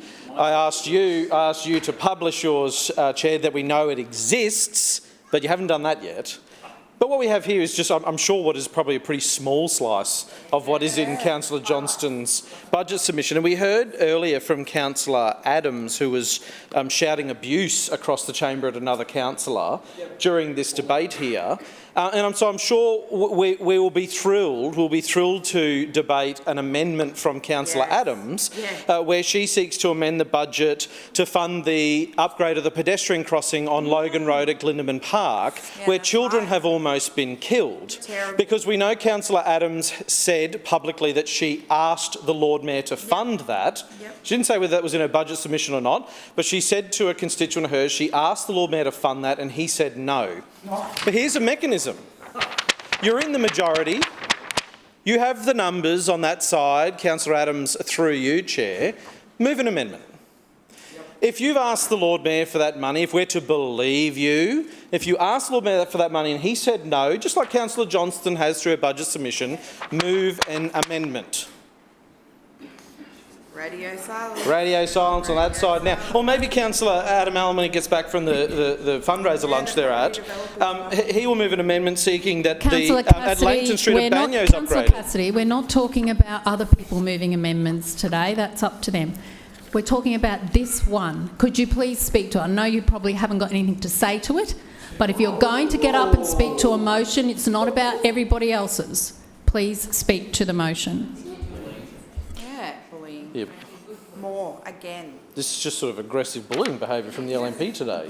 I know they're under pressure. I understand the LNP are under pressure here in I guess the giggling gives it away, right? They don't know what to say. They don't know what to say, how to respond to councillors who actually advocate for their community, except for abuse and name-calling and saying that it must be a certain cycle of the moon to explain things. Wild. Isn't that incredible? Calling people crazy. Isn't that absolutely incredible? The tone of debate that we get from the LNP in this place and the abuse we see. Again, Councillor, let's not talk about that tone of debate. Other councillors making amendments, you're still not talking to Councillor Johnston's amendment. Please come back to the amendment. So these projects are clearly important to Councillor Johnston's community. Just like upgrading the intersection here at Earnshaw College at Langton Street and Banyo would be important as a comparison. As a comparison to Councillor Allen's community for some context. But what we see from the LNP is this sort of complete and utter disdain for a councillor who comes in here during the budget process to move an amendment to seek funding for that community. Now, they're not going to vote for it. They're not going to support it because they're not even going to speak. And there is a reason for that. There's a $3.6 billion reason in the wanton destruction of the Story Bridge at their hands, which means that we're not seeing projects like we see in this list and the amendment before us today funded in the council budget. We're not seeing it funded this year. We won't see it funded next year. We won't see it funded out to 2032 if the LNP is still in charge. Hopefully not. Because they have no money left in the budget. And the state government has directed the Lord Mayor, Jared Blade directed the Lord Mayor to stop building projects out in the suburbs of Brisbane because they need all of that capacity in the infrastructure capacity workforce for the Olympic Stadium. But why don't you just get up and admit that? Instead of just hurling abuse, whether it's in debate or not, even outside of debate, just hurling abuse at councillors on this side of the chamber who are actually standing up for their community. Councillor Cassidy, your time's expired. Any further speakers? Councillor Johnston, right of reply.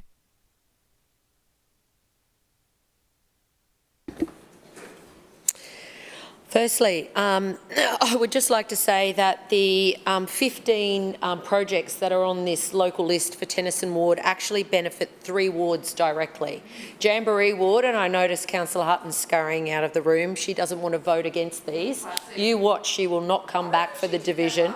She did do it last year. She did it last year. She will not want to vote against these because these are things her residents want as well. I know they will benefit the Gabba Ward and they will benefit Maruka Ward residents directly because many of these initiatives are directly on my ward boundaries. I also want to thank Councillor Chong-Wah, Councillor Kim and Councillor Cassidy for participating in the debate and recognising that this is the process for which we move requests to come into the budget.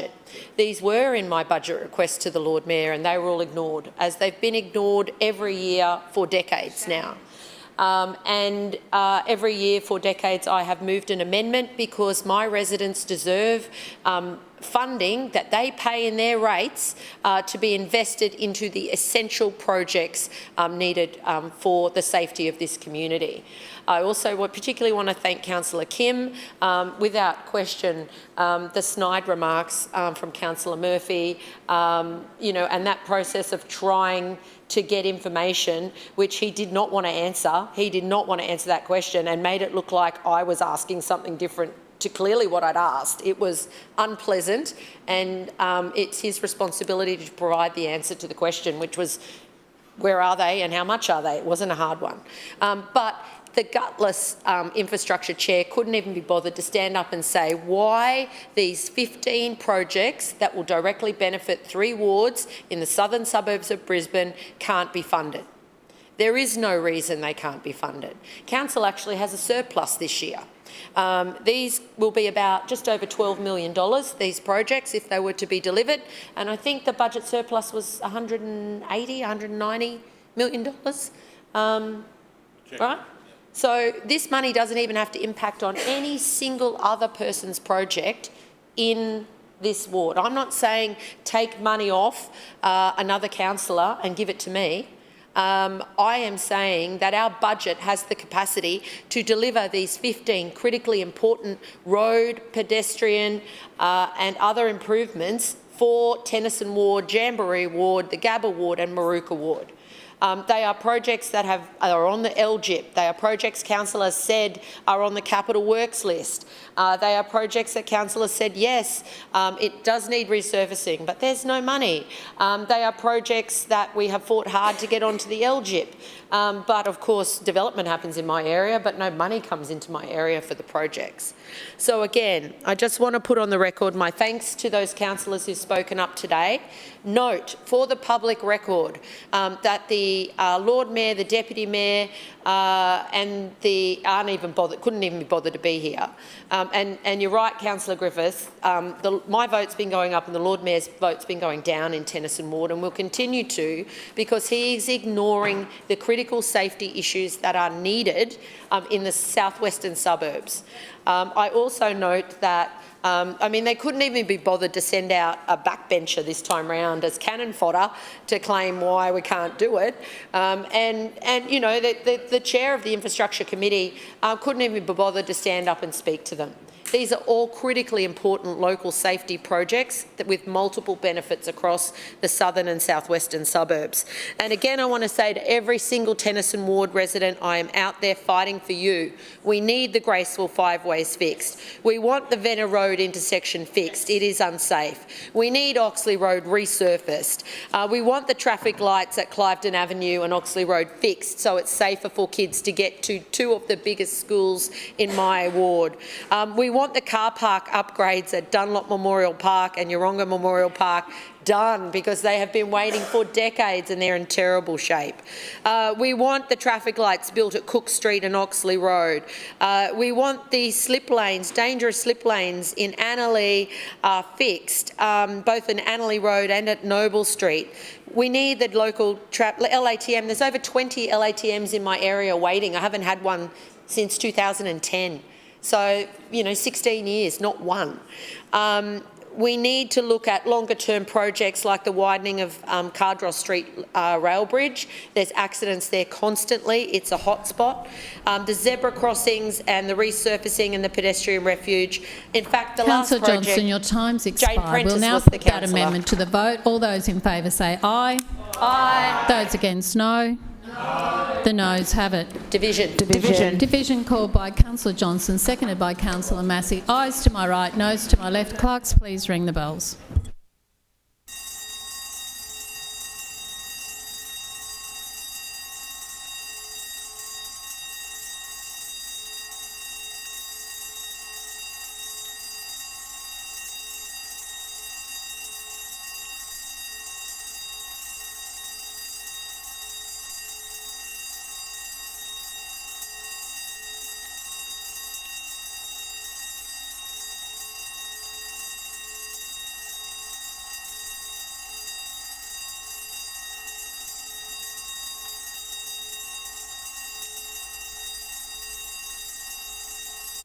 Clerks, please read the results.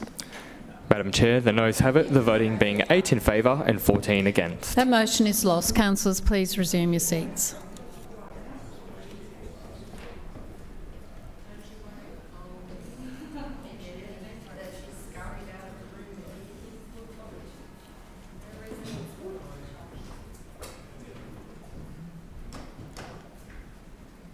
Further speakers. Councillor Givney.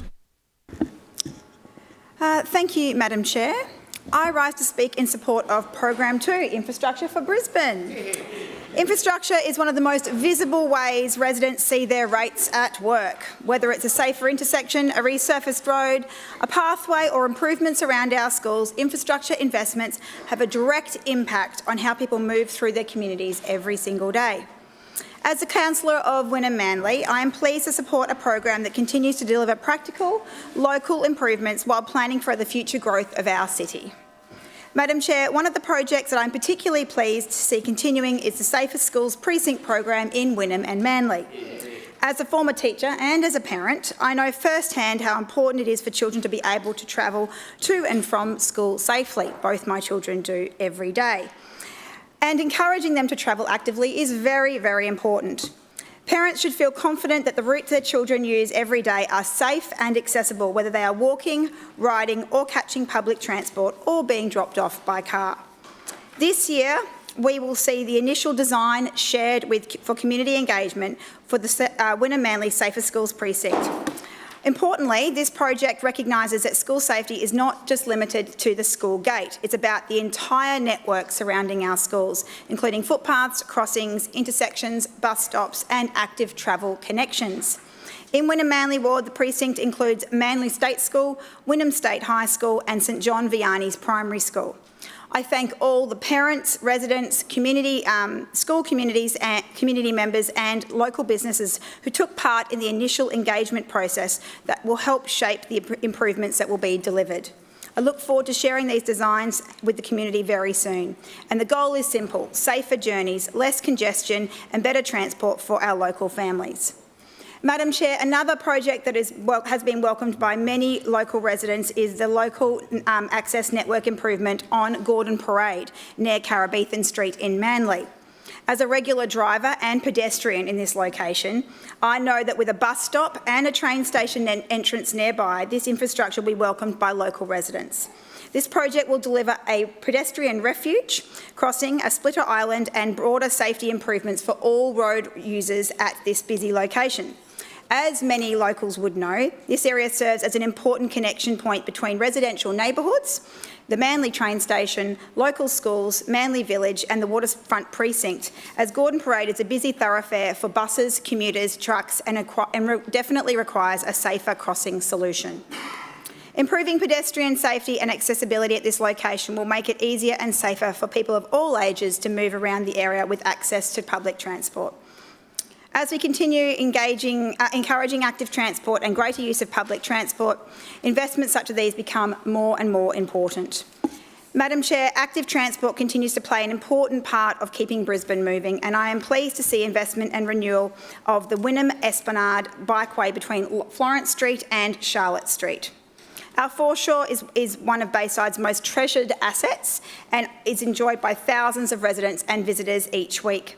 I'm hopeful that further cycling infrastructure investment will be considered as part of the foreshore master plan, because whether people are cycling for recreation, commuting to work, exercising with family or simply enjoying our beautiful waterfront, maintaining high quality cycling infrastructure is essential.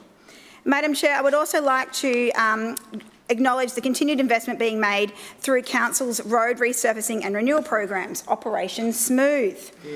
These projects are not always the ones that attract headlines, but they are some of the most important investments that we make.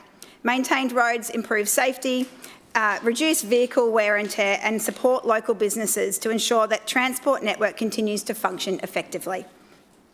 Across the Wynnum Manly ward, residents will benefit from resurfacing works on Aphrodite Street in Manly West, Avern Street in Lota, Fox Street in Wynnum West, Manly Road in Manly West, Morgan Close in Manly West, Pritchard Street in Lytton, Sue Street in Manly West and Tingle Road in Wynnum. And continuing resurfacing project along Oceana Terrace in Lota, and that's as the development is completed around Lota House. These projects span the length and the breadth of my ward and reflect Council's commitment to maintaining the infrastructure residents rely on every day. I'm particularly keen to see that Tingle Road and Pritchard Street are included this year, as these are key arterial roads connecting community. It carries significant volumes of traffic each day to the Port of Brisbane and the Gateway Motorway, and it plays an important role linking residents to local businesses, schools, sporting facilities and the Wynnum CBD. While this might seem like a relatively small project on paper, it's an important investment in one of Brisbane's most significant industrial and employment precincts. Pritchard Street provides access to businesses operating within the Port of Brisbane and the surrounding industrial areas, supporting workers, freight movements and local industry. The Port of Brisbane contributes billions of dollars to Queensland's economy each year and supports thousands of jobs, including many residents from my ward. Madam Chair, I'd also like to take a moment to acknowledge the value of the Suburban Enhancement Fund. The Suburban Enhancement Fund provides councillors with an opportunity to identify and deliver local infrastructure improvements that directly respond to community needs. One of the great strengths of local government is that we are close to our communities. We hear directly from residents about what small improvements can make a big difference in our neighbourhoods, and the Suburban Enhancement Fund allows those local priorities to be identified and delivered more efficiently. I'm very grateful for this funding, and I look forward to supporting a number of existing exciting local projects throughout the coming financial year that will improve the livability in my ward. Finally, before I wrap up, I would like to acknowledge the continued progress of the Lyndham Level Crossing upgrade as one of the most significant infrastructure projects currently underway in the Wynnum Manly ward. This project has been advocated by community for many, many years and follows a number of serious incidents at the crossing, including 2 tragic fatalities. For many local residents, the Lyndham Level Crossing has long represented a safety concern and a source of congestion, particularly during peak hours. I'm pleased that, that enabling works are now underway, including the relocation of critical underground services by Energex, marking an important milestone in the delivery of this long-awaited project. Once completed, the grade separation will significantly improve safety for motorists, pedestrians and cyclists, while also improving connectivity to through the rail corridor and reducing delays when the boom gates are closed. Importantly, this project demonstrates what can be achieved when different levels of government work together to deliver critical infrastructure for growing communities. As the Bayside community continues to grow, investments such as the Lyndon Level Crossing upgrade will help our transport network remain safe, efficient and fit for the future. The residents who use this crossing every day, whether it's travelling to work, taking their children to school at Iona, which is very nearby, accessing local businesses or simply moving around the community, this project will make a meaningful difference for generations to come. Madam Chair, what I particularly appreciate about Program 2 is that it balances a major citywide infrastructure investment with practical local improvements. As the advocate for council on the Bayside, I know how important it is that we continue investing in infrastructure that supports both our growing population and the lifestyle that makes my community so special. I thank Councillor Murphy and the Infrastructure Committee and the council officers that do the tireless planning to deliver these projects. I know the residents of the Wynnum Manly ward will welcome these investments and the improvements they will bring to our community, so I commend Program 2 to the Chamber. Further speakers. Councillor Collier. Thanks very much, Chair. I rise to speak on Program 2. Infrastructure is one of the most basic responsibilities of local government. It's the roads we drive on, the footpaths we walk on, the bridges that connect our communities and the intersections that keep people moving safely around Brisbane. When infrastructure is done well, I think that most people probably don't really give it a second thought. They just expect it to work. But when infrastructure is neglected, people notice. They notice when their roads are riddled with potholes. Yep. They notice when footpaths are unsafe, or if they haven't even got one. Yep. They notice when intersections become bottlenecks, or even worse, they're dangerous and accidents keep happening. And they certainly notice when one of the most important bridges in the entire state of Queensland starts to fall apart. Unfortunately, after more than 2 decades in office, this tired LNP administration falls short when it comes to maintaining and renewing existing infrastructure. They can't even deliver the basics. And nowhere is their failure more obvious than the Story Bridge. Because if there is one project that perfectly sums up 20 years of LNP infrastructure mismanagement, it is the Story Bridge. The LNP allowed it to deteriorate under their watch, and the Lord Mayor would like Brisbane residents to believe that this situation just happened overnight and it's totally normal, that somehow we woke up and discovered that this bridge suddenly needed billions of dollars worth of work. But that simply isn't true. The warnings have existed for years, and we know after Labor had to fight to obtain documents that the LNP want kept secret, we got them through a right to information process, and we found out that the maintenance requirements have been known by LNP councillors for years. And what these documents sensationally revealed is that under the LNP, what has not been missing is information, it's action. Yep. For now, after years of neglect, the LNP find themselves backed into a corner, desperately clawing at the federal government and maybe a little bit of the state government for money. They are certainly not fighting for their fair share from their LNP mates in the state government. Yep. Putting that aside for 1 second, while support from all levels of government will be important, I think people are entitled to ask a simple question. How did we get here? How did one of the most important pieces of infrastructure in this state reach this abysmal point under an administration that's been in office for more than 20 years? The LNP made choices. We know this. We know through these documents that they wanted to keep secret, that the LNP chose to kick the can down the road, and it is their fault only that we are in this situation. We now know that they want Brisbane residents, the state government and the federal government to help clean up a mess of their own creation. Yep. The Story Bridge should have never become a crisis project.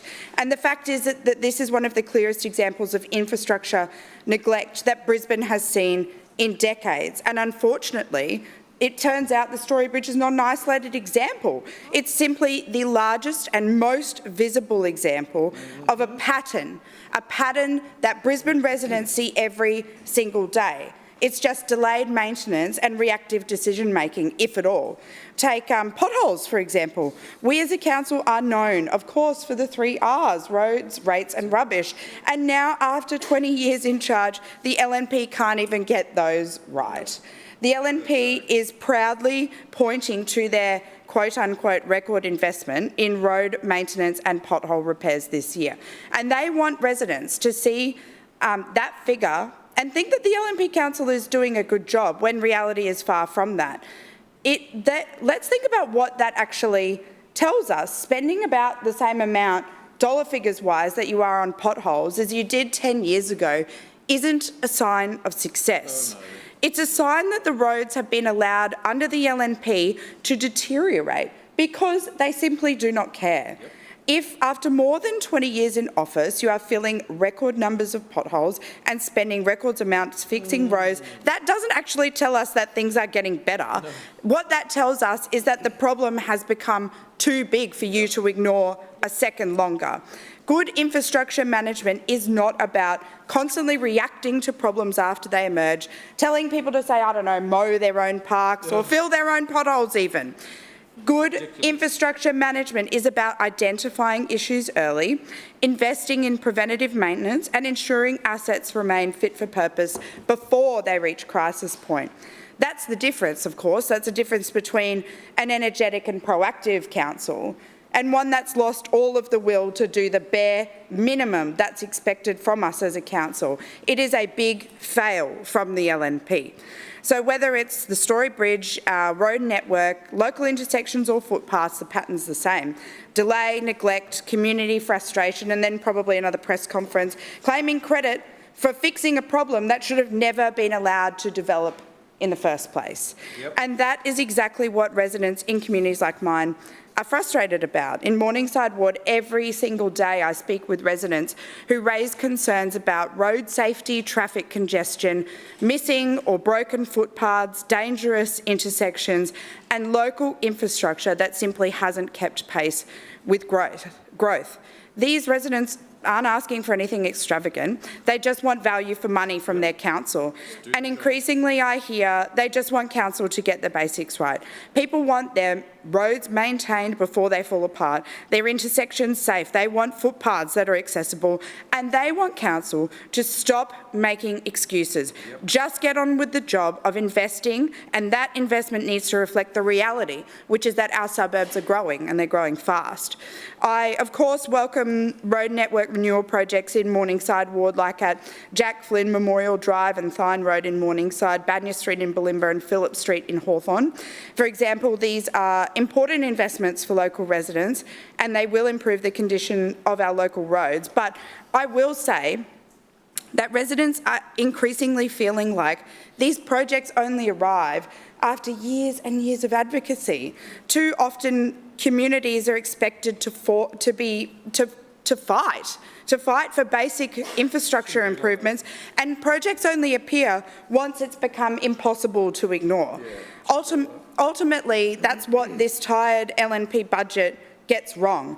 It asks the people of Brisbane to celebrate meagre spending that's too often fixing problems we've all known about for far too long that should have been addressed years ago. In my community in Morningside Ward, people understand better than most, I reckon, that what happens when infrastructure planning falls behind the growth.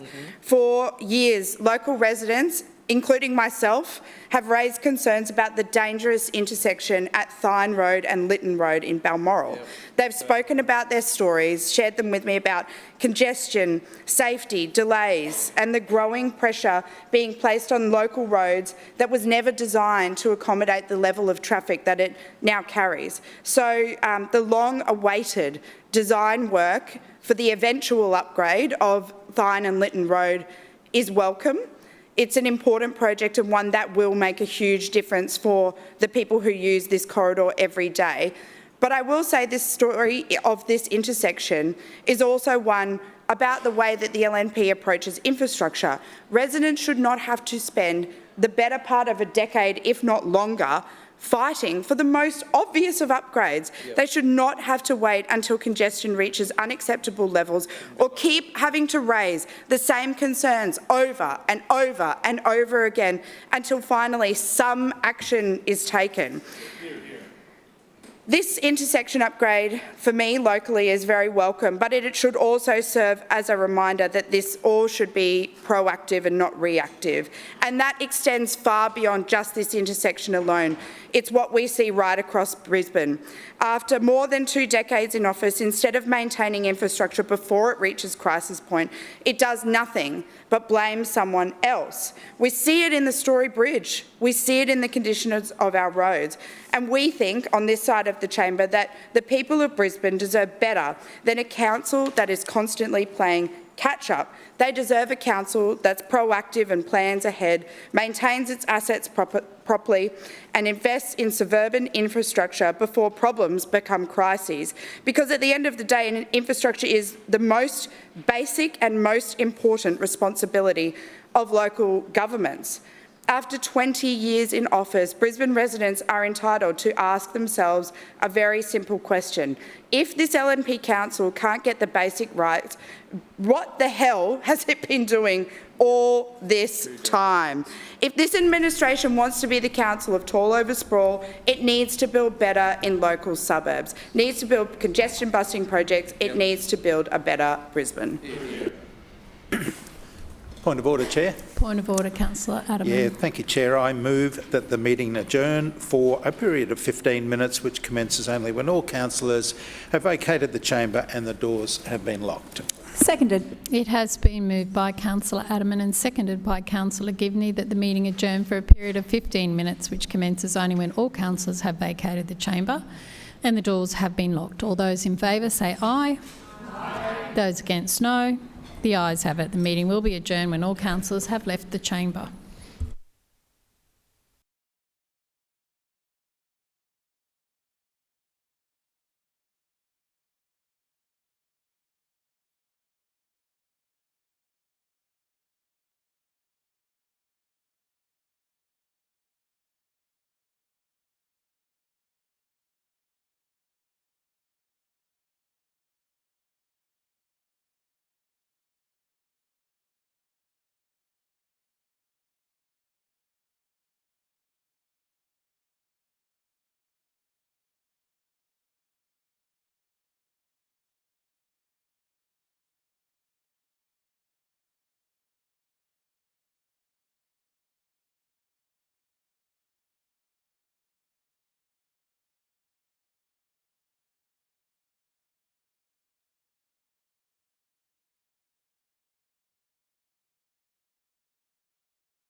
Further speakers, Councillor Wong. Thank you, Madam Chair. I rise to contribute to the debate on Council's 26-27 budget, and in particular to highlight the continued investment the Sri Lanka Council is making in the infrastructure our suburbs rely on every single day. At the heart of this budget is a very simple principle. Every dollar Council spends belongs to our residents. It is not Council's money, it's not government money, it is the money of hardworking Brisbane residents. The families, pensioners, small business owners, and ratepayers. That means we have a responsibility to spend wisely, to keep costs down where we can, and to invest where it truly matters. And infrastructure is exactly where it matters. Because good infrastructure is not just concrete, asphalt, footpaths, bikeways, and intersections. It is how people live their daily lives. It is getting to work safely. It is children walking to school. It is seniors accessing local services. It is parents getting home sooner and safer. It is what keeps Brisbane moving as our city continues to grow. That is why I'm proud to support a budget that continues to invest in the suburbs, including in my own magnificent McGregor ward. This budget delivers $110 million Operation Smooth Roads resurfacing program, a major investment in better, safer, and smoother roads right across Brisbane. This is a practical infrastructure that residents see, feel, and use every single day. In McGregor ward, we know exactly how important road maintenance is. Our residents do not want excuses, they want roads that are safer, smoother, and properly maintained. Operation Smooth is a clear example of the Sri Lanka Council listening to residents, delivering the basics, and delivering them well. This investment also forms part of a broader $1.9 billion commitment to transport and infrastructure, a serious and substantial investment in keeping Brisbane moving and preparing our city for continued growth. Importantly, this is not short-term thinking. This is long-term planning. It is about ensuring that as Brisbane grows, our infrastructure keeps pace, not just in the inner city, but right across our suburbs where people live, work, and raise their families. But this budget is not just about roads. It also delivers more than $63 million for footpath and bikeways, including investments in Brisbane Street in my ward. Madam Chair, those familiar with Rochdale know there are currently only two main access roads connecting to the suburb to neighbouring area. Gardner Road to the north, linking to Mangrove Kapalaba Road and the Gateway Motorway. A Miles Plating Road to the west, connecting to the Southeast Freeway and Logan Road. The construction of the Brisbane Street bikeway will open up a critical new link between Rochdale and Wishart. Rochdale is one of the last major greenfield developments in our city and one of our fastest growing suburbs. Investment in infrastructure here is not optional, it is essential. I would like to acknowledge and thank the Lord Mayor and Councillor Murphy, who previously represented this area, for their foresight, careful planning, and commitment to supporting its growth. These additional connections will help local residents move more safely and efficiently around their neighborhood. They give families more options. They support healthier, more active communities. They make it easier to access parks, schools, public transport, shops, and community facilities. Because connections do more than take you from A to B. They help children ride to school instead of being driven. They encourage families to walk to the park in the evening. They support seniors to stay active, connected, and independent. Active transport is not just an infrastructure choice, it is a health choice, a well-being choice, and an investment in more connected Brisbane. In the growing city, infrastructure must be safe, practical, and accessible, and this budget delivers exactly that. I also want to speak about Underwood Road in Emerald Plains. Residents have raised with me the very real challenges they face simply trying to cross this road. For some, it is about getting home sooner. For others, it is about safely walking from a nearby childcare centre to visit a loved one in aged care. These are not abstract transport issues. They are everyday challenges affecting real people in our community. That is why, alongside Councillor Marks, I'm proud that this budget supports planning for Underwood Road at 2 intersections, at Gaskell Street and also at Levington Road. This planning is about reducing congestion. It's about improved safety. It is about making active transport more accessible. Because major roads do not just carry traffic, they sit within communities. People need to move along them, across them, and around them safely. This is the kind of investment that makes a real difference. It is careful, it is practical, it is local. And it reflects the responsibility we carry to spend residents' money wisely. At a time when cost of living pressures are being felt across Brisbane, Council must do what households are already doing: make careful choices, focus on priorities, invest in what delivers real value. This budget does exactly that. It invests in smoother roads, it invests in safer intersections, it invests in better footpaths and bikeways, it invests in the infrastructure our suburbs need now, while preparing Brisbane for the future.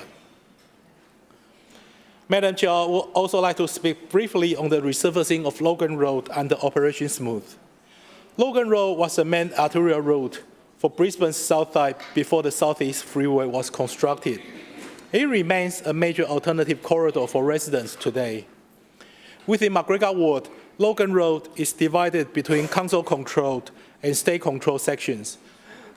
The section north of Castles Road and Mangrove Kapalaba Road is managed by council, while the section to the south is managed by the state government. Given the significant volume of traffic this corridor carries every day, resurfacing the busiest section will make a real difference, helping residents and all road users travel more safely and efficiently. It is a practical upgrade, but one that delivers meaningful everyday benefit to our community.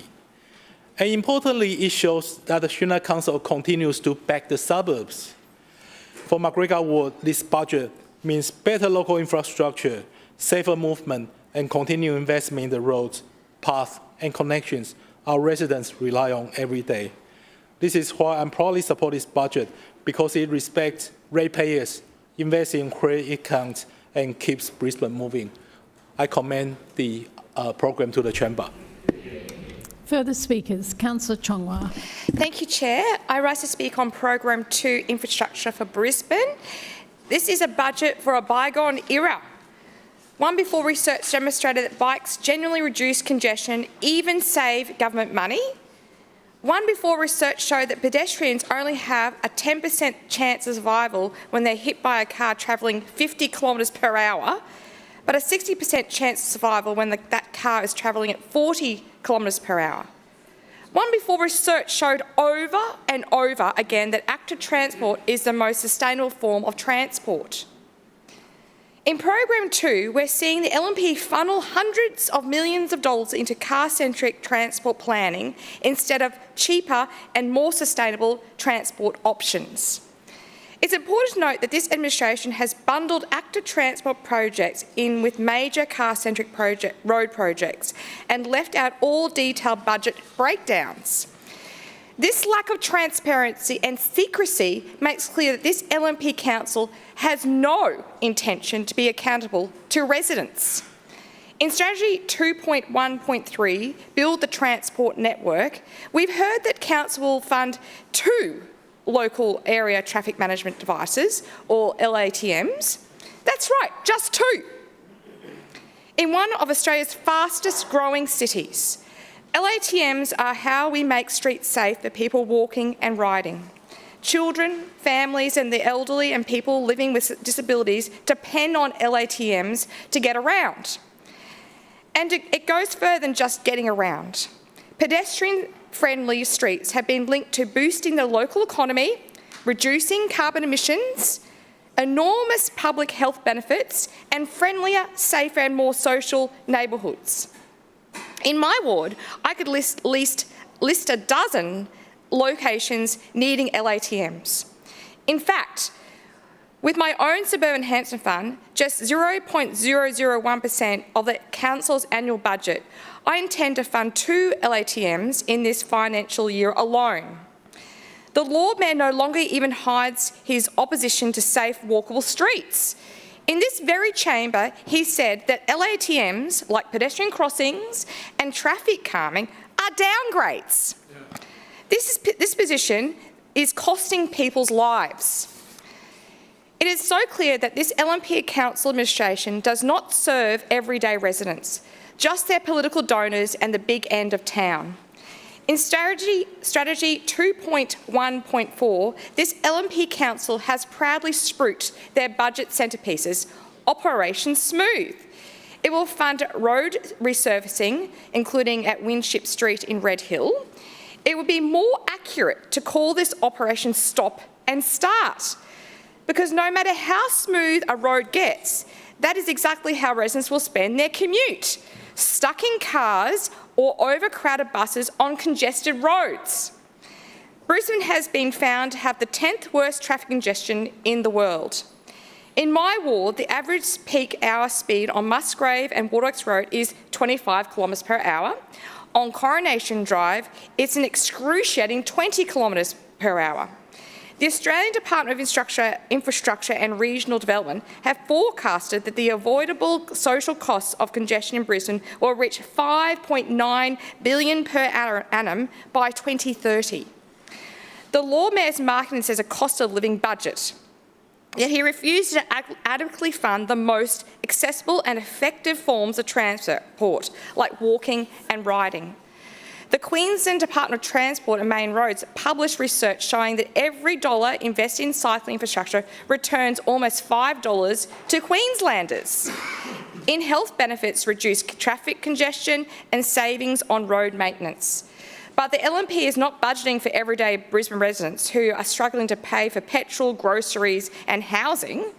If they were, they would give up on their mission to keep residents stuck in private cars, dependent on soaring fuel prices on congested roads.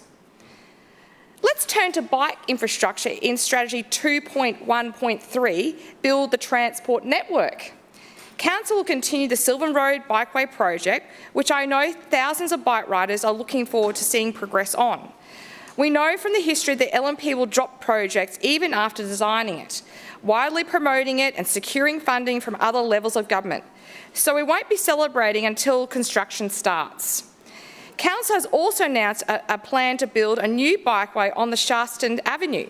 This is a very welcome announcement for the eastern suburbs, and we hope that this project also makes it through to construction. These two bikeways are small steps in the right direction, but nowhere close to the amount of investment this council should be making in active transport. Lord Mayor Adrian Schrinner signed us up to the 2030 Olympics with promises of legacy infrastructure. Now we're 6 years out and council's only in the design phase of only 2 bikeway projects. Shameful. For the 2024 Olympics, Paris spent over $400 million to build 180 kilometres of cycling lanes. For the 2028 Olympics, Los Angeles has committed to a car-free games. In Brisbane, we were promised 5 green bridges and a citywide metro system. Instead, this council has only delivered 2 bridges and a limited metro system riddled with project delays. I note the Toowong to West End Green Bridge is undergoing a business case funded by the federal government. But I was very alarmed to hear the Lord Mayor watering down his promise on yet another major active transport project, saying that it may or may not get prioritised by this council. We need a radical transformation of this council priorities infrastructure spending. Instead of endless road widening projects, we need streets for people. Streets that prioritise the safety of kids walking to school, the mums and dads riding their toddlers to kindy, and the grandparents that can't cross the road on their own anymore. It's time for this administration to step out of the Stone Ages and make riding and walking safe and accessible for everyone. Thank you. Further speaker, Councillor Toomey. Thank you, Mr Deputy Chair. I rise today in support of this year's budget for Program 2 and to speak on what it delivers for the people of the Gap ward. This budget reflects what our community has asked for: safer streets, smoother roads, better connections, and practical improvements that make everyday life just that little bit easier. It is a budget focused on outcomes, on getting people home sooner and safer, supporting their active living and ensuring our suburbs remain a great place for everyone to live. Under the local access network improvements, we're delivering a design and construction upgrades to the intersection of Glen Road and Payne Road in the Gap. This is an increasingly important intersection for our community.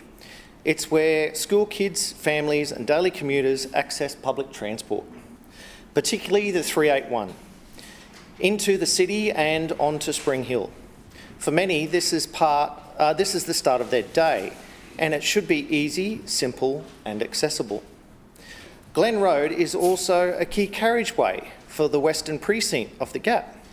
It connects residents not only to our local centres, but also to assets like Enoggera Creek Bikeway.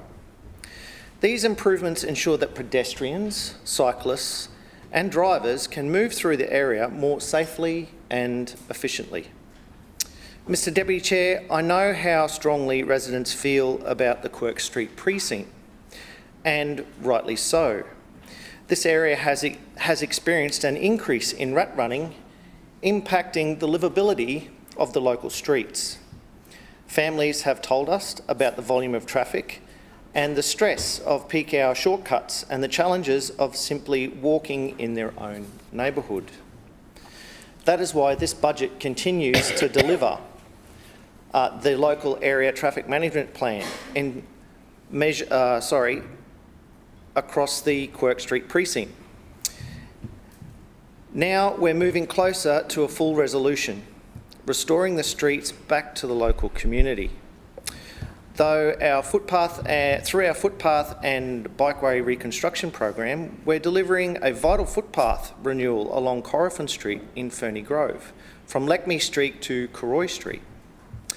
This section is in clear need of repair, and it's great to see our Brisbane Council continuing to deliver the upgrades that matter, helping people to get home sooner and safer. But this project is more than just about concrete. It connects residents to the Regis Aged Care, providing a safe walking environment for elderly residents. It links Leckmy Street Park, supporting recreation and community wellbeing, and importantly, it connects people to the Ferny Grove train station, encouraging public transport use and helping reduce congestion on our suburban roads. Madam Chair, as part of the Brisbane Council's Operation Smooth, Brisbane is receiving a major rollout of road renewals, and the Gap ward is seeing the benefits. Residents in Devon Hill Street, the Gap, have experienced significant works through the duplication of a stormwater network, essentially open heart surgery in a suburban street. We've increased capacity of the drainage infrastructure, and now we're finishing the job off with some very neat sutures. This resurfacing means the bits of scary parts of the road, because they do look scary, left behind will soon be gone, and residents will enjoy a smooth, safer street once again. Mount Nebo Road is a crucial route, not just for locals, but for commuters and weekend visitors heading further west. We know from history and investigation the soil condition here can be unstable at best, especially in wet weather. In southeast Queensland's subtropical climate, we must be proactive and not reactive. This resurfacing ensures that we are strengthening the vital corridor before some of the problems occur. Orchard Road may be a very, very small road in Ashgrove, but it plays a big role. It connects Waterworks Road to Sunset Park and services the Mater Dei Primary School. That means heavy use by young families, especially during school hours. This upgrade will ease pressure during pick-up and drop-off times and improve the area for everyone. Tennis Avenue is a key cycling link in our ward. Not only is it a key cycling link, but it is the home of the Tennis Avenue award-winning bush care community. Just wanted to get a plug in there while I had the opportunity. It connects the Enoggera Creek and Ithaca Creek bikeways, an important piece of our active transport network. By upgrading this section, we're encouraging more people to cycle, reducing traffic and supporting healthier, more sustainable travel types. The Shrina Council doesn't just focus on major roads. We care about the streets where people live too.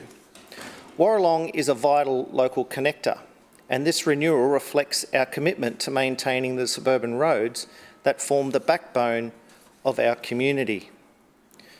We are also continuing key resurfacing projects in Tramway Street, Ferny Grove, a critical link between Sanford Road and McGinn Road, used daily by the Ferny Grove State High School students, families and even the local police, who rely on smoother roads when responding to emergencies. Mr Deputy Chair, Waterworks Road in the Gap is the backbone of the Gap ward, with over 130,000 vehicles travelling on it each week. This road is essential to nearly every journey in the Gap, with Stage 1 from Kilmaine Street to Green Lanes Road, ensuring it remains reliable and safe for all users. Mr Deputy Chair, I want to highlight one project that stands apart for its potential to make a life-saving difference: the Mini Street Relocation Project.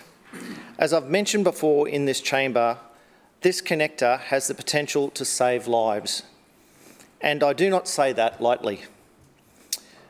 As any emergency service personnel will tell you, when things go wrong, they really go wrong, and seconds matter.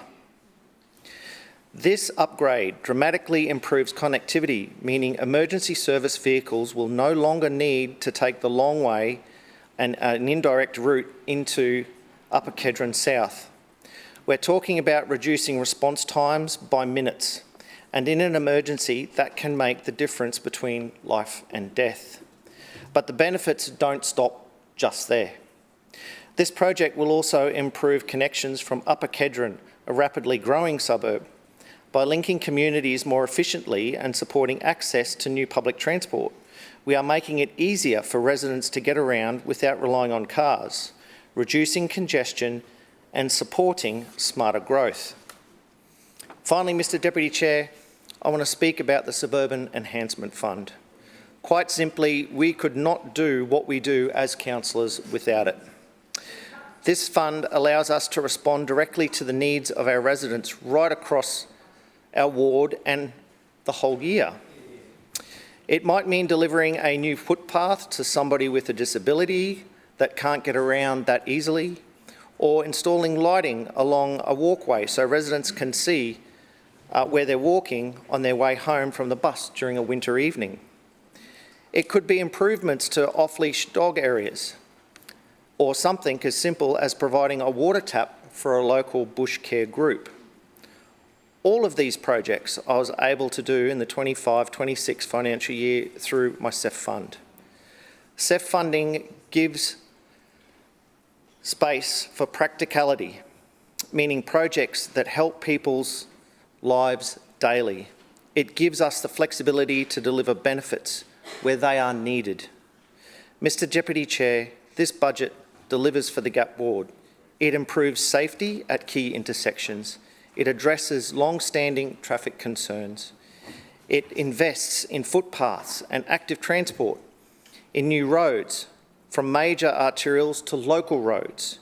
It delivers vital connections that can even save lives and empower us to support our community through the Suburban Enhancement Fund.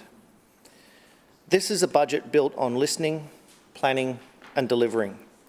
And I am proud to support it, and I am proud to represent the community that will benefit from these investments each and every day. Thank you, Mr Deputy Chair. Further Speaker, Councillor Massey. Thanks, Deputy Chair. I rise to speak on Program 2, Infrastructure for Brisbane. I'll begin by saying that Program 2 was a very difficult information session. I know earlier today we've talked about the kind of words that were used against Councillor Johnston, but I believe that the information session was delivered in this way by design. And it wasn't just about the lack of the details within the written program itself. It was about the fact that major infrastructure commitments are scattered across multiple strategies, repeated in other budget lines, and multiple funding streams. New footpaths are hidden, but are predominantly a part of major projects and are not new. Tree maintenance and arborist services are somehow included now in infrastructure, yet under what framework and what difference the tasks would be achieved from the trees and park maintenance that is in Program 3 remains unclear. And because of this, it becomes harder, not just for councillors, opposition councillors, but also for residents to answer a very simple question. What is actually being delivered to my community and when? This all is contrary, of course, to the platitudes we have heard throughout this debate by Liberal backbenchers, thanking the Lord Mayor for delivering what is often the bare minimum. The reality is, while infrastructure can be described as systems, local communities experience infrastructure as gaps. So what we see instead of is a city being shaped by delay and reactivity after years of council turning away or ignoring the gaps that people experience locally. Projects exist comfortably in this LNP budget as announcements, as designs, as studies and as rollovers, but far less comfortably as construction and delivery. Even some of the projects that are finally going to be delivered in the Gabba ward fit in this. Take the Wellington Road crossing. This was one of the first meetings that I took as a new councillor in this place in 2023. This is where I received the design and location for this project. Residents had been advocating for this for years. Parents had been advocating for this for years. School communities have been advocating for this for years. And just last council meeting, I presented a petition that I headed up, calling for this inclusion to this budget. And yes, I welcome this funding. Residents in Kangaroo Point and East Brisbane will welcome it too. But let's be honest, it shouldn't take years of advocacy, years of petitions, hundreds of residents repeatedly asking for action before council delivers basic pedestrian safety improvements. And this is not a success story. This is evidence of how difficult it has become to get essential infrastructure delivered through this LNP council. The same can be said for CityLink Stage 3 through Kangaroo Point into Mulberry Park. And to make no confusion, I support this bikeway. I always have.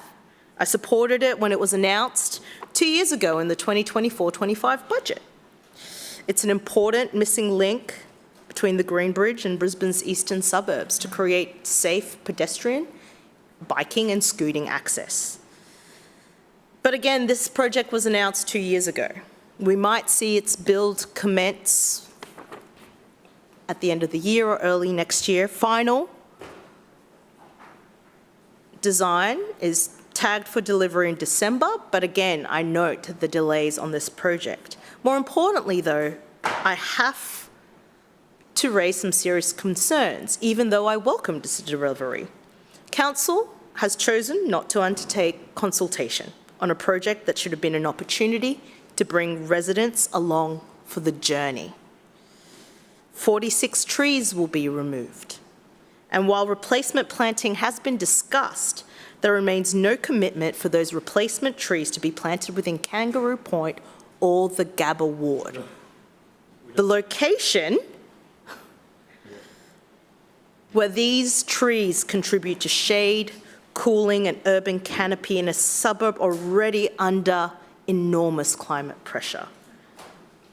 As I said in general business last Tuesday and at the last meeting, if council officers, or through you, Deputy Chair, the Chair of Program 2, would like assistance in identifying locations for replacement painting in Kangaroo Point or the Gabba Ward, I got a list.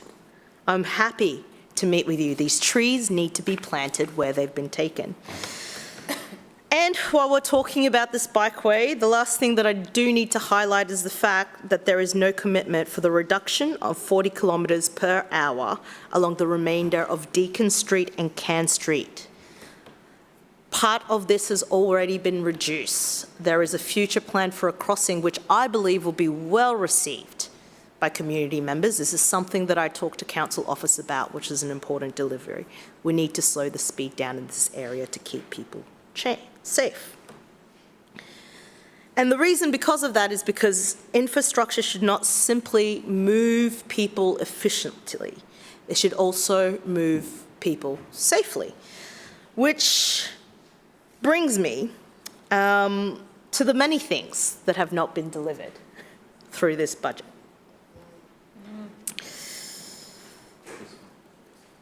The Hampston Road Dornoch Terrace intersection. Known issues, known crashes, near misses, risks for pedestrians, drivers, bike riders, nothing. Maybe a future inclusion to Black Spot, but residents have been asking for this for years and there's been no movement. The Ferry Drake Montague Road intersection, again known to council and an increasingly important pedestrian route to the Montague market shops. Density continues to increase in this area. Nothing. Hargrave Road, Ganges Street and Montague Road. Nothing. The dangerous crossing at Glanston Road and Dutton Park, Highgate Hill, which is used by transport users, school students, local residents accessing the shops and the doctors and medical services. Pedestrians have been hit here as recently as in the past year.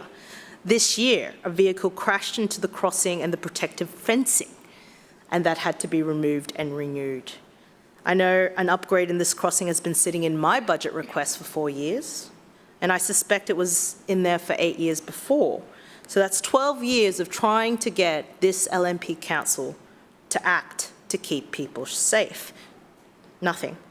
At Park Road, Dutton Park, where the school crossing supervisor, Sean, has told me that every shift feels like he is risking his life.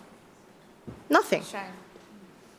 Residents are asking for action, parents have been asking for action, school communities are asking for action, and this LNP administration continues to ignore them. Vulture Street Bikeway nowhere to be found. The Montague Road Corridor Project enters its 3rd budget cycle. Pedestrian signal on the slip lane in Annerley Road, Noble Street, nothing. And while this project are missing, council continues to count footpaths delivered as larger capital projects as though they are new and standalone. The reality is Brisbane is falling behind and the evidence is actually in front of us everywhere.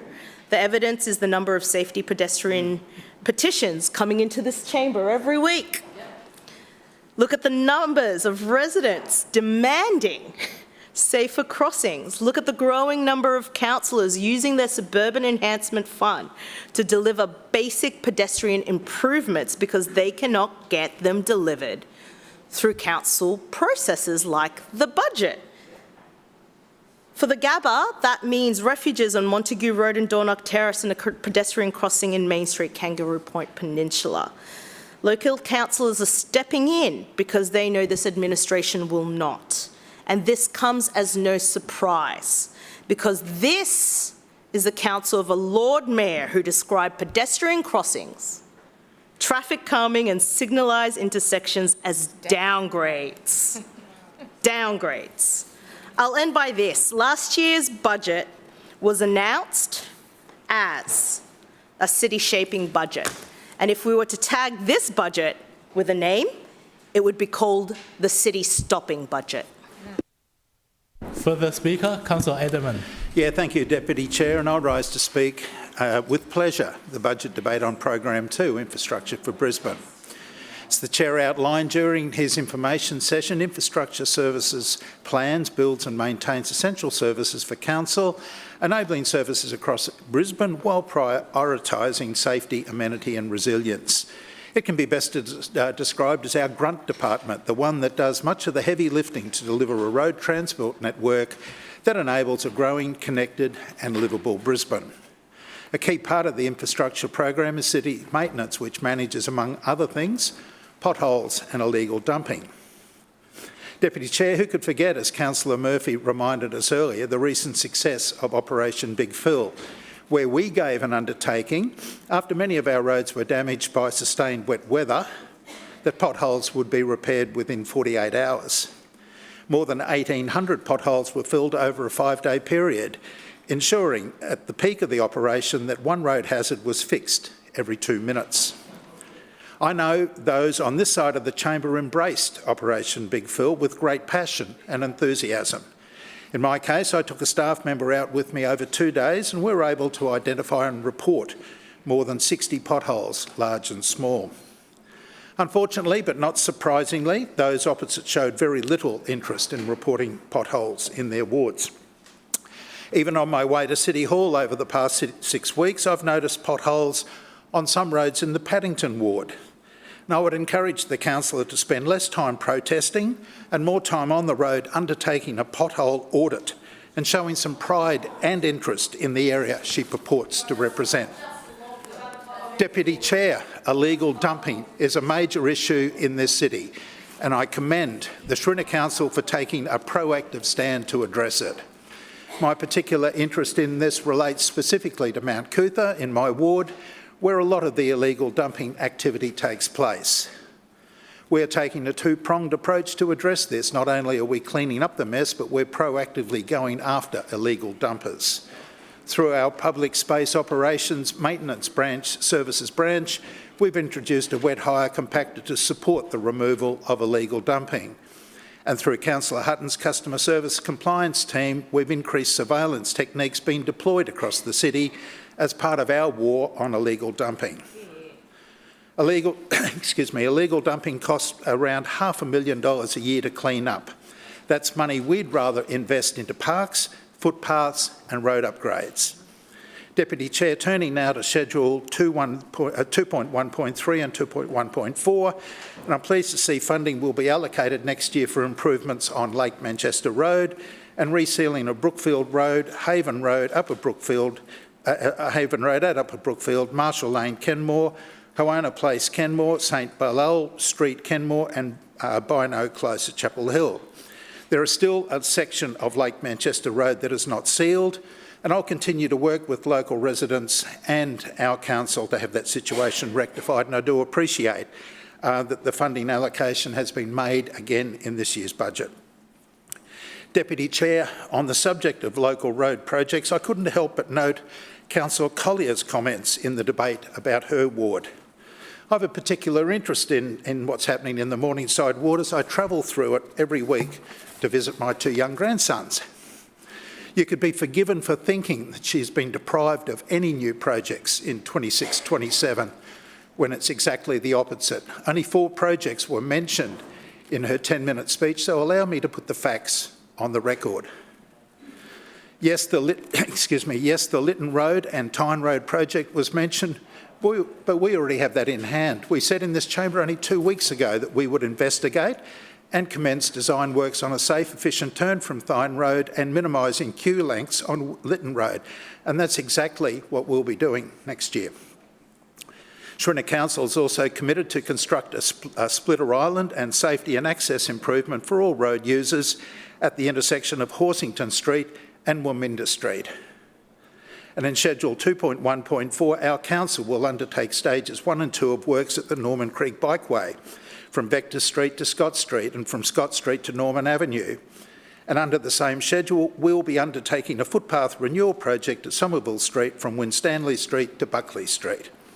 And did I mention the curbing and channelling that will occur at Banya Street, Bulimba, and Phillip Street, Hawthorn, and the road resurfacing which were mentioned at Jack Flynn Memorial Drive, Tyne Road, Ferguson Road, Seven Hills and Key Street. Then to top it off, at the Bulimba Riverfront Boardwalk, we'll be seeing the construction of a shared path from the Apollo Road ferry terminal along the river to connect to Harrison Street. Deputy Chair, it would be fair to say that Operation Smooth is coming to Morningside Ward in a big way. And I hope that when the ribbons are being cut on these projects, Councillor Collier, unlike today, will have the decency to acknowledge the Schrinner Council's not insignificant investment in her ward next year. Turning now to Schedule 2.2.1 and specifically the Suburban Enhancement Fund. SEF is an initiative of the Liberal administration, and even those opposite must begrudgingly acknowledge how good it is that we as councillors can make decisions and deliver projects that we identify as being important in our respective wards. Before I talk about potential SEF projects in the Pullenvale ward next year, I'd like to commend Councillor Murphy for the work he undertook on behalf of all councillors in this chamber to simplify SEF, which not only improves transparency, but delivers better value for money and quicker delivery with all of our projects. On this side of the chamber, we have a track record for delivering new paths with our SEF funding, and it will be no different in my ward this year. I've already committed a significant amount to build a new 150-metre disability-compliant walkway from the existing car park to the proposed new University of Queensland Football Club facility at Cubberla Reserve, Kenmore. This path will form part of an exciting new project being undertaken by UQFC to deliver a new modern clubhouse that will include additional dressing room space for the 1,500 junior boys and girls who now play competitive soccer for the club at Kenmore. Beyond its use on game days, the path will provide a safe means of access between the car park and Hepworth Street for local residents who walk around Akuna Roval and commuters utilising the adjacent park and ride facilities. I also have in mind a park upgrade and projects that will benefit Men's Shed West, the Moggle Girl Guides, the Kenmore Moggle RSL sub-branch, but more about those at another time. Deputy Chair, mindful of the clock, I'd like to speak about another important initiative under Schedule 2.1.1, which of course is active school travel. I'm pleased that the Schrinner Council is again funding this important program, which aims to increase the number of students arriving at school other than by car. Kenmore South State School in my ward has been one of the real success stories of this program since joining in 2023. For those who know this location, know the location of the school, congestion has been a challenge at each of the three main entry gates during the morning drop-off and afternoon pick-up times. At the time of joining, only 27% of students were walking to school. It was hoped that by participating in this program, this percentage could increase and in turn help ease congestion and improve safety around the school. To their credit, the school executive, the PNC, parents and students themselves all bought in and came up with a number of ways to incentivise students to arrive at school other than by car. To say their results were phenomenal would be an understatement. At one stage during their 3-year involvement in this program, Kenmore South was nudging 70%, and it came as no surprise to anyone when they were named Active School Travel School of the Year in 2024 and been awarded the School of Excellence for recording the greatest increase in the number of students arriving other than by car in 2025. Even though they have completed their 3-year involvement in the active school travel, Kenmore South still actively encourages the aims of the program and often hold them up as a shining example of what can be achieved to other local schools considering participation. Deputy Chair, in the short time remaining, I would like to publicly acknowledge and thank the many infrastructure from Brisbane officers that I've worked with during the past year. There are way too many to mention, but I would like to single out one in particular, my outcome manager, Shane Klepper. And to you, Councillor Murphy, thank you for your leadership, inspiration and hands-on commitment to keeping Brisbane moving. Thank you. Further speaker, Councillor Kim. Thank you, Chair. It's a tale of two cities. Calamvale forever. When I listen to Councillor Adaman, I feel like I'm listening to a totally different universe here. In fact, not only does he represent a community with the average median household, the income being much higher than the areas that we represent with the outer suburbs here, but he's also the beneficiary of a lot of budget book items that I've seen over the past week. So it's no wonder why he's so proud about the work that his LNP regime has provided with him, because he's nodded along and listened to everything they've said over the last year. Now, moving on to this budget, the Councillor Murphy before, when he was providing his report, he was really proud to boast about how if he keeps going on listing the upgrades of Operation Smooth, then we'll never get to finish today with his report. Well, he forgot to also report the fact that in budget sessions, he laughed after listing every single road that was carried over that wasn't going to be funded because of last financial year running out of money, and now it's carried over this year, and the total sum of that was $20 million. We heard it from Councillor Johnson before. We heard it before, $90 million. That is no difference from last year, yet they're boasting about the fact that Operation Smooth provides better roads around Brisbane City. Now, Councillor Murphy, you forgot to add a very critical road onto your long list. Can you guess what that is? Head down, because he doesn't know. He doesn't know. Well, Councillor Kim, through the chair.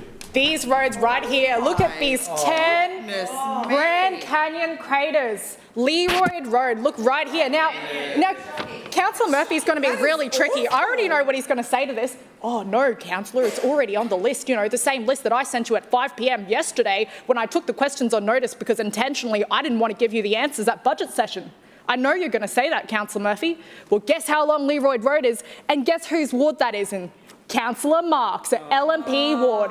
Leroy Road, this side of town, which is in Councillor Griffith's area, is not funded in this new financial year's budget, despite the several people who burst their tyres on this road right here. Now look at this. Now, I know Councillor Murphy loves to get up and provide a bit of a history lesson. You know, he likes to reflect in the past. Well, he should look at the sunken metropolis of Sin City. In fact, Baiai, that's a place in which, in ancient Naples, where the city actually sunk under the water. Now, this is kind of like this right here. When I look at this, pothole city. As soon as it rains, the road goes underwater, and what remains is this, craters. Now, you can't even drive over this despite thousands of users on this road every single day. In fact, Councillor Griffiths, isn't this the place where the LNP accepted over $100,000 worth of property developer donations? Yeah. Wow. What do you have to... he's nodding his head. That's right. Where are you going to be spending this money? Because clearly it wasn't on this road and not in Pollara. Now, I have one for you, LNP Lord Mayor. On the 3rd of March, this is what you said to the chamber. You said, we have a pipeline of around $100 million of investment that we believe is necessary and needed in Pollara. We are very actively planning future upgrades that are required for the area. You said it yourself. Mayor. Where is it? Fix the Pollara disaster. Because when I look at the list that Councillor Murphy sent me at 5 o'clock yesterday, that's $400,000. I spent just as much using the Suburban Enhancement Fund for the Calamvale ward on a traffic island. Yes. Now, where is the $99.6 million, Lord Mayor, that you promised to our residents on the 3rd of March? We've got you right here on the record. 2 letters, no response.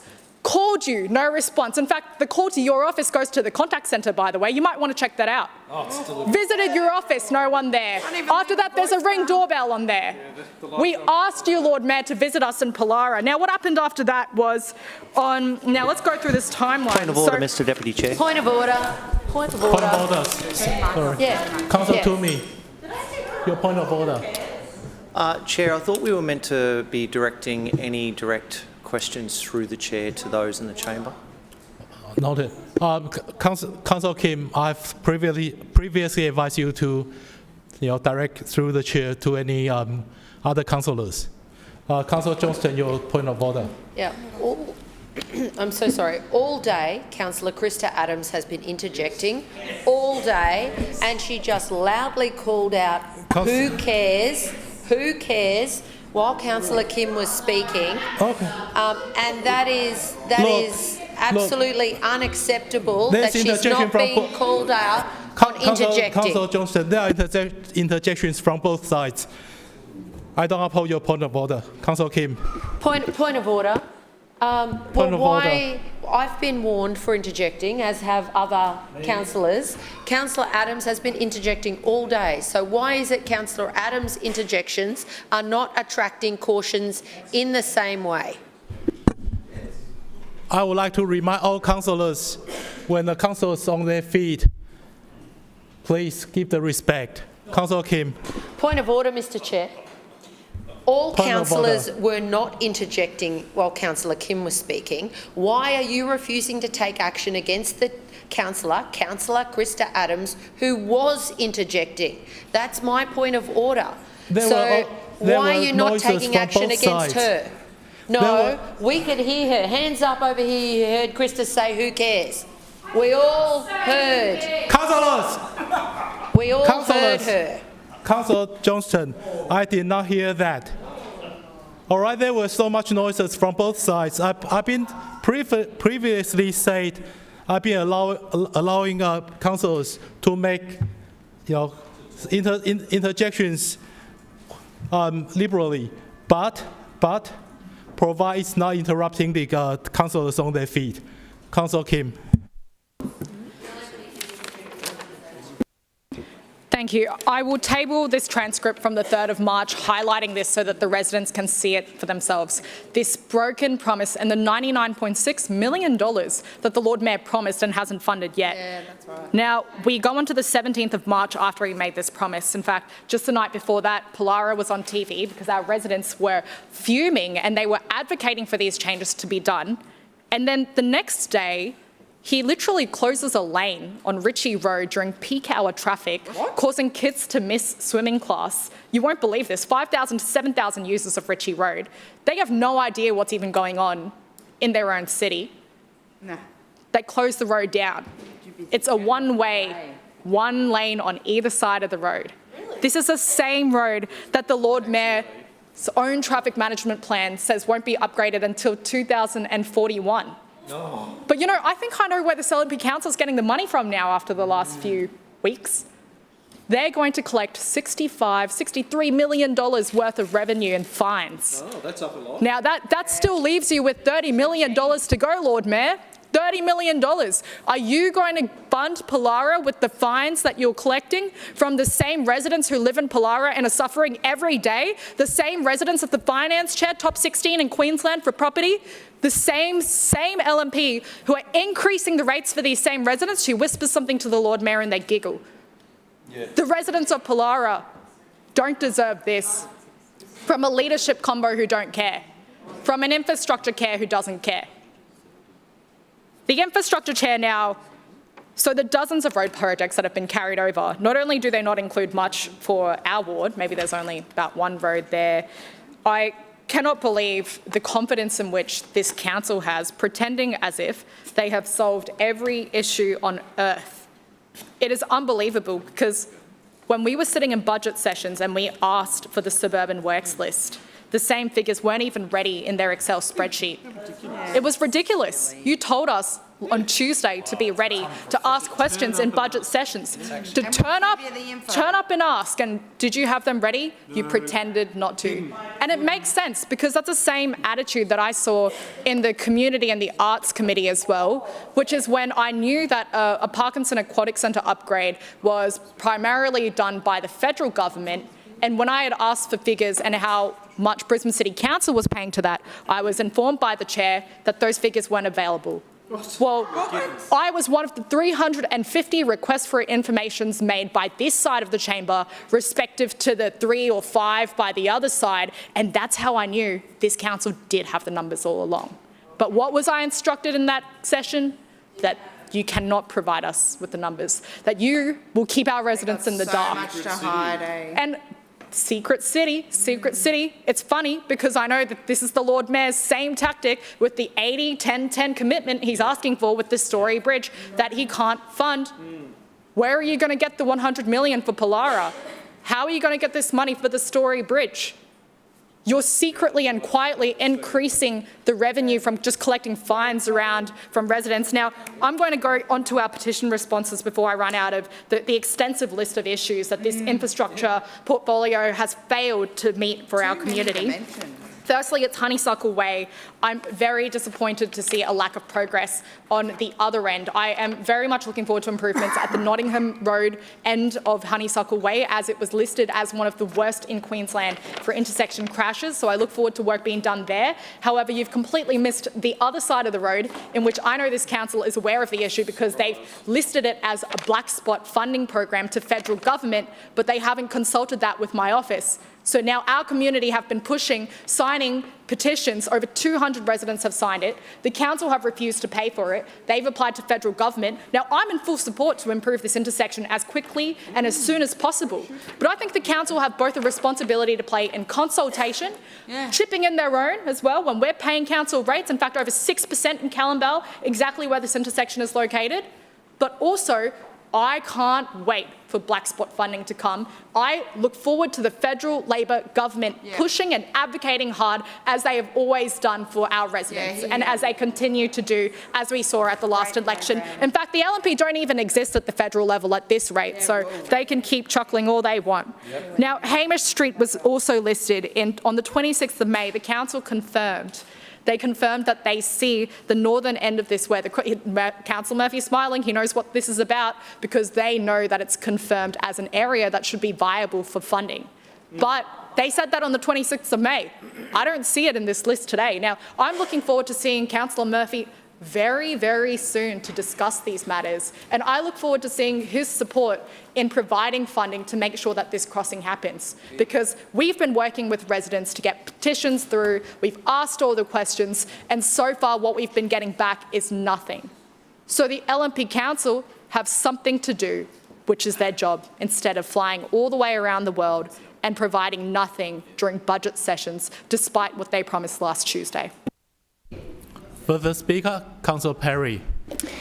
Thank you very much, Mr Deputy Chair, and I rise to speak in support of Program 2, Infrastructure for Brisbane. And that was a very interesting contribution from Councillor Kim, I must say.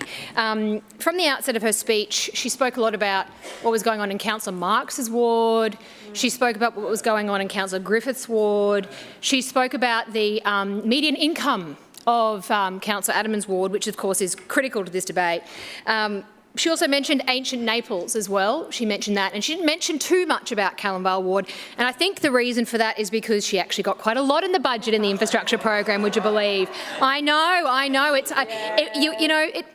It fascinates me, because we always hear about the Callum residents that are watching and listening and wanting to know what's going on, but we don't really hear much about what's being delivered. And I have to assume that the budget newsletter that Councillor Kim sends out will be blank, because according to her, poor old Pollara and poor old Callum Ward doesn't get anything. They're not getting a $15 million park. They're not getting congestion busting projects. They're not getting a $2.7 million improved car park. They're not getting all of those things. Stage 2 of Ritchie Road, of course. Stage 1A and 1B have already been done, thanks to the previous councillor, Councillor Angela Owen, and her advocacy to the federal government. However, I am heartened to hear that Councillor Kim is going to go into bat for her community, and she is going to seek funding from the federal government for these important projects. And I would love to see that from her colleagues, particularly when it comes to some of those major projects across our city. She also mentioned, Councillor Kim, also mentioned that the infrastructure chair didn't mention Pollara. Okay. Now, I know that was a huge concern to her, that Councillor Murphy didn't mention Pollara, but there was another person that didn't mention Pollara in the 20 minutes that he got to speak and outline his vision for our city. And that was her leader, Councillor Cassidy. He didn't mention Pollara. So it doesn't seem like he thinks there's a disaster in Pollara. It seems that he thinks everything is okay. And so perhaps going forward, Councillor Kim. Councillor Cassidy. Councillor Cassidy, Councillor Kim, please show some respect. Councillor Perry. Thank you, Mr Deputy Chair. And there's look, there's a lot of noise from over there.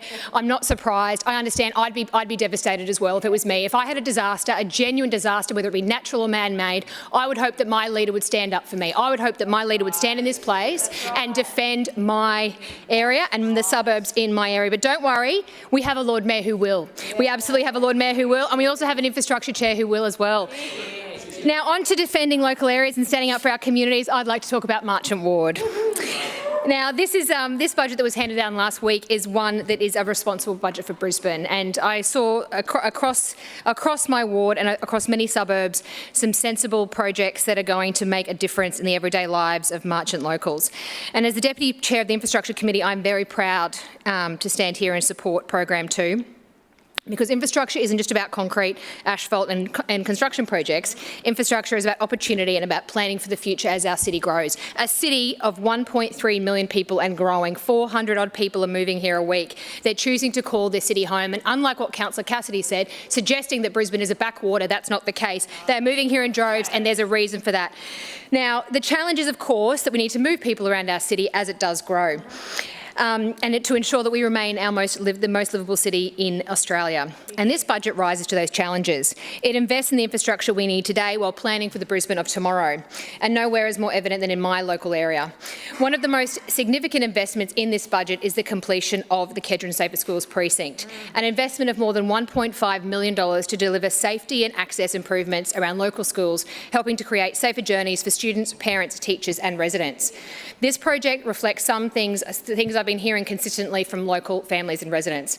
More than 3,000 students are concentrated in this precinct, a precinct that is flanked by Gympie Road and Stafford Road. Parents, schools and residents want safer crossings, footpaths and streets, and they want to feel confident allowing their children to walk, ride or scoot to school. And that is exactly what this project is designed to achieve.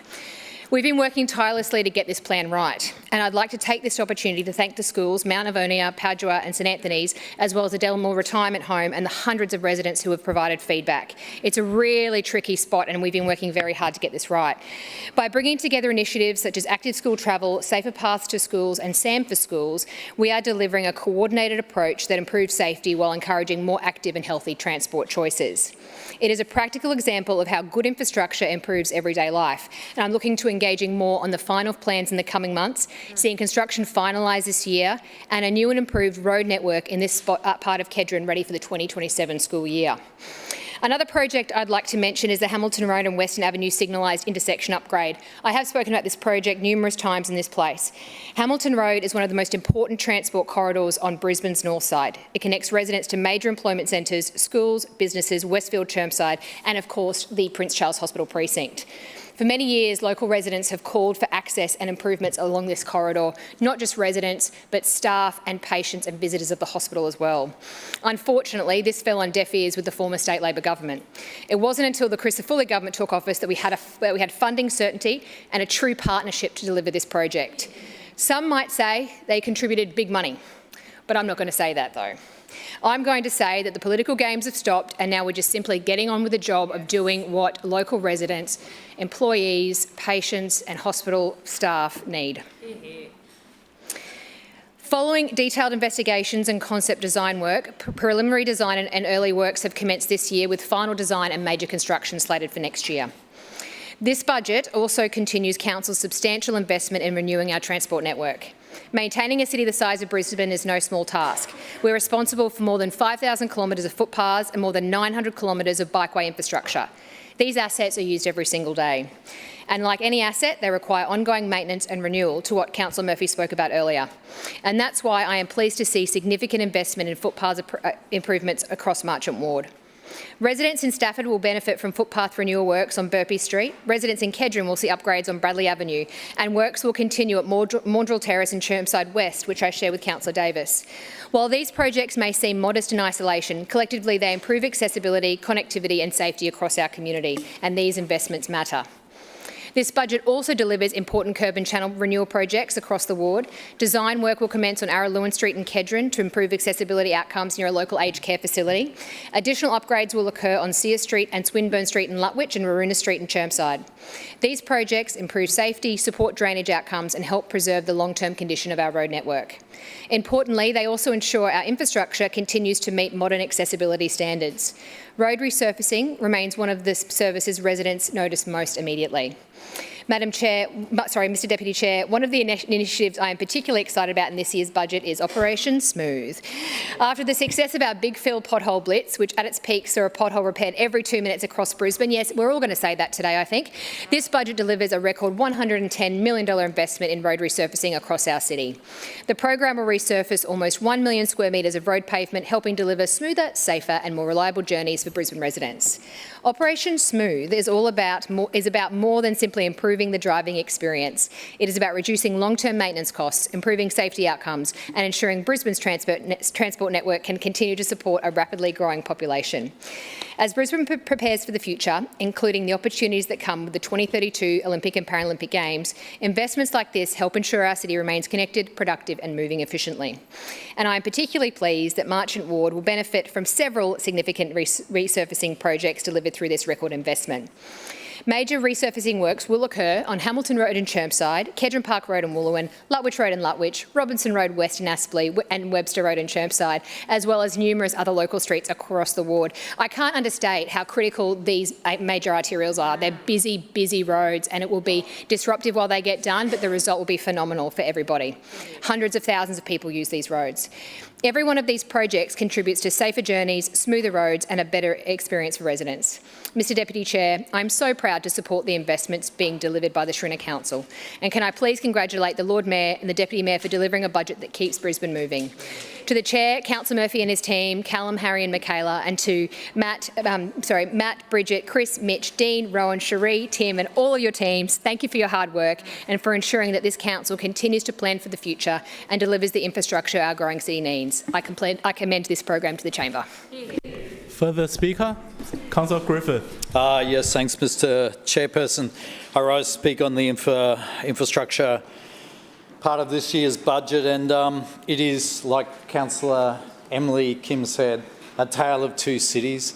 I'm listening to the LNP councils over there, and I think it'd be interesting if we could actually have some transparency to do a comparison in terms of what each of their wards received and financially. Point of order, Mr Deputy Chair. Point of order. Yeah. Will Councillor Griffiths take a question about what he learnt from information sessions? Will he take a question about what he learnt from information sessions? I don't have your point of order. Yeah. Councillor Griffith. Look, so sadly, there is no transparency from this administration. It's nice to see the Mayor back for the end of the day, but unfortunately he's missed most of the debate. From my experience of being in here 23 years, I can say that this has become one of the worst functioning areas of council. It used to run amazingly. Now it runs like a clapped-out Jeep with square tyres. I just constantly see the poor and degraded service that we deliver across this city. It is nothing in comparison to when Labor left the administration or even when Campbell Newman started with the administration. And I don't blame staff for that. I actually think staff have been the victims of this council, and that's probably why we have such a mass exodus of staff. And that's why the staff's morale is at its lowest. But I do blame the LNP for this, and it was partly through their restructure. Remember the word they came up with, city standards. We're going to standardise things across the city. What that meant for me and councillors on this side is you're going to lose more. Our standards are going to be lowered, and for standards of the LNP councils, that'll be raised. How's that said to me by our executives, our so-called independent executives? Councillor, you pay more, you get more. That's how it's said, and that's how it's delivered too. And it's really disappointing. So in terms of the restructure, there's been multiple restructures since City Standards was undertaken. And I know that over 500 permanent staff are gone. They're gone. And where is that reflected? Well, it's reflected in the Story Bridge, the fact that it's in a devastating position, but also in the fact that we have to fight so hard to even find out a little bit of information. You can tell the LNP are working hard because they're blocking you getting information. They know there's something there. Footpath funding, that's appalling. And I know in my area, I've got 100 footpaths waiting to be constructed. 100 footpaths.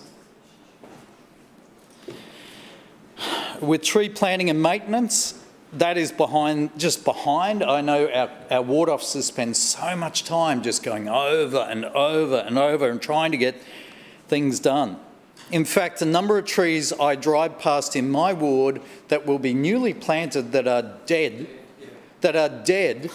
we're paying $800 a year for a dead tree, and we leave it there, Lord Mayor. I think, does Adrian drive past this? Does Adrian look out the window? And anyway, I see it, and it's like, this is appalling. And ratepayers think it's appalling. Look, can I just say, roads and car parks, our funding's been slashed. It was great to hear Councillor Parry just before. It was wonderful, she's getting an upgrade of a road. This is Leroy Road, Councillor Parry.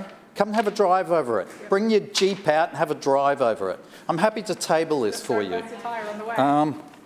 You know, incredible. It's a busy road, taking trucks and infrastructure and business people all around the place. Yeah, I know it's a bit funny. What about go and have a look at Yeronga Park pool and actually have a look at the giant crater-size pothole there that fills with water every time it rains. There's illegal dumping. Went out yesterday, 10 sites, just like that, where illegal dumping's happening. There was a great stunt by the Lord Mayor saying we're going to pick up more illegal dumping. Not in Murica Ward, you're not. We've got barbecues and lights that are out, and we've got creek maintenance that never happens. The policy part of council tells me the delivery part of council gets money to do it, but it never happens. It's shocking. And then I have to drive the CEO out to the sites and go, why is this not happening? And we have to go through this charade every time. It just doesn't happen. Well, this is my ward anyway. I know it's not LNP wards, but let's get to the theft. This is a great con. It wasn't introduced by the LNP, actually. It was introduced when Labor had the majority, for the record. And it's been cut by 60K. Thank you, Councillor Murphy. I know that I got charged in the last year $9,600 for 2 possum boxes. I got a tap that went in last weekend that cost $44,000 and took 2 years to go in, Councillor Murphy. $450,000 on some piles of dirt for a BMX track, and that's still taken 2 years. Fegan Drive, the kid with the disability that I've spoken about multiple times, we're paid money for that. We're paid $38,000 for a design. This is 2 years later. It's the 3rd year it gets built, Councillor. You have to wait 3 years. You have the concept, then we think about it, then we do the design, and then the 3rd year we build it. It is appalling. I have never seen council perform so badly. And luckily I can give examples after example. Let's take a couple of weeks I asked the Lord Mayor a couple of questions about the subtropical boulevarding. 1 week he was really nice to me, Heckle and Clyde and Heckle. He was really nice. And then next he wanted to come up with a solution, Councillor Griffiths, and I came up with a solution, and then he didn't want to do it. So he cut the funding to use it in the inner city for tree planting, because the Olympics is the inner city. And then the cost of these tree plantings that were going to go ahead, this subtropical boulevarding, under his reign, went from $6,000 to $20,000. Like that. Per garden. Per garden. How's that, Lord Mayor? Well done. Another thing not being delivered, Cooper's Plains Crossing. The LNP have got the money at the state level. Council are going to give them 15%, and nothing has happened. Dead. dead as a doornail. Federal government's contributed to that. But the best one yet for me, and I did go to raise it before, but Councillor Landers wouldn't let me speak, is the fact that safety lighting along the pathways in Moorooka, Salisbury and Acacia Ridge and Rockley have been listed on my budget submission for 23 years, and it's never come to the top. Never come to the top. So the residents in those areas, and we've had some murders in Acacia Ridge and we've had stabbings down there, we never get money for lighting down there.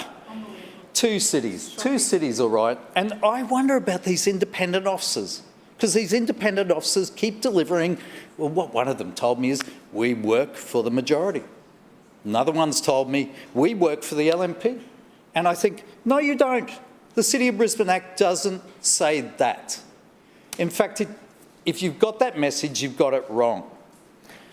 So can I remind our officers that you actually, under the City of Brisbane Act, you work for everyone in this room. And you aren't meant to be doing special deals for LNP councillors. I don't think it's very appropriate to be socialising with LNP councillors if you're an executive. I also probably don't think it's appropriate to be taking directions from LNP councillor or a chairperson or one of their political staffers. Can I take that interjection? So let's get that on the record. That is illegal to take directions from an LNP staffer, an LNP councillor, or any councillor for that matter. If anyone, that's been my experience, that's how I've worked the whole time I've been here.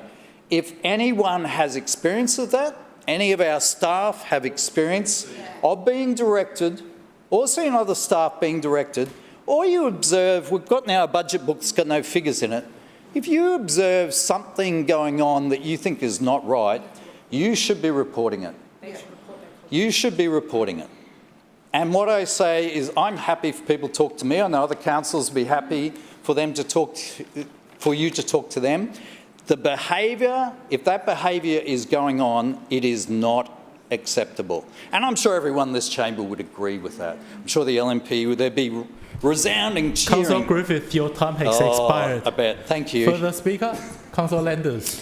Thank you, Deputy Chair. And I'm proud to rise today to speak to this budget and how the Shrinner Council are saving where we can and investing where it counts. Investing in infrastructure projects that are making Brisbane safer, more accessible and better connected. I want to start with a project that is modest in scale but profound in impact. We are installing a signalised pedestrian crossing on Gympie Road, Bald Hills, directly outside Guide Dogs, Queensland. Visually impaired clients travel from across the state to access services here, and they travel in locally by bus and train. This crossing will make the campus safer, more accessible and better connected to nearby public transport nodes, giving clients, staff and visitors greater independence. This, after all, is the aim of Guide Dogs. It will also put an end to the dangerous driver behaviours that have long plagued this stretch of road, including illegal U-turns. This signalised crossing will create a safer pedestrian route for locals, for students making their way to the bus or train, motorists and cyclists who travel this section of Gympie Road. But beyond the infrastructure, this project has a very personal story behind it. One of the greatest privileges of being a councillor is the people you meet who are doing extraordinary things in our community with no expectation of recognition. I would like to sincerely thank Barry and Liz Fote from Brackenridge. Both have been volunteer puppy raisers for Guide Dogs Queensland for 25 years, now raising puppy number 134 that will go to transform someone's life and give them their independence. I want to thank them for canvassing this crossing and working with me to advocate for it. I am so proud to be part of the Shrinner Council and to deliver this project. And we look forward to continuing to work with Guide Dogs Queensland on their Bridging the Gap initiative as we work towards the 2032 Olympic and Paralympic Games. The next project I want to speak about is the Aspley Shared Path Bikeway Connection, and this one comes with a story. Like countless other infrastructure and community projects, the former state Labor government failed to deliver this project. State-owned land running beside Aspley High and the site of the missing bikeway link was ignored despite years of fighting for it. The state member, Bart Mellish, blamed the council for not building it on land he was responsible for. The former councillor for Bracken Ridge Ward, Amanda Cooper, had to point out to him that it was state land and state responsibility. He was the one, in fact, who was responsible for students who took a precarious crossing over the creek. After community pressure, finally, he funded a bridge. However, it was a bridge to nowhere. Oh, gosh. There was no path leading up to the school and no bikeway. And you can imagine with the rain that we've had, what a mess that was. In yet another sneaky last-minute act in the dying days of the Labor government, he shirked his responsibility and handed the land over to council so it wasn't his problem anymore. Instead, they politicised the issue. The Schrinner Council has not played games with our community's safety and connectivity, and I'm pleased to say that the Crisafulli government, who continued cleaning up Labor's budget mess, has provided funding for us to get on with the job. The Schrinner Council is now delivering what should have been delivered years ago by the former Labor state government. This pathway is a clear example of what the Schrinner Council and Crisafulli government are achieving together. It is a partnership that is delivering real outcomes. Like many of the other connecting pathways we have built, the Aspley Shared Pathway will further enhance our active travel programs. I know that Clarissa Clennett from Aspley East State School, one of our active travel schools, will be encouraging even more of their families to take advantage of this missing connection. Clarissa recently spoke about their bike racks being fuller than ever thanks to this council initiative. This 3-year program is designed to support primary schools in the shifting travel behaviours, easing congestion around school zones and contributing to broader health and environmental goals across the city. What makes this program particularly effective is its tailored approach, each school receiving customised guidance, resources and ongoing support through their participation. It examines the current infrastructure networks to determine optimal travel routes to safely get students to and from school. This ensures that strategies are practical, relevant and sustainable for each individual school community. At its core, active school travel promotes safe, healthy and sustainable travel options. This includes walking, riding bikes, scooter, carpooling and using public transport. Importantly, the program isn't just about encouraging these behaviours for a short period, it's about embedding long-term lasting change. This is exactly why the Schrinner Council continues to identify and construct missing bikeway and footpath connections, just as we have this year in Bracken Ridge Ward and at Bald Hills and Castledine. Another leading example is the new footpath we are delivering for Funnel Street, Zilmia in the coming months, which will greatly support the students and families of St Dimphna's Primary to make their way to school safely. Overall, the reach of active school travel across Brisbane has been significant, and to date, more than 80% of Brisbane primary schools have participated. That's 179 schools representing over 148,000 students. And the impact is equally impressive. More than 95% of active school travel committee members report that the program increases student physical activity and strengthens connections within and outside of the school community. Just recently, Aspley East partnered with the Aspley Devils Rugby Club to bring out the NRLW Origin legend Julia Robinson for our Game 1 State of Origin active travel morning, where a sea of maroons and a few poor blues flooded our local footpaths while making their way to school. We're also seeing clear, measurable changes in travel behaviour. In their first year alone, schools have increased their active travel rates from 27% to 42%. And active school travel isn't a new initiative, it has been successfully operating for many years. Over this time, strong partnerships have been built with schools, and I know that many of the councillors in this chamber will have personally worked with schools or walked their surrounding streets to identify potential improvements, to build better footpaths or create better access for students and families.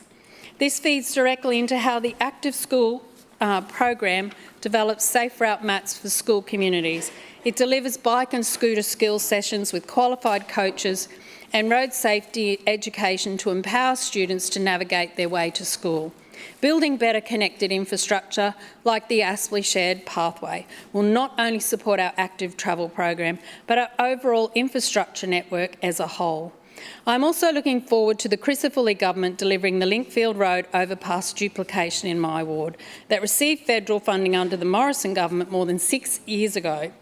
6 years. For 6 years that funding sat while nothing was built. The former Labor state government and the member for Aspley, who served as Minister for Transport and Main Roads, did not deliver it. The Crisafulli government is, and they are going further. They are also working with us to upgrade the Beams Road and Gympie Road intersection, complementing our Beams Road upgrade. Together, these projects will ease the daily commute for more than 20,000 vehicles travelling this corridor. That means people are getting home sooner and safer, and that we are keeping Brisbane moving. The Shrina Council, in partnership with the Crisafulli government, is delivering to Brisbane's north. Infrastructure that has been talked about for years is finally being built. Communities that have waited long enough are finally seeing results as we keep Brisbane moving. Thank you. Councillor Edelman. Yeah, Chair, I move that the meeting now adjourn until 9 a.m. tomorrow, Thursday, the 25th of June 2026. Seconded. Yes, been moved by Councillor Edelman, seconded by Councillor Gifney. Let the meeting adjourn until 9 a.m. on Thursday, 25th June 2026. All those in favour say aye. Aye. Those against say no. The ayes have it. See you tomorrow morning.